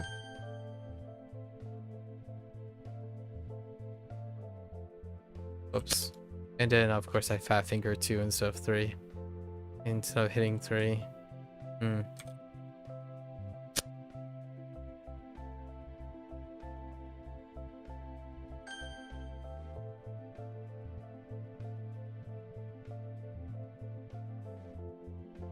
律师，他是世界上最好的律师。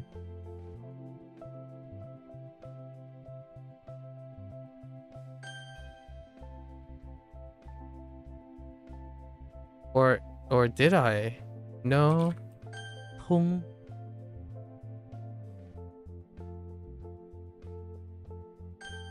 That's an old one.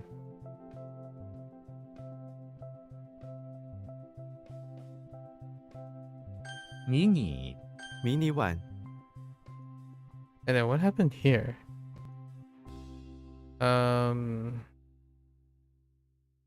Order? 虫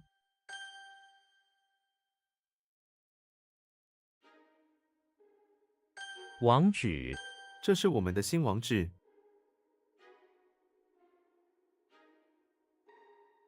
武装武装斗争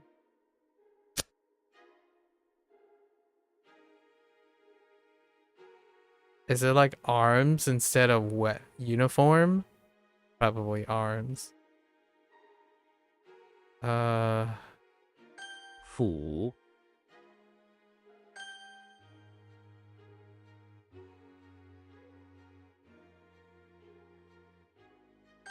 陈 That was a weak one.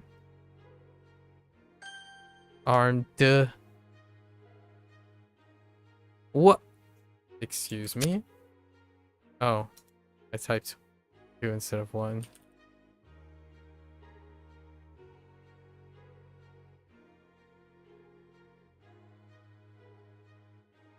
Um, 中世纪中世纪是欧洲的一个重要时期。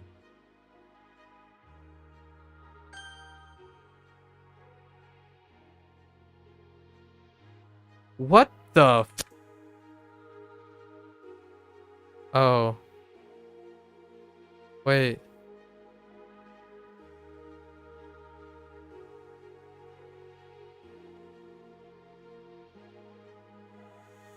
Oh, 睛眼睛.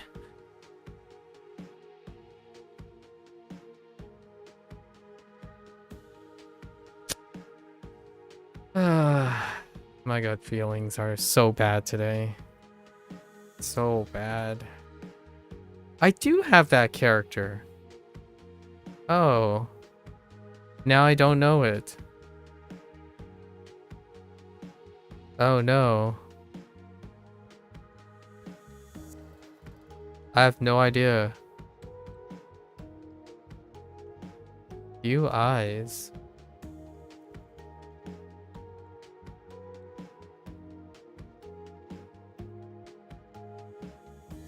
What is that?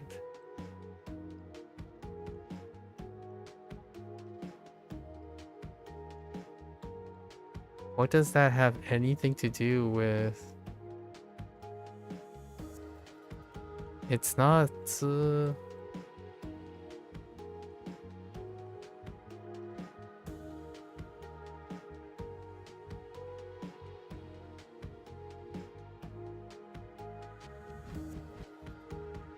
Why do I want to type like Mao Qian or something like that?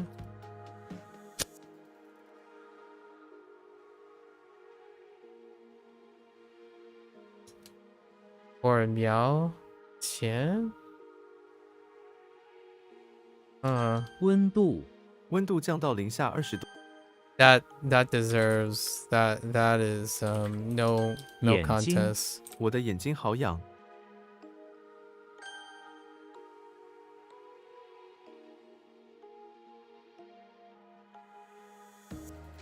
乙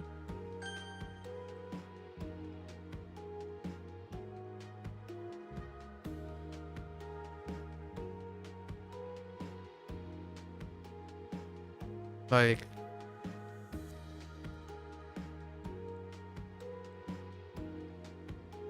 yeah, this is a complete block. Sheng. Oh, economic. Oh, this is the eyeball thing. Yeah, Sheng is super weak. Yeah, that's super weak. I wonder how many words I have on that. I think 2, maybe. Using that character. Yeah, that one's really weak. All the other ones I had something to play off of, or I knew enough that I would get to the answer with time.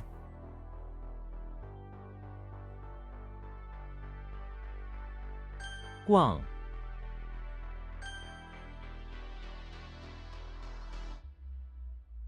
省钱 在这里生活很省钱。 Or to be economical.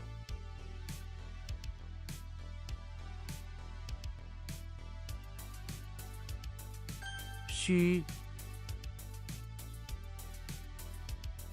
Like requirements. Or have to. Require is another one. 酸 Alright, let's throw some more onto this boat of garbage today. Garbage feelings. What feels like garbage today? 多少衣服看见下午奶奶东西人工 construction is man-made. It's constructed, it's man-made. 人工 it still has that meaning. I'm not too concerned about that. 现金 fine. Mini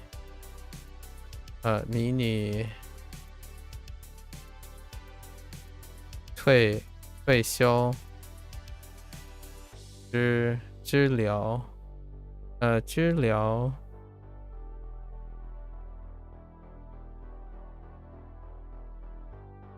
How do I 治疗 myself? Oh, tributary. 不义不义 it's fine. 去世 that's fine too. Surprisingly, 去世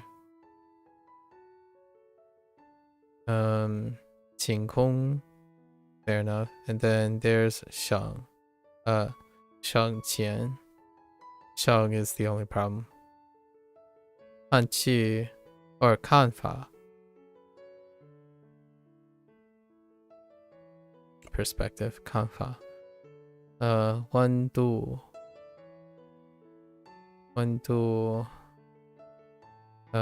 眼睛机票 通 that's 通 communicate 测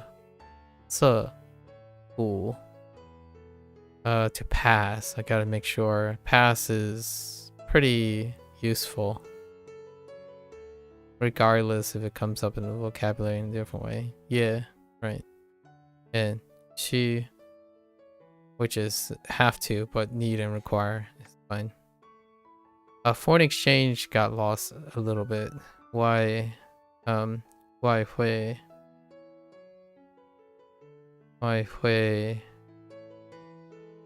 can't see that very well. Oh, that's 分利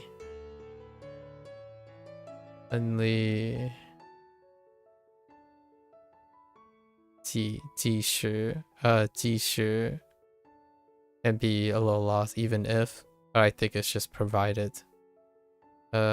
计时 this one took a bit to plan. 计划 so the only way I knew was plan is because it's related to the other plan for 划 like 计划 or plan, but 气 is really just gross. It's tiptoe. They use tiptoe and tiptoe is just not good enough. I think it should stay on plan. Yeah, that's how I got plan. I just treat it as plan. Tiptoe is not good. I don't know where tiptoe is coming in. I'm guessing tiptoe is tiptoe at some point. is tiptoe. No, it's not. So I don't really know why it's tiptoe at all. I have no idea what plan is the most. I mean, even this, like, tiptoe penguin, tiptoe bird ish, I guess.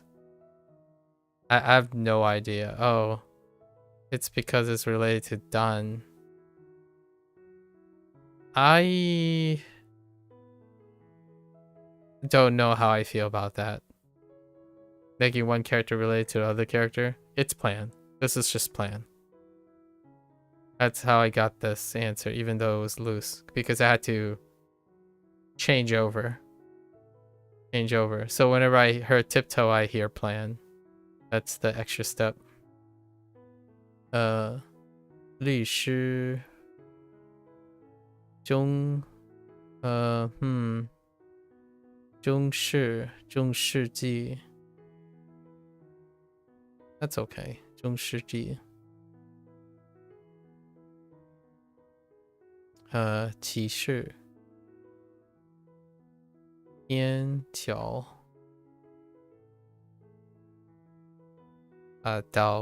oh yeah, 导演 yen is the other one. Yen is the second one, which is perform. It's a hiccup.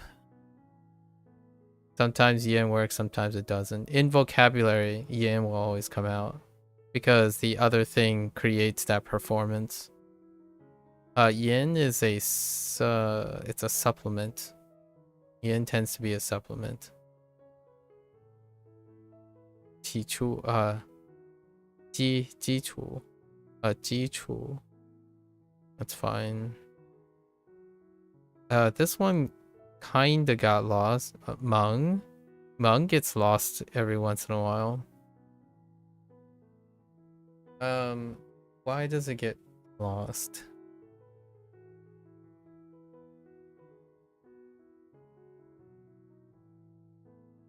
I think of Wang sometimes. And what is Wang?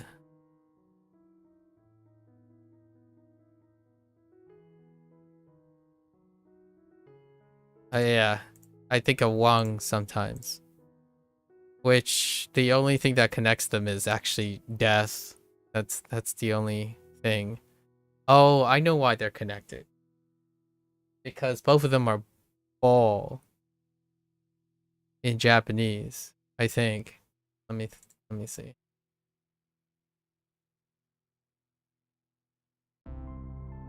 Or maybe not.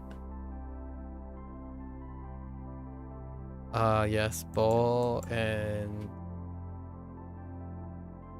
yeah, they're both ball. That's why I think they're connected. In Japanese, the onyomi is ball for both. I think that's fine. I don't think it's too bad. Gang was the one that I'm a little worried about earlier. Data was okay, actually. 数据 Usually data goes with statistics. Oh, statistics is the other problem, huh? But that's new, right? 维他命 fine. I don't concern myself with new ones. Summary, what was the other one? Yeah. Oh, that's amateur. It was something he.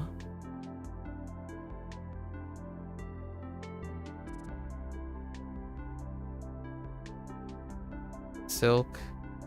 综合 is comprehensive, right? Comprehensive. That's the only one for the new ones. Yes.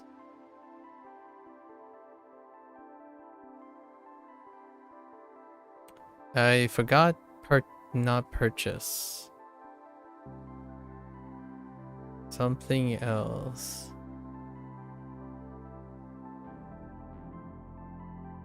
Yeah, when it went downhill, it went downhill. Like, was it? 醋. This one. xiao. I forgot xiao momentarily, which was spend. 促销. This is relatively new. These are relatively new. So anything from Journeyman 1.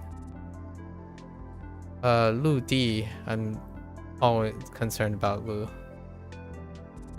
Guy is a little weak, and Guy's a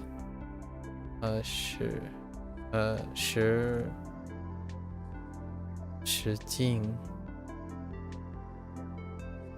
That's fine. Where is it? Lei. 盈类. Wait, is that Yinglei? No. Yes. Wait. What? Oh, yeah, Tears. Tears is, yeah, it's medium. Treatment? Yu. Oh, Yu was almost lost. It was so close to being lost. Fengxiang. Pan was really almost lost too. Qian was almost lost. Some of these are rough. Man. Zhi was fine. Danping. Where is it? What did I say it was?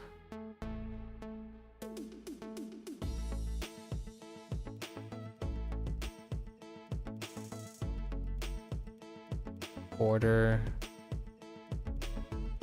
Wuzhuang. Wuzhuang was a little bit of a miss. Ding can be lost. I have so many like slightly on the outer edge. It was statistics. Where is statistics at? Statistics was what? Unite and calculate.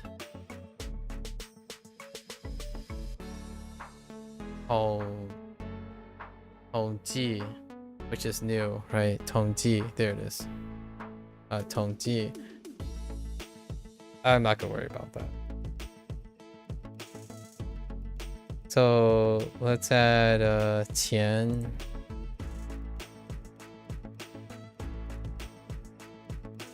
Qian.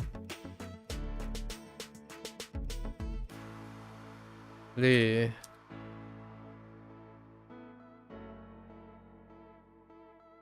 An.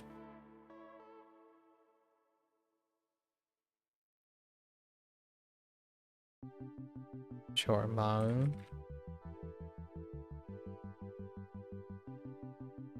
And that's good.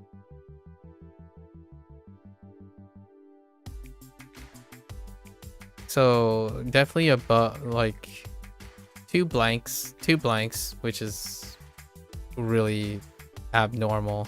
And then like 6 weak ones, so that's abnormal. That's a little high. It feels like I was beating against a wall today because of how much higher it is. Alright. We'll write them out.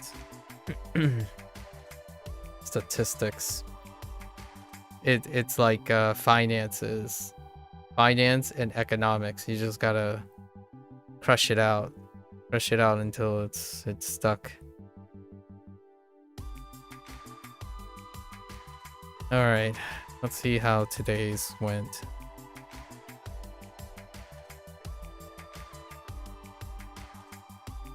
I think the roughest stuff is typically in the middle. Journeyman, like in the middle. So there's always a spread because of the way lessons work. And anything in the middle around the 3 month, or not 3 month, 1 month to 2 month period is the roughest. And then if it get past the 1 month, 2 month, then the stuff is pretty good because you can like find enough things to bring it back. And usually the newest ones are easier ones. They're short term. Short term tends to be pretty quick. Despite being a little complicated recently. Child, Slenderman. Oh, this one's kind of gross. 子之那子之之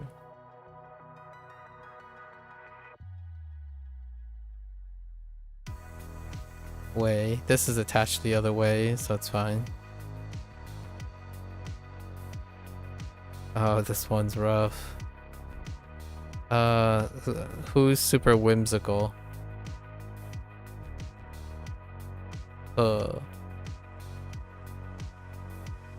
Yeah, we're gonna. Is gnarly. Is very gnarly, and it's very specific use too. I wonder if there are any other uses of I almost feel like reminds me of Adam. So there's not enough vocabulary, I think. I'm pretty sure there's more uses than the one that was cited, like nuclear power plant and nuclear energy. There's probably atom. This is probably used for atom as well, or some sort of subatomic particle physics related term character. It's not in HanziHero at the moment. I think we're gone to the point where exploring other words and putting words into HanziHero is probably the way to alleviate some of these usages. Which we'll do before the year's end. This one could get lost too. G.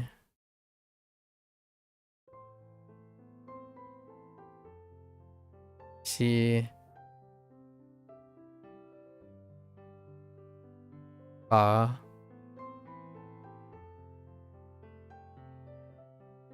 Way. Some of these are really loose. Save me.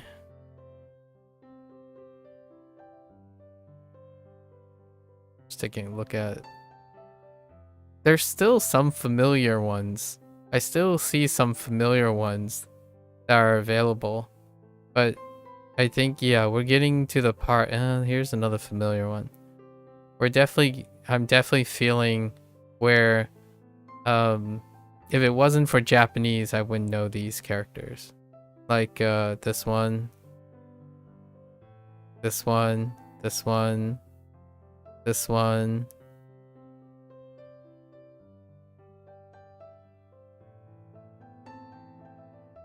Oh yeah, we're getting into a territory where largely almost all of them is going to test. It's going to test this whatever I got going on, how good my mind palace works. Gotta strap in the next half of this month. Wait. Well, we have less than half the year left. I didn't mean to say month, I meant year. We have less than half the year left. That's when we start hitting some hard some stuff that I will largely have no idea.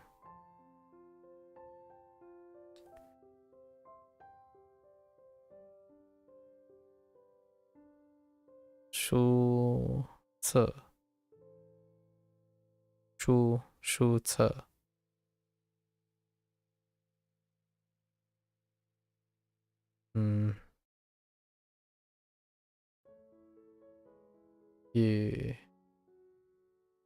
羽毛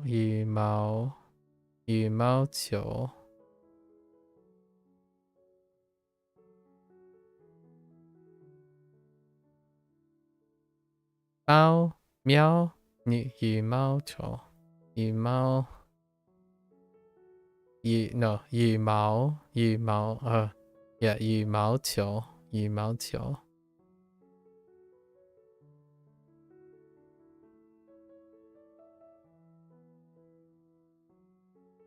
黑眼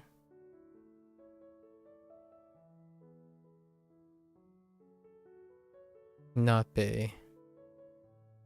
This doesn't make any sense. 丝 Oh no, wait. That doesn't make any sense either. 委员会 No, that doesn't sound right either. 委员会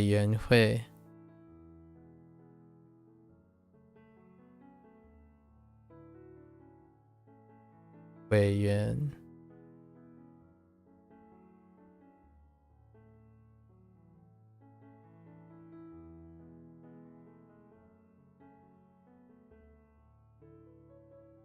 指甲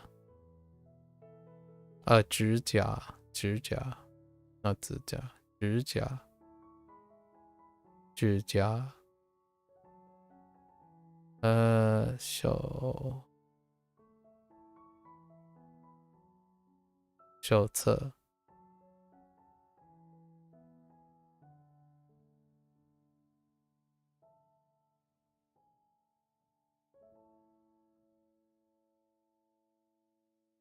I'm thinking how far I'm gonna get before I think I might actually pause, review what I got, and then start integrating something that will help me explore more vocabulary, as opposed to constantly pushing for more characters.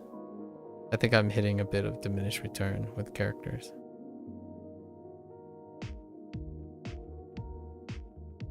I need more vocabulary to work with. The mnemonic groups are pretty good. So every time I'm learning these characters, there's another character and another thing tied to the existing characters that are in Chinese. So that's kind of been a blessing in disguise at the moment. Kind of trying to wrap my head around how I can use that.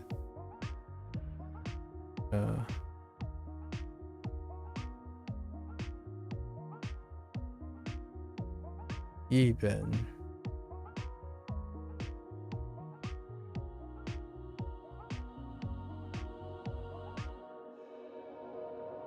在课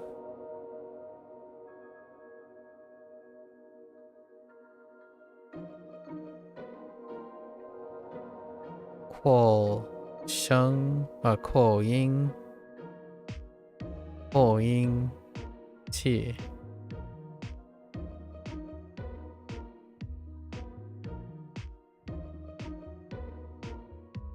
以及以及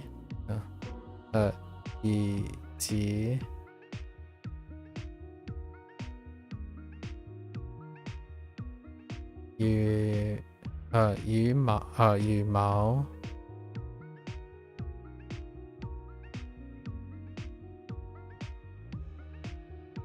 晒黑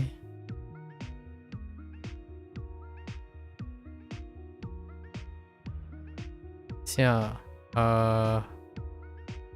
像什么相机 Okay.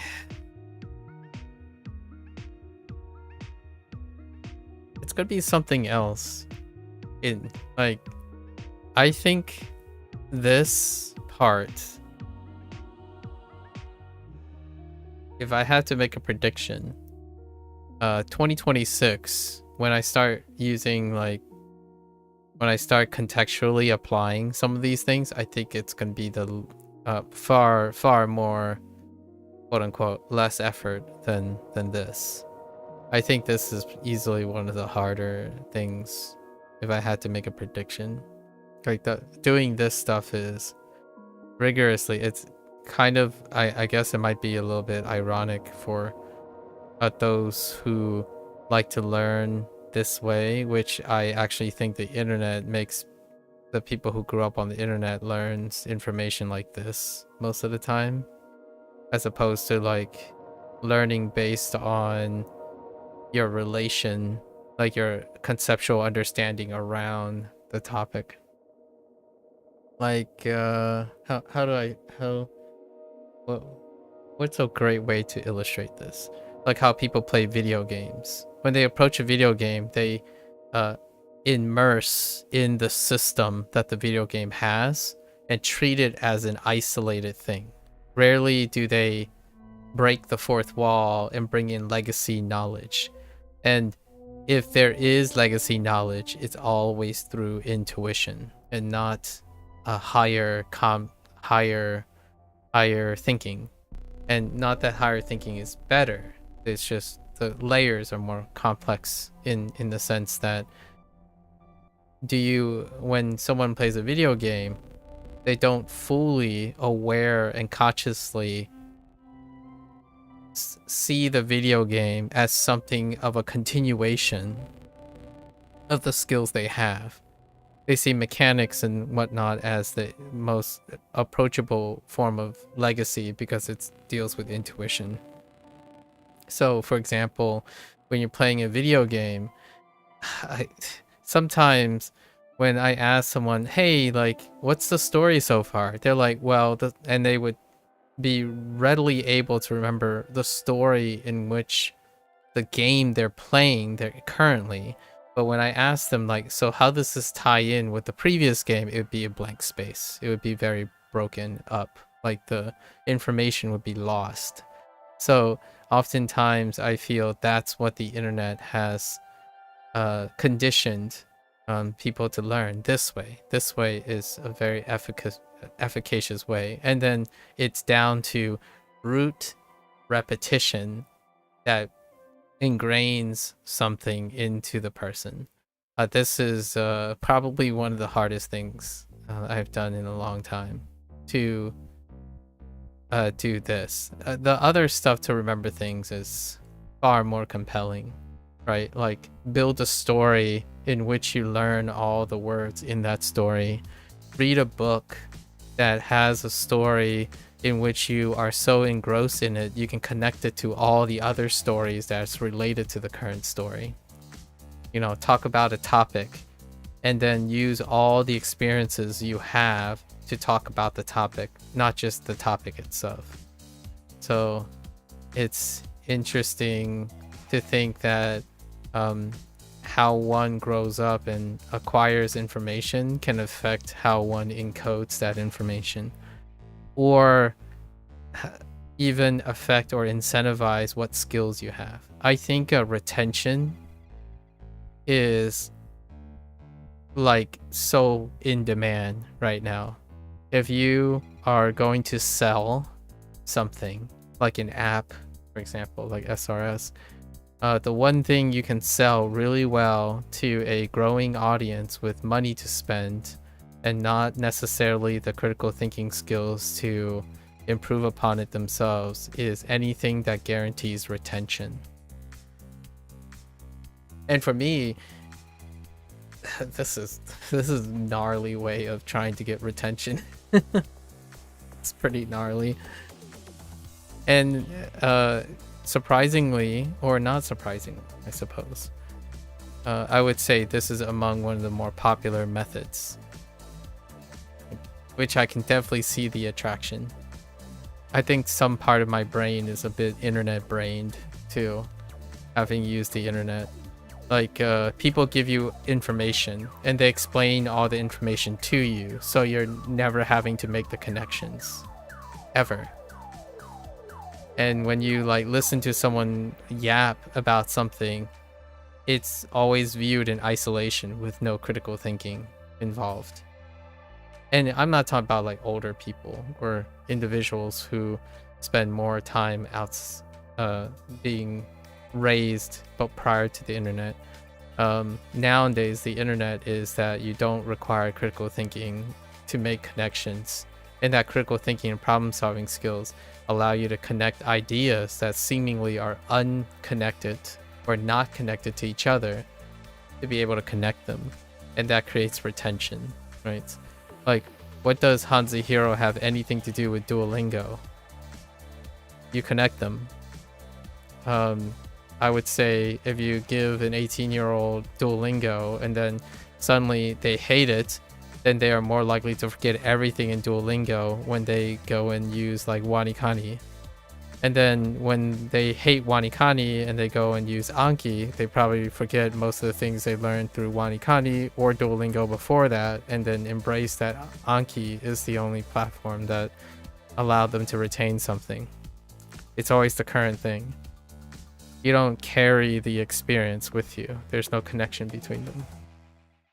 And this is kind of like that too. Like within HanziHero, stuff are kind of disjointed. They are not connected with each other, right?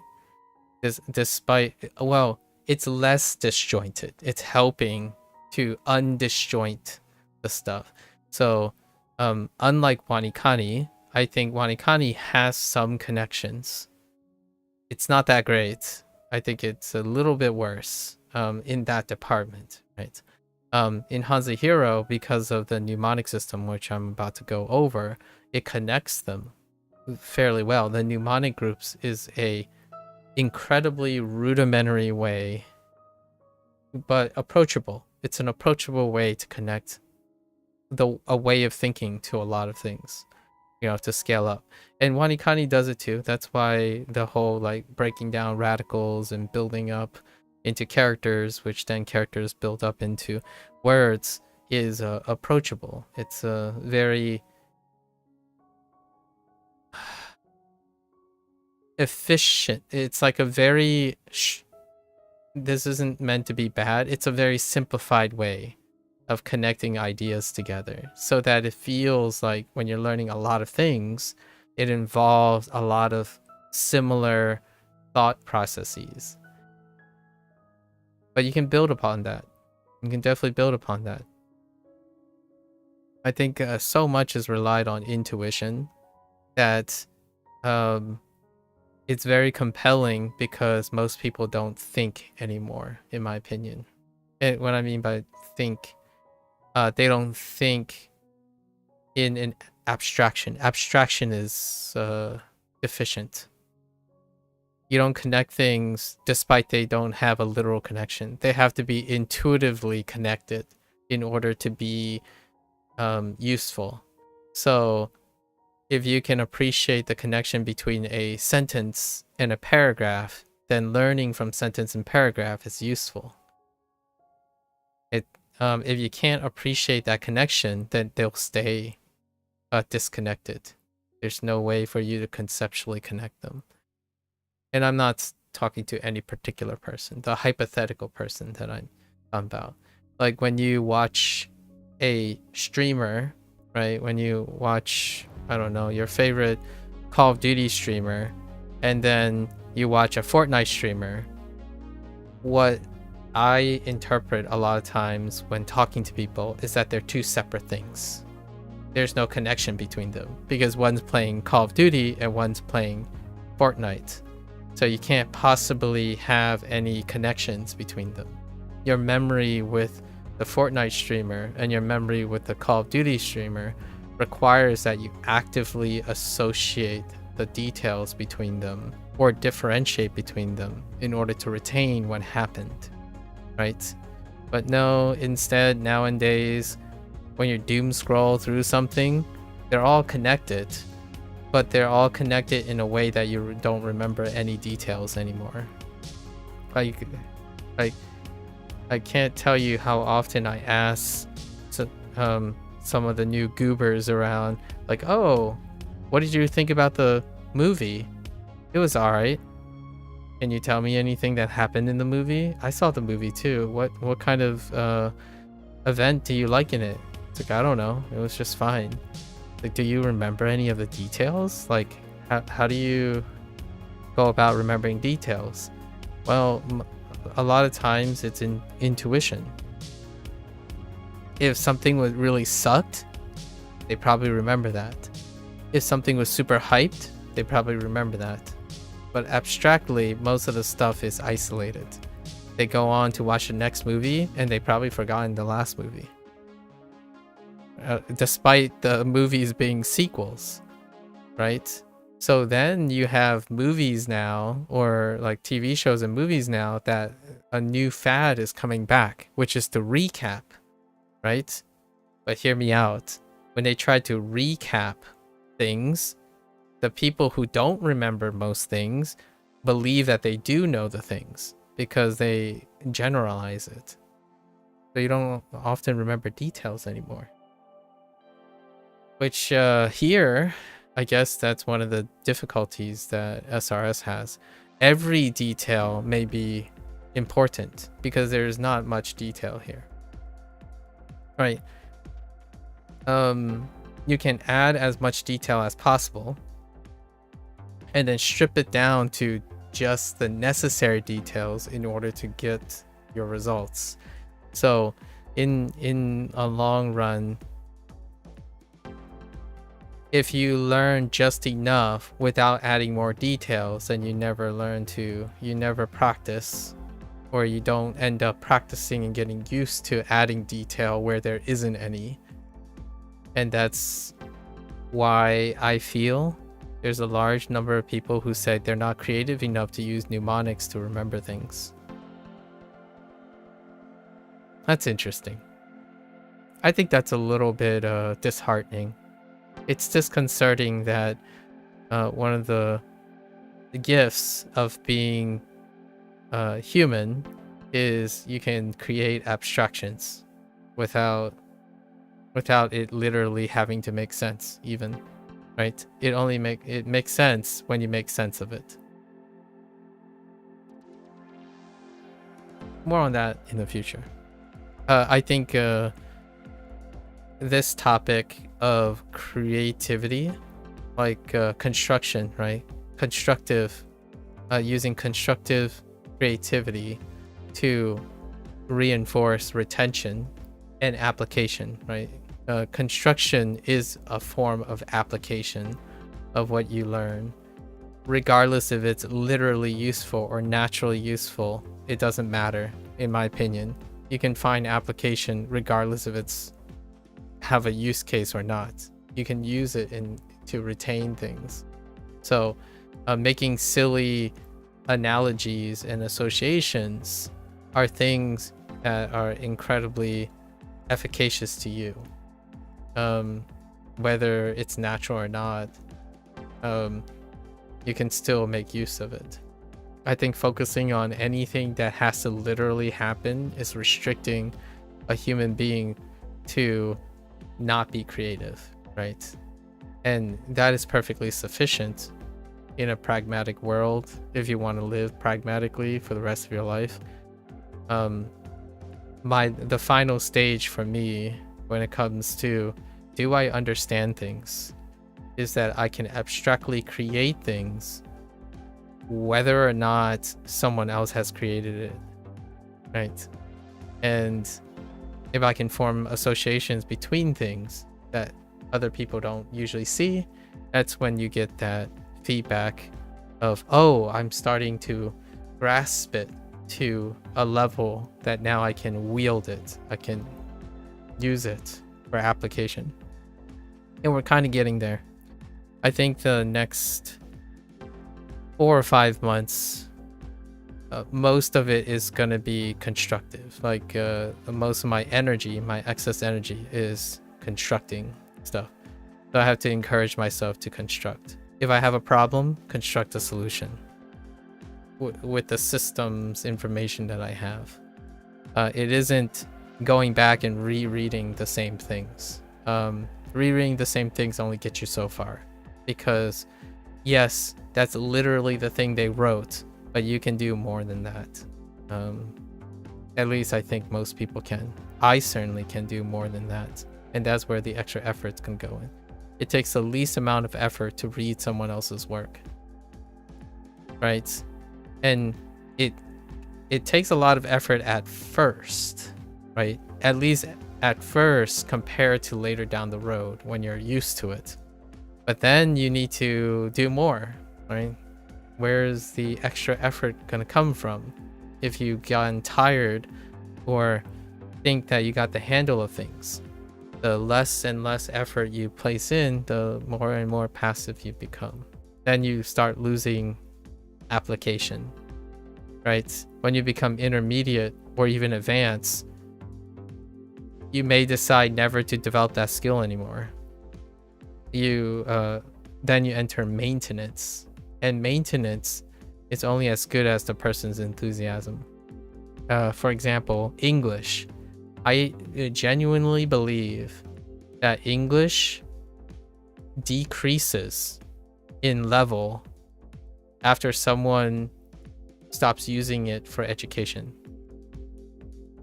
I think statistically, I don't have, like, if I were to wager something, if I were able to data mine something, I would say overall people's language comprehension will dip lower than their graduation competence, because it's easier to simplify and groom and finalize if you stop learning. So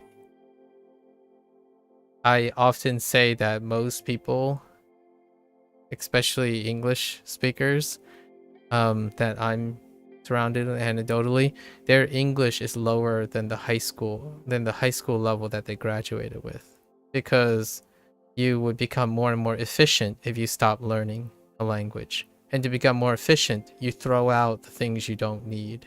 So you know less. You know less over time when you stop learning something, because there's no application for it anymore. The application for most people is that they learn something to get something, right? So in high school, you had to learn and continuously expand the use of your native language in order to get a good grade. That good grade is an application for getting a career, right?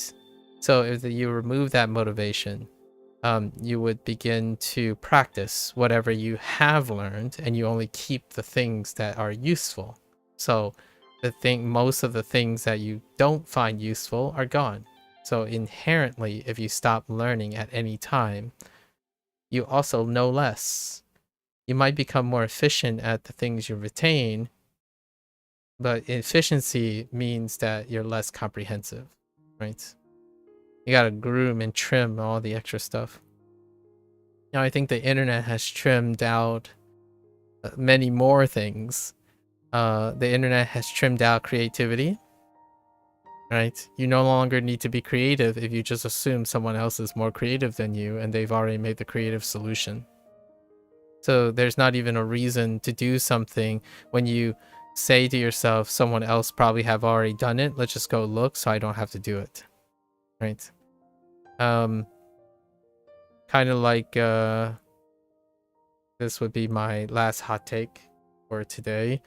People already use SRS and it didn't work for everyone, so I think I won't use SRS to see what happens, because there are already people who believe it doesn't work, so that's enough for me.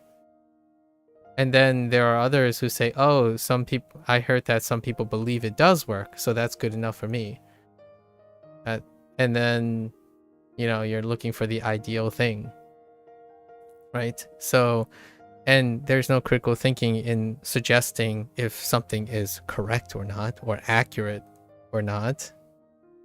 You just need a compelling, persuasive person to convince you with enough buzzwords that you've retained in your life. So if you exit high school and you have no retention or use of, say, biochemistry, and then you go online and you hear someone throw biochemical words around when it comes to this miracle nutritional supplement that they have, then that's good enough for you. Emotionally, it's good enough for you. You can intuit the trust by how that person portrays their personality, and it's not predicated on the knowledge that you once had because you no longer practice to maintain it, right? Because there's no application for it. I think information is information, but creative thinking and problem solving is an entirely different skill that with information, you don't necessarily need that skill anymore. And that's one of the biggest, in my opinion, that's one of the biggest signs that if I had to rely on someone personally, and not to say that I can't be friends with anyone that doesn't fit this, but I rely on people who can solve problems, right? I'm terrible at asking for help, but if I were going to ask someone for help, it would be someone who can creatively solve problems, not someone who can read off someone else's solution to me. I think the reason for that is I think whoever can creatively solve a problem already has the skills to read information and even apply that information. Someone who only reads information and passes on information is very either incapable or poorly practiced in applying that information. So if you're gonna get information or you're asking someone for help, you probably, in my opinion, ask someone who has more experience. How can you tell the difference between experience and information? Experienced people, ironically, maybe to those who are inexperienced, wouldn't admit that they know everything, because experience will probably tell them that they didn't know everything. I think individuals who lack experience tend to be the ones who are more readily going to say they know everything, and they're telling you the truth or the facts and all the important facts, and they simplify everything to the point where it's very obvious that they don't have any experience in solving problems, right? Like you go up to someone like a super genius, talented sports person, and they're like, how do you get so accurate at kicking? You just kick. They don't have to solve problems if they're very good at it intuitively, right? If they've never encountered a problem because they're a superstar from day one, they're probably still terrible at helping people solve their problems because they never solve problems themselves, right? So you can still be a superstar, a success story, live and do no wrong. If you don't encounter any problems, then you don't know how to solve problems either, right? So that's kind of one of those telltale signs. It doesn't mean that other person don't know what they're doing or or they're not successful. Successful people can be terrible people at solving problems if they never encountered problems. However, those are far in the rare case, like far statistically rarer. Someone who is just talented to the point where they can't even explain the problems. An experienced person will provide an example of obstacles that they overcome in detail, and then they use that experience to try to get an empathy with your problem so that they can tell you, I have a similar problem that you have. This is how I went about it, and then this is also where my problem and your problem is a little different. So perhaps thinking about my approach, but also modifying it to this difference will help you, right? What's not considered experience? When someone comes up to you and tells you what's the best, and they share nothing about their own experience. Like, not even their own opinions about that opinion. They will just tell you, this is the best. Okay, so how do you know that? It's like, well, people say this is the best. You have no experience. Those are people I would likely respect their own decisions and rights, however they go about it, but I personally would not ask them for help. Because they're not in it to help people. Just even if they tell me, oh, I care about you, like, well, respectfully, you do not have the skills to help me. right? You do not have the experience to help me. Still can be friends, and they can still be really successful, right? Like, if you want someone to help you with chronic impulsive debt, you hope that there is someone who is successful and have overcome that problem. Otherwise, obviously, you can still accept someone's help. It's just not as ideal. Right? And the last thing about this little digression is, in the end of the day, there is one person you can rely on that is always really, really close to all the problems you have. Yourself.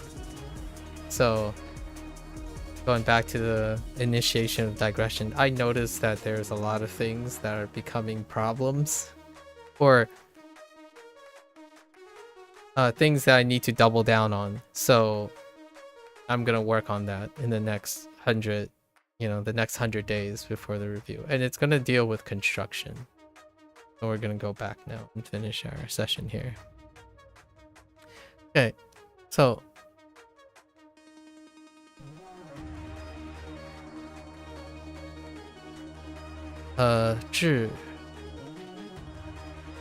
wait, is this Zelda? Yes, this is Zelda. So Zelda, or maybe we can do like Zelda is in the basement. Zelda goes to the chills in the basement with Slenderman's kids, right, in her house. With Slenderman's kids. How's that work? Oh. Slenderman's kids. Oh, they're Slenderman's kids, so they like being in the dark. Maybe Zelda has like a cool entertainment basement, right? And she is doing what with Slenderman's kids?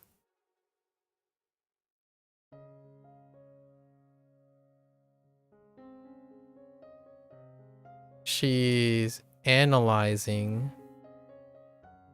Oh, she's meticulous.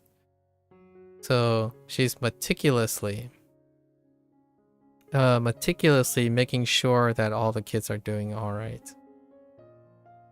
As befitting of a princess, right? So maybe etiquette, meticulously teaching them proper etiquette while they're hanging out in the basement. This one's rough, to say the least. Walter White is in the living room of the beach house where he's chilling, he's vibing, taking a break from his exploits. So he's just chilling, really lounging around, he's lounging around so much that he decided to have something to eat, but he couldn't be bothered. And right now, all he has is some turkey. He only has some turkey left. So he's munching some. Munching is going to be associated with mouth. I'm not going to say mouth anymore. Just anything with a mouth is an activity. So eating is activities. This radical. So he's just eating some turkey. That's all he had in the fridge while he was lounging around. Okay. We have Hulk. Is this Hulk? No, this is Harry Potter. Oh, this is whimsical. So Harry Potter is in the generator room, or in the middle, inside the electric plant, where the generator is like some magical generator, and this magical generator harvests nuclei from trees. These nuclei are in the shape of pigs. Like that's all I got. I think that's good enough.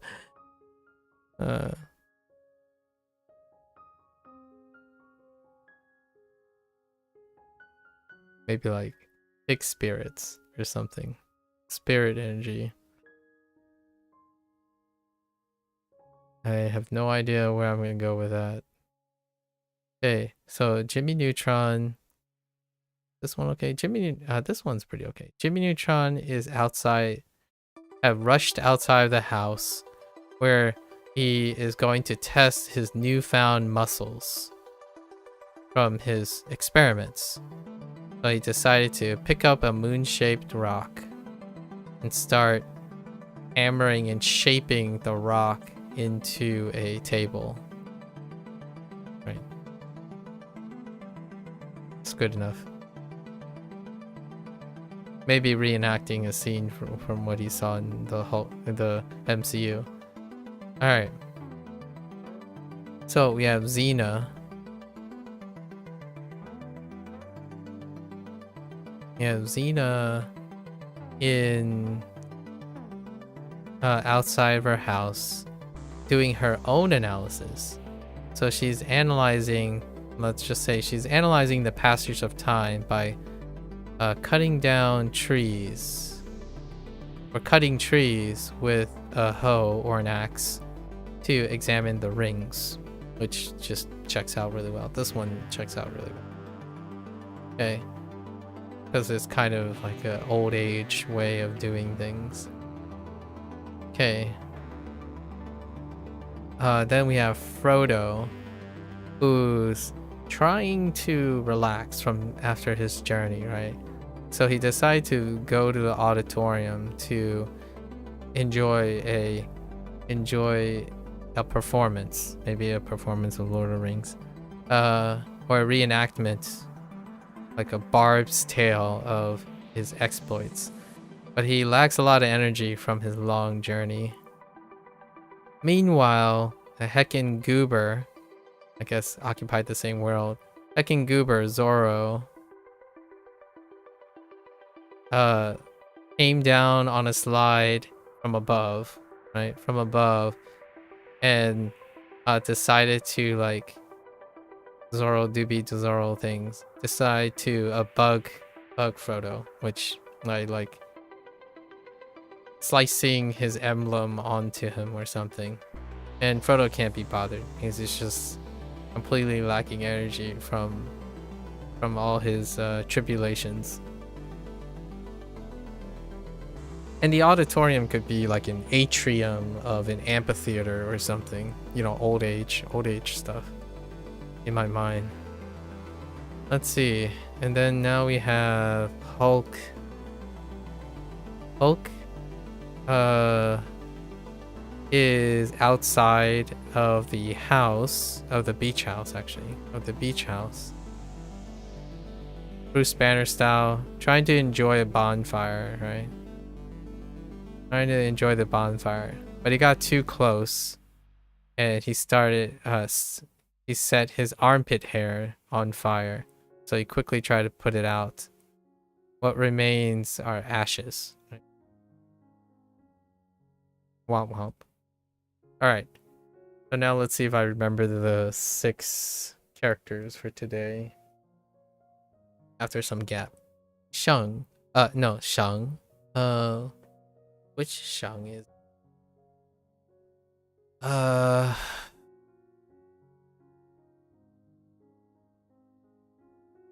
It's economic goal. Shrek. Apartment. Shang.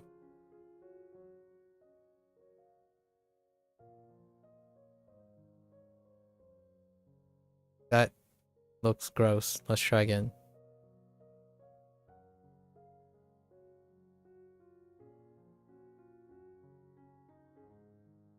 It's good enough. Down. And few eyes is because he was eating eyeballs, right? Pickled eyeballs. Eating pickled eyeballs. There are a few, so he had to economize to save some fancy eyeballs. Fish manner. Tasty fish eyeballs, maybe. Yen. Yen was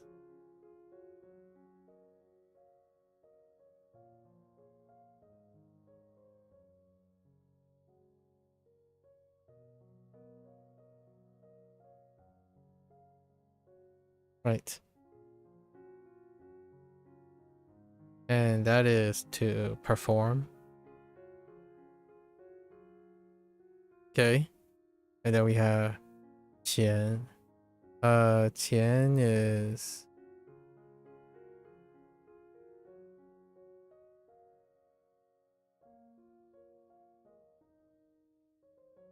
right. Qian. Shallow. This is where Kirby is being a pep. Kirby's kind of short, so what was considered shallow is probably pretty high.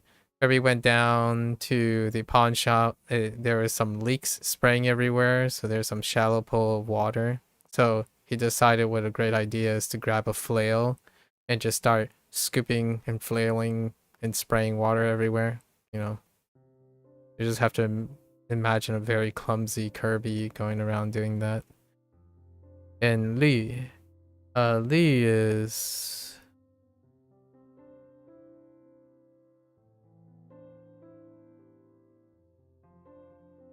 right. Lee, which is land. This is where Luke Skywalker got Jedi mind tricked as he's trying to go to the bathroom, where he imagined like soil and hills of his, like, maybe his Tatooine homeland, you know, his home, like Tatooine's surface and whatnot, and he's like moving around. As he walks through with his legs, he can feel the dirt and the sand and land brush against his body, that kind of thing. Jedi mind trick. This one's kind of rough, that's why it's tough. And then Pan is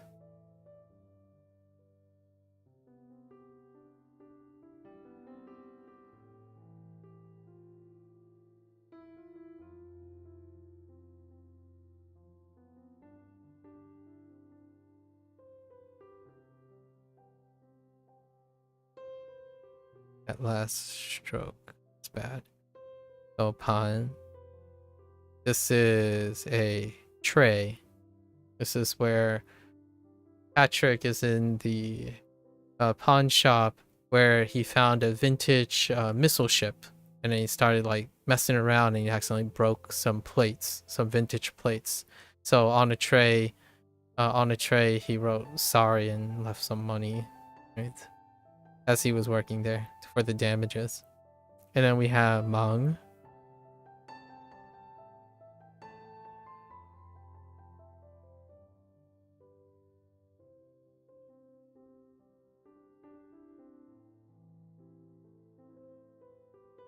This is busy. And Meng, spirit and death. I actually don't remember what busy is for. So Meng, it would be Mario. Oh yeah, Mario is in the chapel. It's in the atrium of the chapel, and he's busy taking care of death, fending off death and souls. Right, shooting fireballs everywhere. You know, booze, lots of booze and whatnot. It's a Mario thing. It's good enough. In the chapel. There we go. And as always, for myself to iterate the mnemonics, especially HanziHero's mnemonics. I think WaniKani's mnemonics need. We might do something about that in the future. HanziHero's mnemonics are very useful because the extra step allows me to write the character. So, and writing characters is an output that I use to form and constructively create new ways of remembering the mnemonics. So in the future, my constructive mnemonics will be for WaniKani to, as well as HanziHero, is take the vocabulary word, and as I'm writing the components, I can attach the components and the radicals back to their meaning. So any particular ones that are incredibly difficult or very nuanced, like it requires two more intricacies, being able to recreate stuff through writing and stuff like that can give me inspirations for how to turn the meaning around or weave my own story with the way writing happens.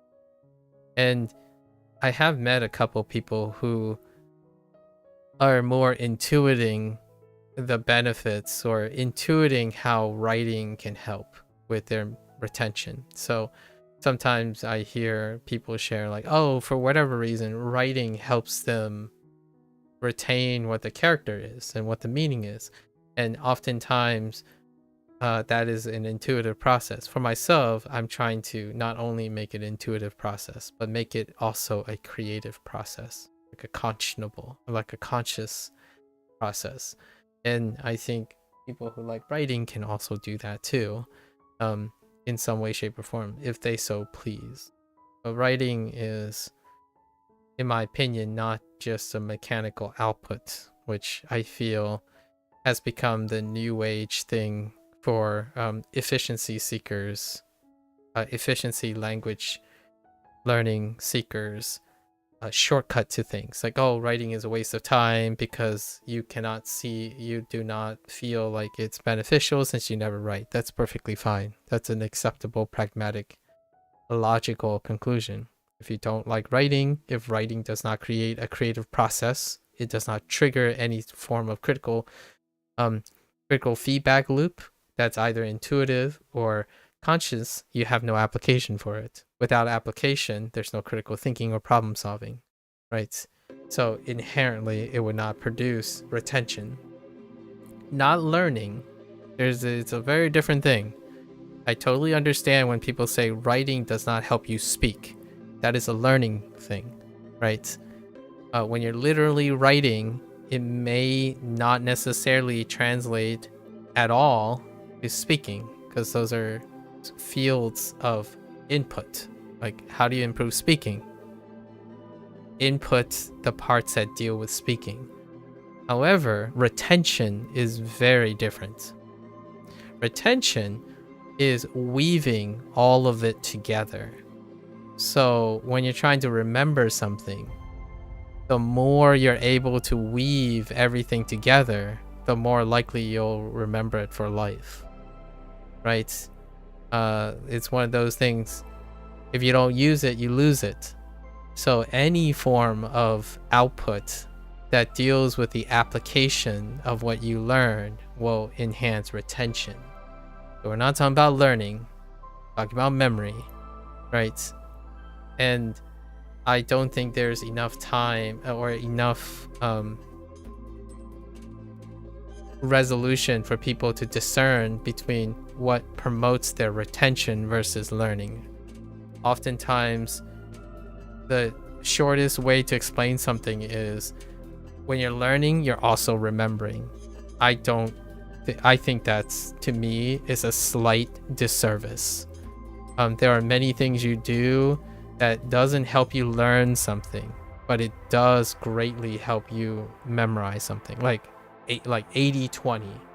And one of them is writing. And another would be creative writing. But what is more creative in the beginning stages for someone who is learning a new language that uses new representation? Literally writing the new thing is part of the learning process and retention, right? You're no longer writing A, B, C, D, E, F, G. You're no longer using Roman characters. You're using kanji or hanzi. And that early stage writing is a great collective of learning and applying what you learn. So it can be another tether for retention. But you have to enjoy the writing. You have to be actively involved in the writing, much like you have to be actively learning your vocabulary. If you don't enjoy writing, forcing yourself to write is, of course, a self-fulfilling prophecy. You have no established enthusiasm or association or application. If you don't believe there's a use for writing, then there isn't going to be one. Now, it's not the same. I'm not saying the same thing as you don't learn kanji without writing. You can learn kanji without ever writing kanji. You can learn kanji, Hanzi, without ever writing Hanzi. Learning. But we're talking about retention, right? HanziHero is a little different. I get to learn every single day. WaniKani, I don't. So I spend even more time thinking about ways to apply WaniKani's strategy than HanziHero. And then at the same time, HanziHero also keeps learning new characters. I'm not going over old characters. So how do you retain old characters even more so than the SRS? Like, yes, I know some people are like, well, isn't the whole point of SRS is supposed to remind you just enough times to learn something? It's like, yes, it is. It's supposed to it's designed in a way that you spend the least amount of time practicing, not learning, practicing, so you remember those things. But what are you going to do with those things you remember? What's going to happen when you stop using the tool? You're going to forget, because in my opinion, you haven't used the time that it liberated to want to use the things you learned, right? So the moment you stop using the SRS, it's gonna be, okay, so what do I do next? What am I gonna do? I'm kind of stuck. Like, I'm intermediate high level now, but I have no use for this stuff. I'm like, what can I do to keep it in line and continue to progress? Well, you can't answer that. Lots of people can't answer that question anymore because it's application. You're at the application stage, right? That's like going to college and going to graduate school. After that, you're transitioning into applying all the information you're using. You're not just learning anymore. You're learning to practice. You're learning to apply the things. And what does application teach you? Critical thinking and problem solving skills. Now you don't have a bunch of right facts or correct facts that are constantly thrown at you, and then you just need to memorize it and then forget the things you don't want to use. That's beginner level. That's pre-intermediate, and it still applies to language learning. It applies to most things actually, but in terms of language learning, some people might think, oh, language learning is a little different from learning science. It's like, no, it isn't, in my opinion. There are fundamentals. You learn the fundamentals because they're clarified, easy. It's verbatim a lot of times for learning. It's memorization.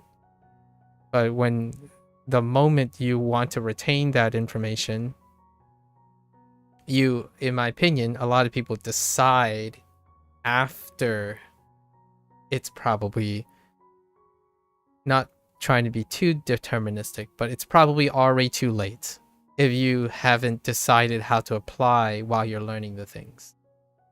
Why do I think it's probably too late?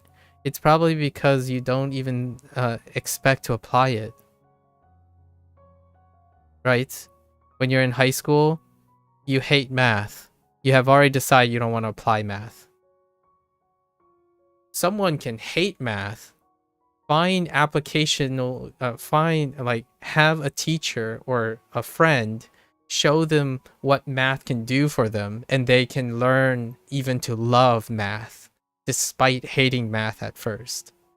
So when you're alone and self-studying and you're asking yourself, oh yeah, I don't like writing the language, it's like, that's part of the language. So you're not interested in the language in that way. That's fine. Now go use it somewhere else. Okay, so now you got to go read some books. It's like, well, I don't like reading books. I just like doing SRS, right? Maybe I'll just wait until my SRS is complete to read books. That's loss of another application, right? Writing is an application of a language. Speaking is an application of a language. And we're not talking about learning new words to say or learning new words to write. We're talking about writing words that you already know, speaking words that you already know. That is retention. And it's retention that you can use to form your own application over time. If you do less, you are inspired less to do things. You become less creative, less and less creative, to the point where you be asking strangers, hey, what do you think would interest me in using Japanese? And my first question that I would ask them is, what do you find interesting right now? And that person would say something like, well, you know, I like when people talk about underwater basket weaving. Go and do that. Explain to people why underwater basket weaving is interesting to them in the target language that you have learned. If you find out that you can't express all of that, there's your application to learn more things. Like, since you're intermediate, right, you have enough things to talk about your interests. Now, all the problems you're going to encounter trying to do that is going to give you your next step. That is your next step. You have answered your own question.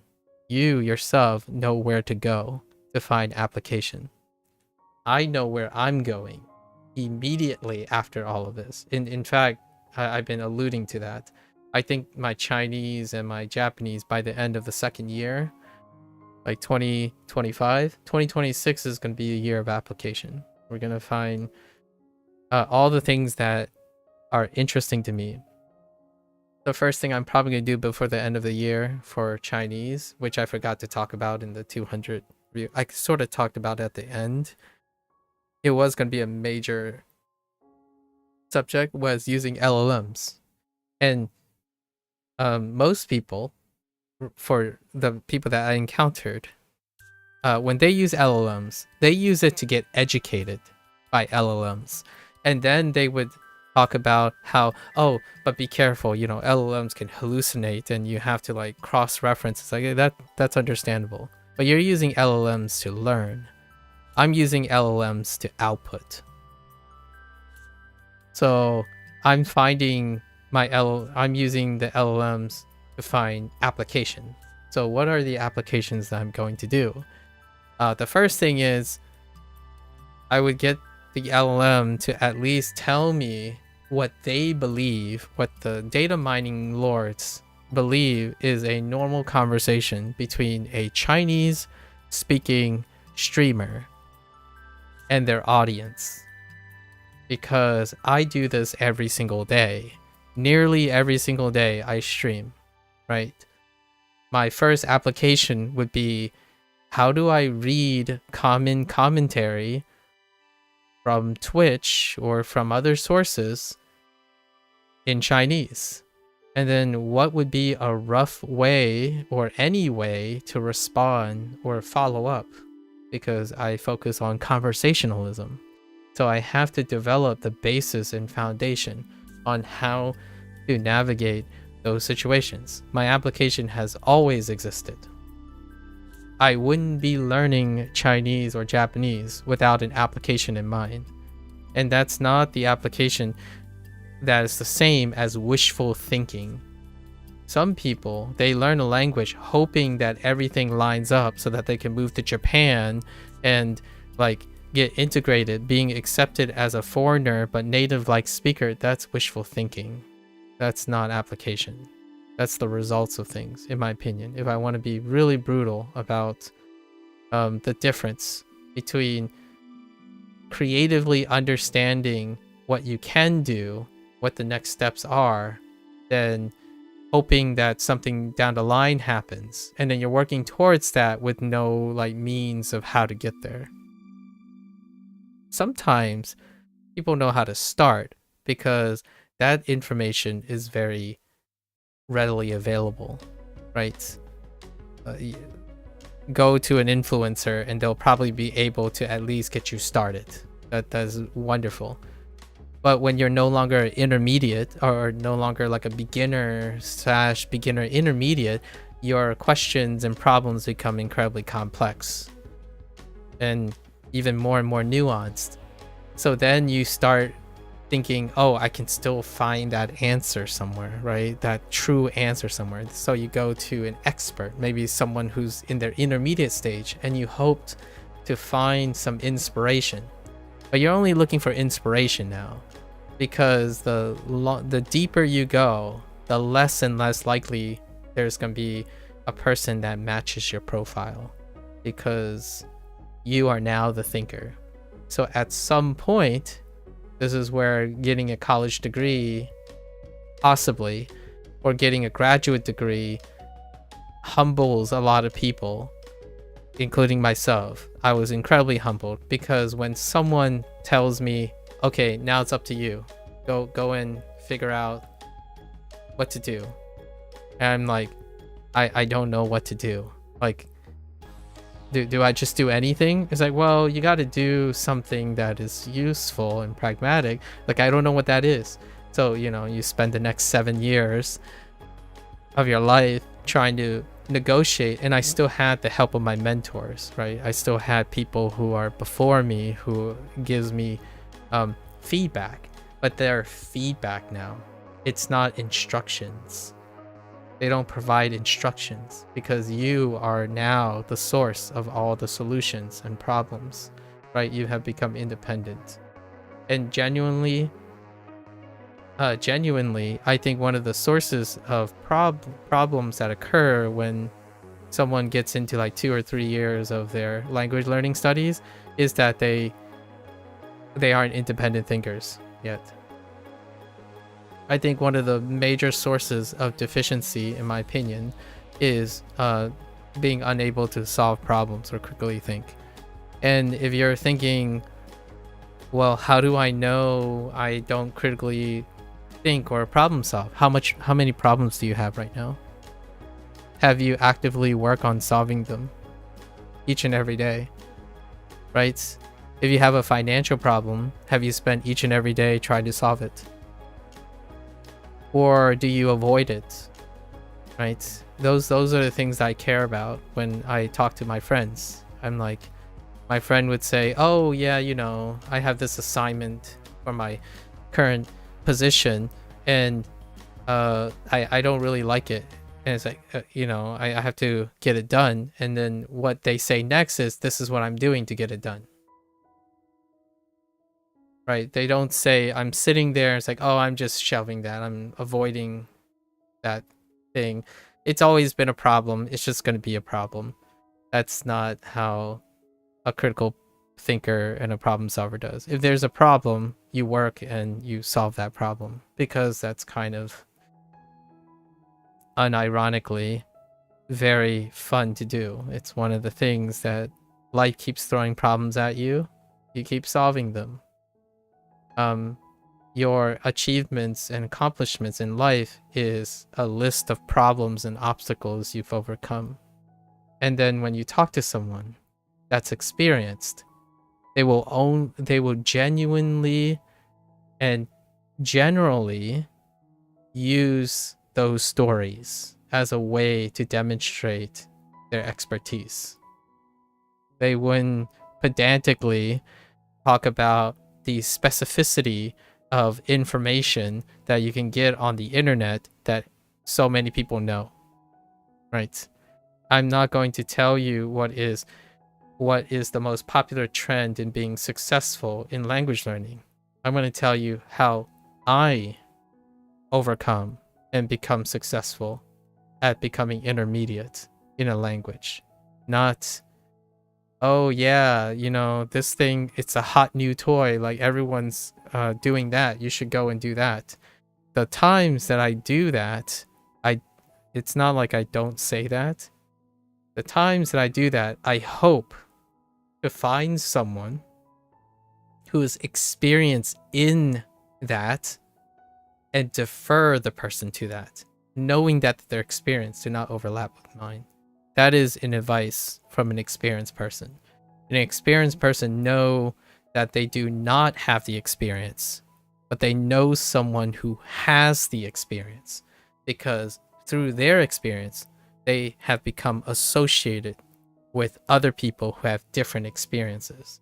So if a biologist or like a geneticist cannot answer your question because you're more asking a physics question, you hope that that geneticist have long been working in this field to know that there are physical questions that they cannot answer, so they have a colleague who is experienced in that, and you move the experience from one experience to the next experience, not go around and say, oh, this got a 7 out of 10. It's like, what do you think 7 out of 10 means?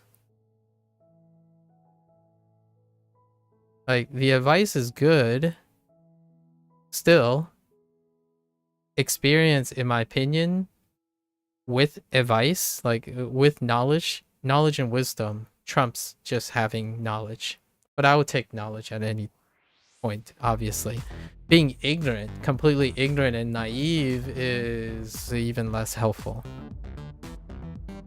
Less helpful to me, but it can be very cathartic and healthy for someone, right? Sometimes if you're always knowledgeable about something, then you may not be able to appreciate doing something without any forethought. Like myself. What is that? Playing a video game that I have no legacy skills with. That can be incredibly it can make someone come up with new ideas, right? New ideas, develop new skills that they otherwise wouldn't have. So I don't want to make it sound like it's you don't ever do one thing and you always do another thing. You do all of them, all of the stuff. I just wanted to shine a little bit light on where I'm going in the future. This is the early stages. This is the stuff that people will make endless comments about, you know, like, oh, you were doing it inefficient, like you should have been reading early and you should have been doing this first. And my answer to that is it's all of the above. You can do all of the above. Go for it. What it requires, though, in the long run, when it comes to memory and retention, is all that stuff you did, can you maintain it? Can you be consistent in it? Do you find uses for it? Because you can read all the books you want, all the trendy things you want, you can do all the trendy SRS things you want, but in the end of the day, if you're not going to use any of that, and it's not going to be part of your regular life, that's what happens when you start entering post-intermediate. What are you going to do with all that information? For myself, I didn't quite focus on certain things that people really, really loved and kept on harping at me about, which is like, did you speak to a native speaker? It's like, how often do you think I actually speak to people? Like, actually speak to people? Probably not that often. In fact, I'm still in the early stages where occasionally some of my friends are interested in learning Japanese and Chinese, which is great because now I can share and teach. And so that's what I focus on. I focus on how to get someone interested by using English to show things in Japanese and Chinese. I don't care if it's unnatural for most people. I think overall, I would like to say humbly, I'm more successful at relating to people who speak in English because people around me speak English, and then being able to contextualize most things in English in order to encourage people to pick up a couple phrases here and there. So the question is, are you doing more harm? Like, there are some snobby elitists that I've met over the last almost 2 years now that got angry at me because I can somehow encourage people to be interested in Japanese wrong. Like wrongly. I could hurt people by getting them interested in the language. And that to me is someone who has zero experience in educating people and getting people to be proud and be critical thinkers. You remove critical thinking when you get upset that someone didn't do exactly what you did. That is removing critical thinking. That's conditioning. It's more like dictatorship, actually. That's dictating, not education. The internet is good at dictating things, in my opinion. Parasocial relationships is dictation by nature because it cannot provide feedback. Right? You're not interacting with the person. So by default, you take the message as dictation. If you go away from it, like if you suddenly skew off the path of the parasocial relationship, then it is a negative feeling because there's no feedback. It's not like the parasocial relationship is going to change while you're changing. Your friends, people you interact with, people you provide advice for, they do change and they expect you with experience to also adapt and change with them. You go around saying that, oh, that's wrong, this is more optimal, that's less optimal. To me, those are like 4 or 5 red flags for someone who doesn't provide advice or help people solve problems. I would even go as far as saying, if I ask a question back, it's like, so how do you solve these problems? And if that person says, well, I never had this problem because I did it right, I used the right methods, then that person also would be a red flag for ever solving problems. Like, if you don't believe you don't have a problem, then you don't ever have to solve a problem either. And you talk like that too. And I would say that's about 70 to 80% of the people that I have met. Not that I'm not suggesting they're bad people. They're not, bad, good, injustice, altruistic, beneficial. That's not a profiling thing. It's to ascertain how often and how proactive the other person is.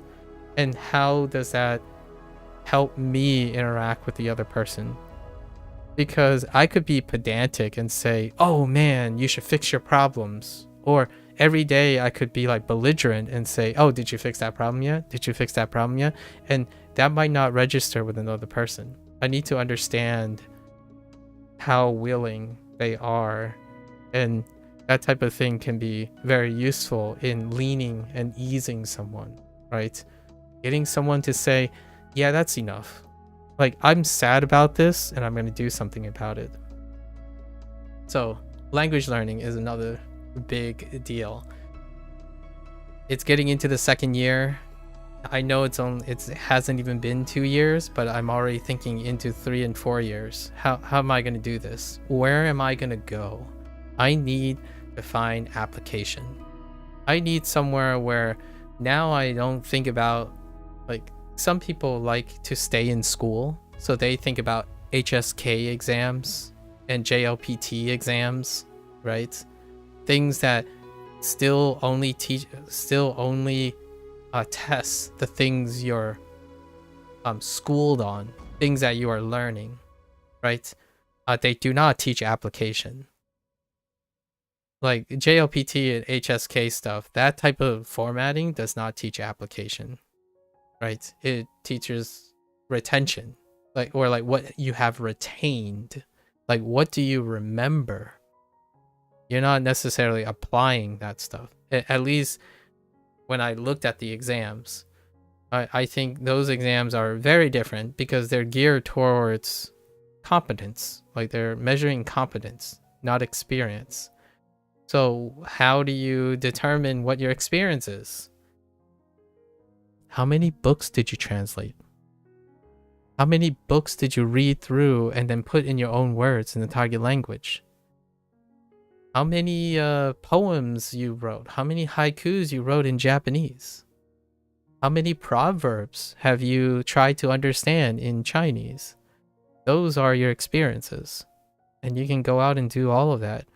How many pieces of artwork was inspired off of kanji that you wrote or hanzi that you wrote? Those are applications, in my opinion. They involve creative process. There's a lot of critical thinking involved because you're like, well, when you go and do something, you're like, I thought I knew how to do this, but now I have to spend like the next 10 hours trying to figure out how I'm going to do this. And then it's like, okay, you know what? I know like only 40% of this, but what am I going to fill the other 60% with? Application. So I want to end with that sentiment. I've been a little bit sentimental now that 200 days are passed with HanziHero. But I guess I want to end on that sentiment.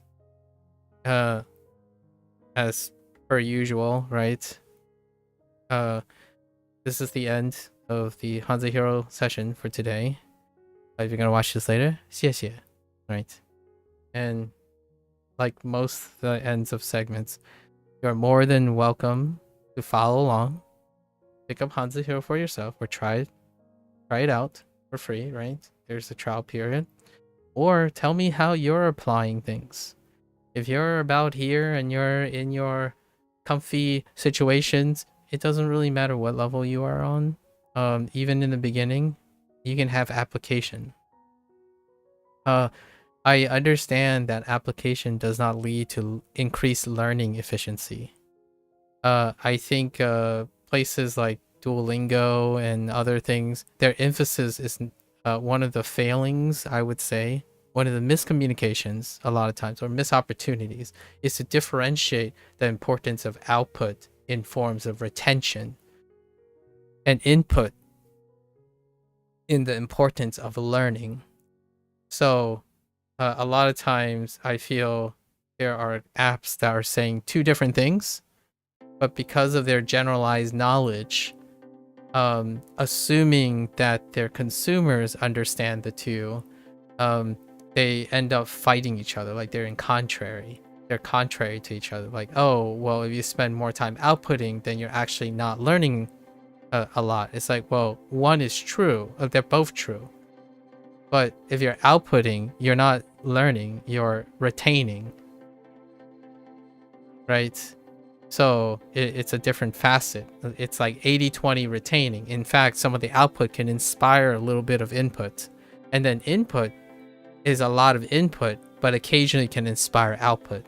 If you learn a lot of things, it can lead you to try to use those things to make things, right?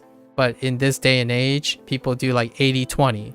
They do 80% input because that's all they're learning, and they don't care very much about using that to create things, to make new sentences, to express themselves differently, or maybe the same but in a different way. That's like 20% of the time. So more input can inspire output, right? When you learn enough, you're gonna speak every once in a while. 80% of the time you're reading, 20% of the time you gain more and more confidence to output speaking. But there's also others. You can creatively write things, creatively speak things. It doesn't have to be natural. It's an application, in my opinion.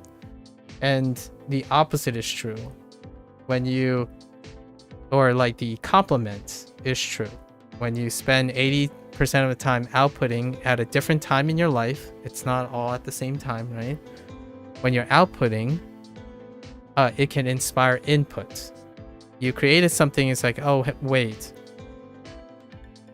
I'm not completely satisfied with this paragraph that I'm writing. Then you go seek the input that's necessary to solve that problem. That creates creative problem solving, and it helps with retention, not learning. Learning is novel advice novel information being encoded. There is some of that when you're trying to solve a problem with creating something, when you're outputting. but outputting is the area of retention. And to me, while a lot of people keep saying, oh, the input is what needs to be constantly unique and engaging, people quit because they don't have retention and application. Like, oh, hey, you learned 2 years of this. It's all for a waste of time because you have no way to use it. So then you forget all of it again and then you start all over again. Both. So go out there, right? Feel free to come on by, share some stories, telling people what you did with the language you learned, even telling people and explaining to people what you have learned. It's an application of what you're learning. If you learned 10 vocabulary words and you try to explain it to your friend what those 10 vocabulary words you've spent learning, you are applying what you learned, despite never even having a conversation in that language. You will at least remember those 10 words and how to explain them. That becomes faster and quicker over time. It retains things. I do not stop thinking about the words that I learn. They are constantly in my head. I am applying them as much as I can, with or without speaking with a native person, right? This is my natural state. Retention is near 99% is because I already have an application for it. I want to be able to explain these things. I use these examples to talk about critical thinking and problem solving skills day in and day out. That's my application.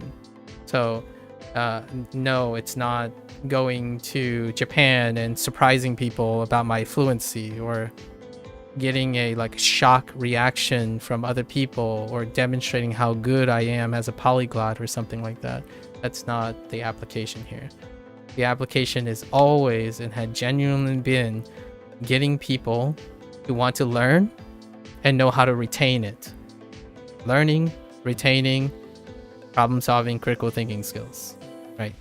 It's specifically problem solving, critical thinking skills. Because usually if you have a problem to solve, something you're really passionate about, critically thinking about, because it's passionate most of the time, that requires critical thinking, you get all the rest. You learn, in my opinion, you start learning to solve your own problems. You realize many of your problems are solvable now because if you can learn another language, what else can you do? Right? So I'm here always. You're welcome to come on by, join in the Yap session. I will be asking you a lot of questions, right? And I get to learn a little bit about what your problem solving skills are like. I think, in my opinion, I sound like a broken record, but keeping people thinking is the nature of playing video games. Learning another language, finances, all the stuff that make you exceptional. And I think it disheartens me when people think they're not exceptional and that they're in a helpless situation. There are situations, I still have to concede that there are situations people are helpless in, but you can find people too. You can also be a judge of character, right? And surround yourself with supportive systems. So all of that still ingrains in using the one thing that makes humans so brilliantly full of potential, and that is being constructively able to apply things that they learn. So yeah, feel free, stop on by. I'm not here to convince you are, but I certainly would not be shy of getting you to try, right? And as always, for those who are only interested in HanziHero in Chinese, 大家下次见, right? I'll see you guys next time. 感谢观看, alright, 观看. Thank you for watching, and I'll catch you guys on the next one. Stay safe, stay healthy. Bye bye.